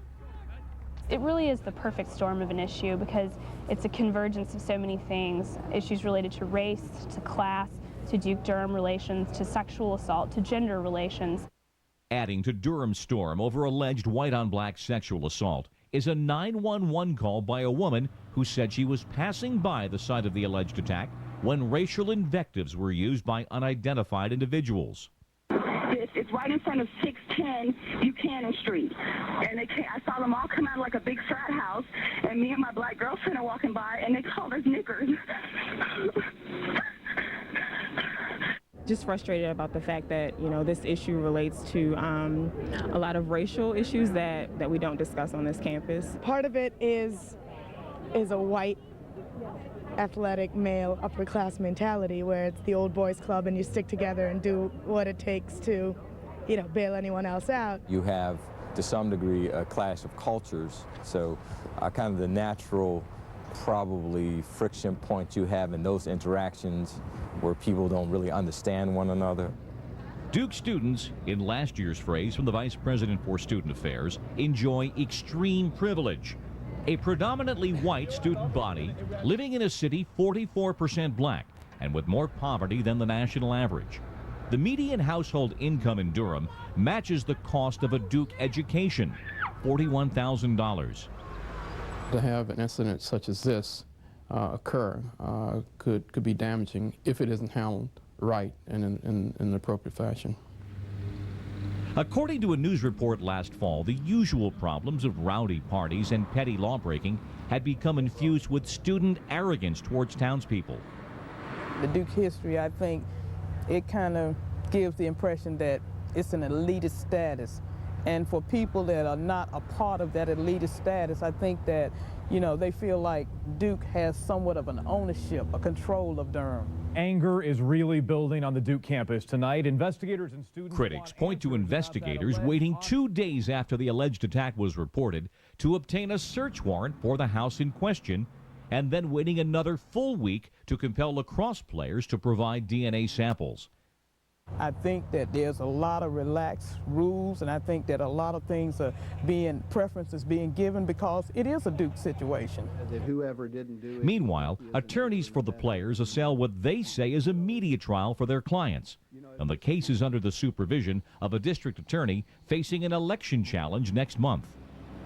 I'm certainly used, after more than 27 years at the DA's office, to know that whatever we do is not going to please everybody, and that really isn't even a concern for me. You know, I think he's pandered to the public. I think he's pandered to the racial tensions in the community. I think he's pandered to the class tensions in the community.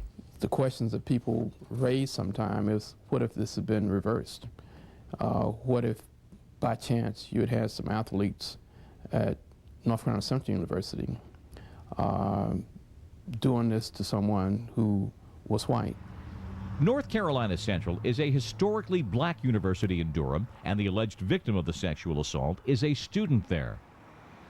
Had this been a crime at North Carolina Central with one of those teams over there, I can guarantee you that those guys would have been downtown in that local jail trying to figure out how they're going to get out, not sitting somewhere getting lawyers together and worrying about DNA samples. Adding to the racial tension, cross burnings 10 months ago in Durham. The case remains unsolved. For the past decade, Duke has acknowledged the need for improved community relations and invested $10 million in Durham's neighborhoods and school system. Duke is the single largest employer in Durham. So you've got all the local black officials who don't want to bite the hand that feeds them. You've got Duke, which is a bastion of rich money, white money from all over the country and all over the world. And so you've got this kind of system that keeps everything in place and nothing seems to change. It is not unusual these days to hear some local residents call Duke the plantation. It's run like a plantation. You've got the bosses at the top and you've got a lot of the minority and poor kids and poor folks at the bottom. And they really don't have any sense that they have an obligation to the community. While the university and the town wait perhaps 2 more weeks for any criminal charges, the public demonstrations and dialogue continue, for better or for worse.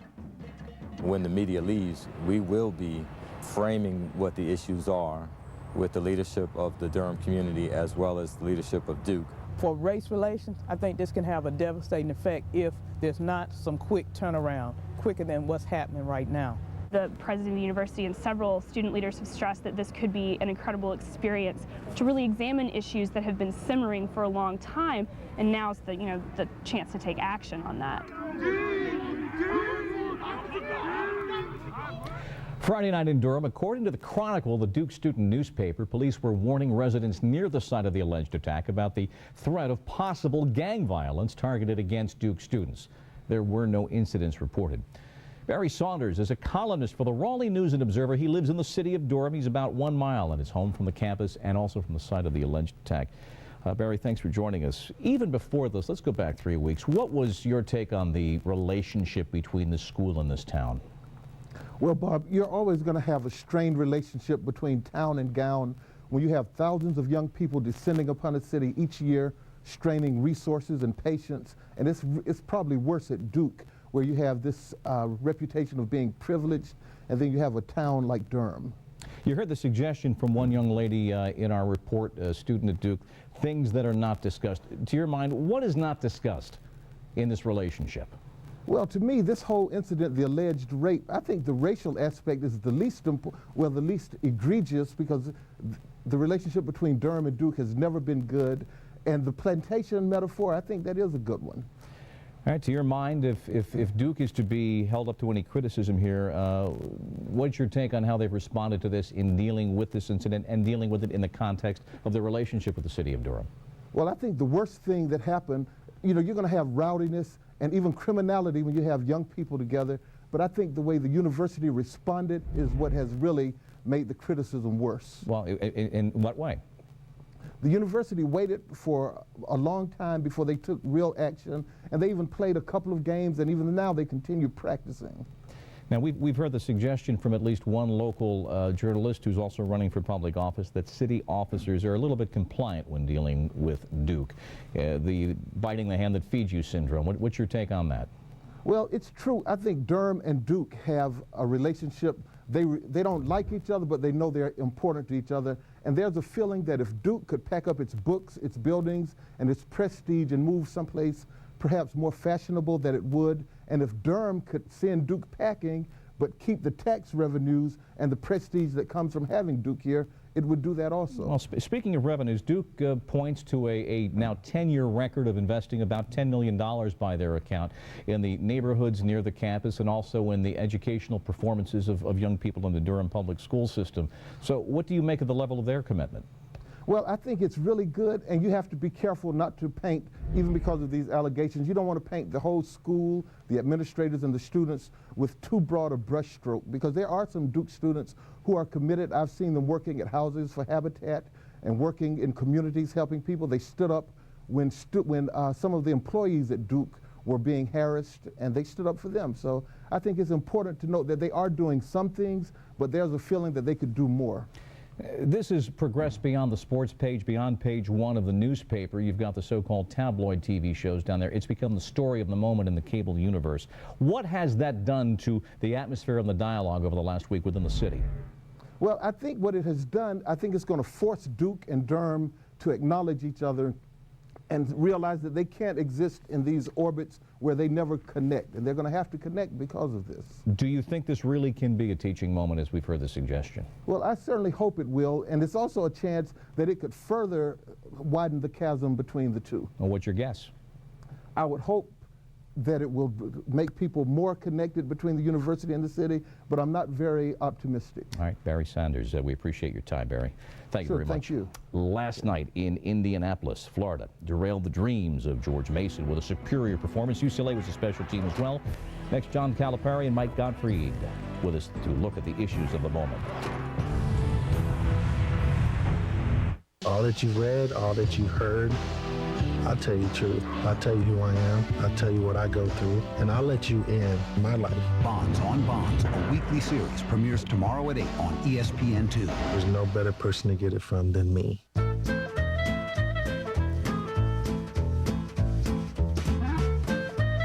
Find hard-to-find items with a complimentary concierge service. Just one of the many benefits of Visa Signature, the rewards card that rewards you for living. Wow, that guy that took the elbow says he's in bad shape. He's better now.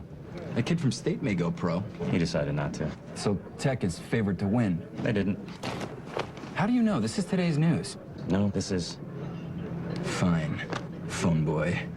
Singular MediaNet. Latest scores, breaking news, bracket challenge. If you've got Singular, you can personalize your phone for NCAA March Madness. To get a 2-for-1 deal on radial tires in here. Singular, raising the bar. Enterprise, I'm at the repair shop, and I need to rent a car. At Enterprise, we'll arrange to pick you up free and get you on your way. Nice day, Mom. Pick Enterprise. We'll pick you up.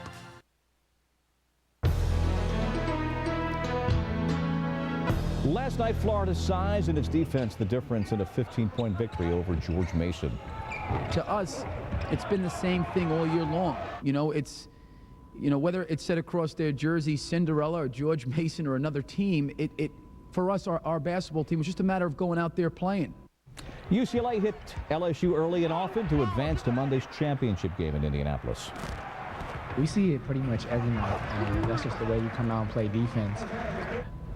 They don't do the things that they normally do. They're looking at each other, pointing fingers. Sometimes eyes get real big, like deer in the headlights, like they don't know what hit them. And that's just from playing hard and playing together. I mean, it's not any special recipe. It's just really, sucking up and defending and playing hard on that end of the ball. So Monday night, Florida will take on UCLA, but this tournament is about so much more than that. Let's discuss it now with the head coach at Memphis, John Calipari. He took Massachusetts to the Final Four back in 1996. Mark Gottfried is in his 8th season as Alabama's head coach. He was a member of the staff for the 1995 national champion UCLA Bruins. Good to have you both on the program. Cal, all the talk was George Mason, Cinderella, and of course reality bites, and it bit hard last night. What's the takeaway, do you think, now you've had a couple hours to reflect on George Mason's appearance here? I worry that 150 college presidents are going to look at their basketball coaches and say, we can be George Mason. And I think the run that they've had has been great. It's been great for the university, but I worry. George Mason had an opportunity in the Sweet 16 and Elite 8 to play basically in a home building. They have a great coach in Jim Larinaga. They had senior leadership. It was all aligned right. I hope it happens again, but it may not. And I just hope that coaches don't get pigeonholed in that we're one of those teams that can win it all and win the national title even though we're in a lower league. Yeah, you said that last night. Jimmy Larinaga said it essentially after the game last night.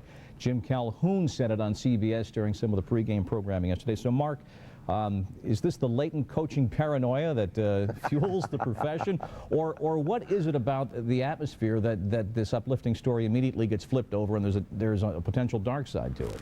Well, I think we are paranoid. Too many guys lose their jobs, but I would agree. I think it's a great story. It's a phenomenal story. I think deep down everybody was pulling for him just a little bit because you wanted the story to continue. But we do worry that there starts to be pressure put on some coaches that's probably a little bit unrealistic. Well, let's listen to what Jimmy Larinaga had to say last night, because he was brought into the conversation in terms of representing a lot of different schools, and he realized what was at stake, and he reflected some of what you fellows were talking about. Let's listen. I'm especially proud to represent, if we do, all those mid-majors and low majors who aspire to get here one day.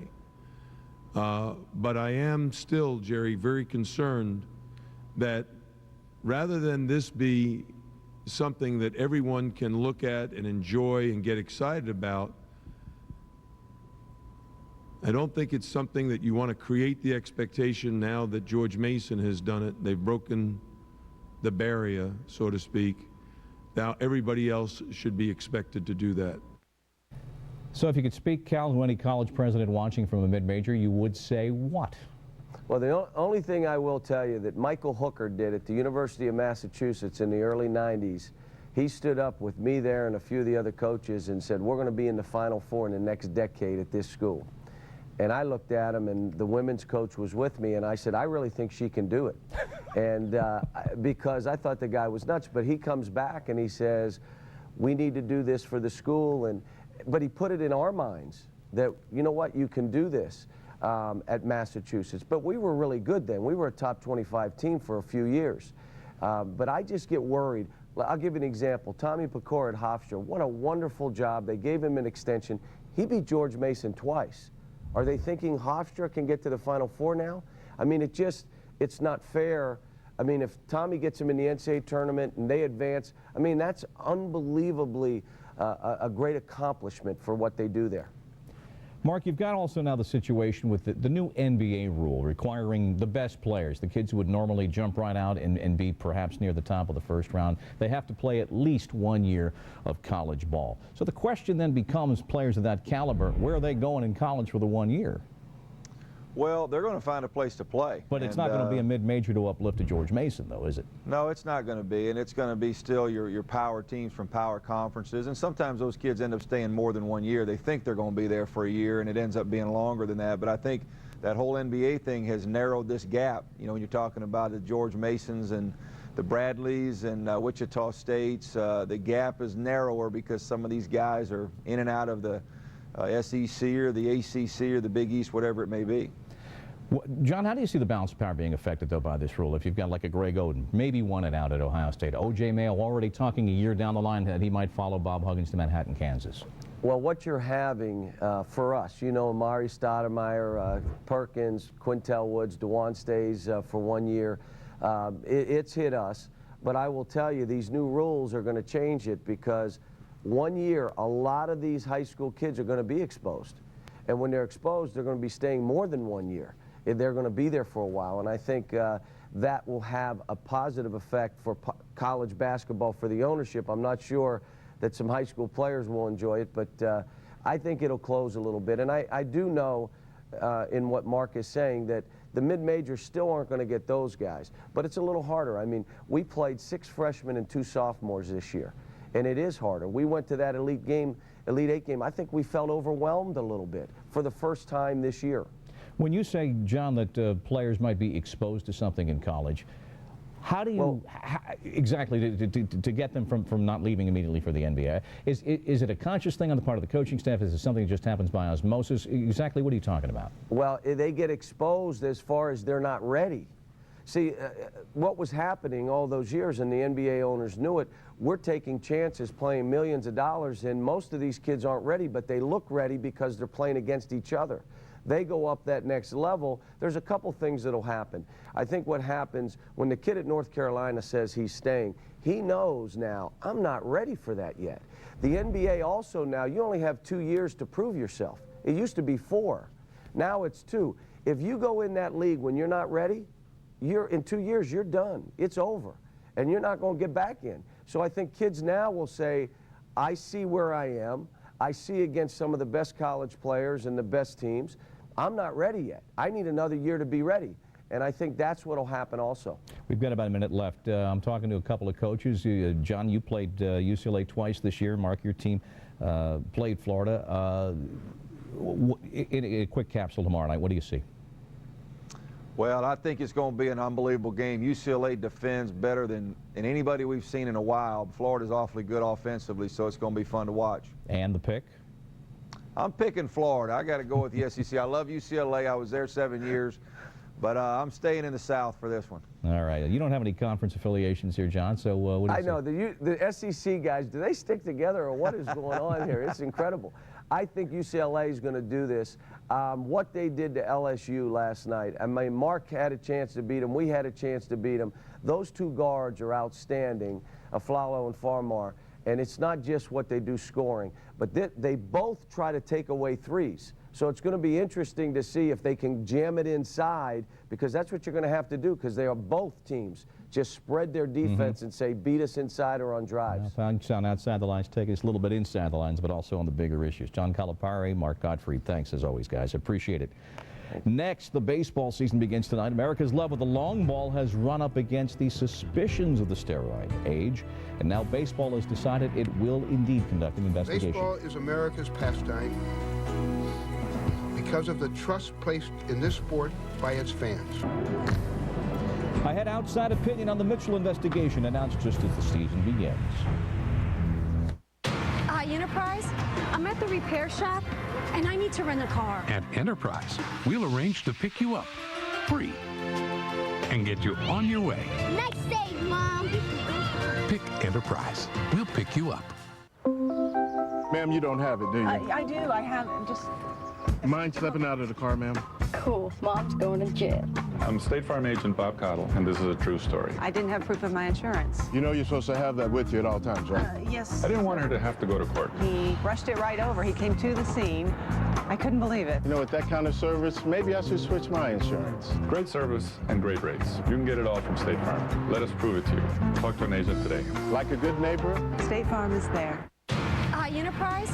I'm at the repair shop, and I need to rent a car. At Enterprise, we'll arrange to pick you up free and get you on your way. Nice save, Mom. Pick Enterprise. We'll pick you up. Own a timeshare or campground membership? Turn it into cash. Timeshares Only got us our full asking price before our next monthly payment was due. Timeshares Only is the nation's largest, #1 most successful timeshare agency, representing properties from the biggest names in the industry. No one sells more timeshares.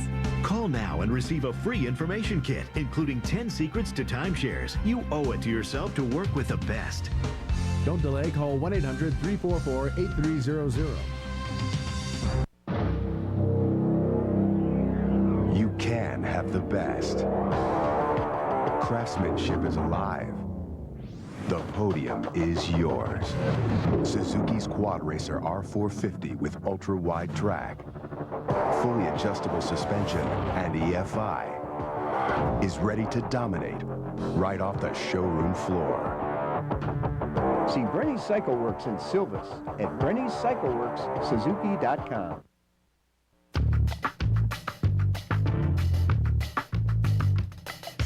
At VHIX.com, we've taken car shopping to a whole new level. You can search by make, by model, even by how much you'd like to spend. So if you're looking for a new or used car, search for it at dealers near you at VHIX.com. Roadmap to the automotive world. Sexton Ford is the talk of the town.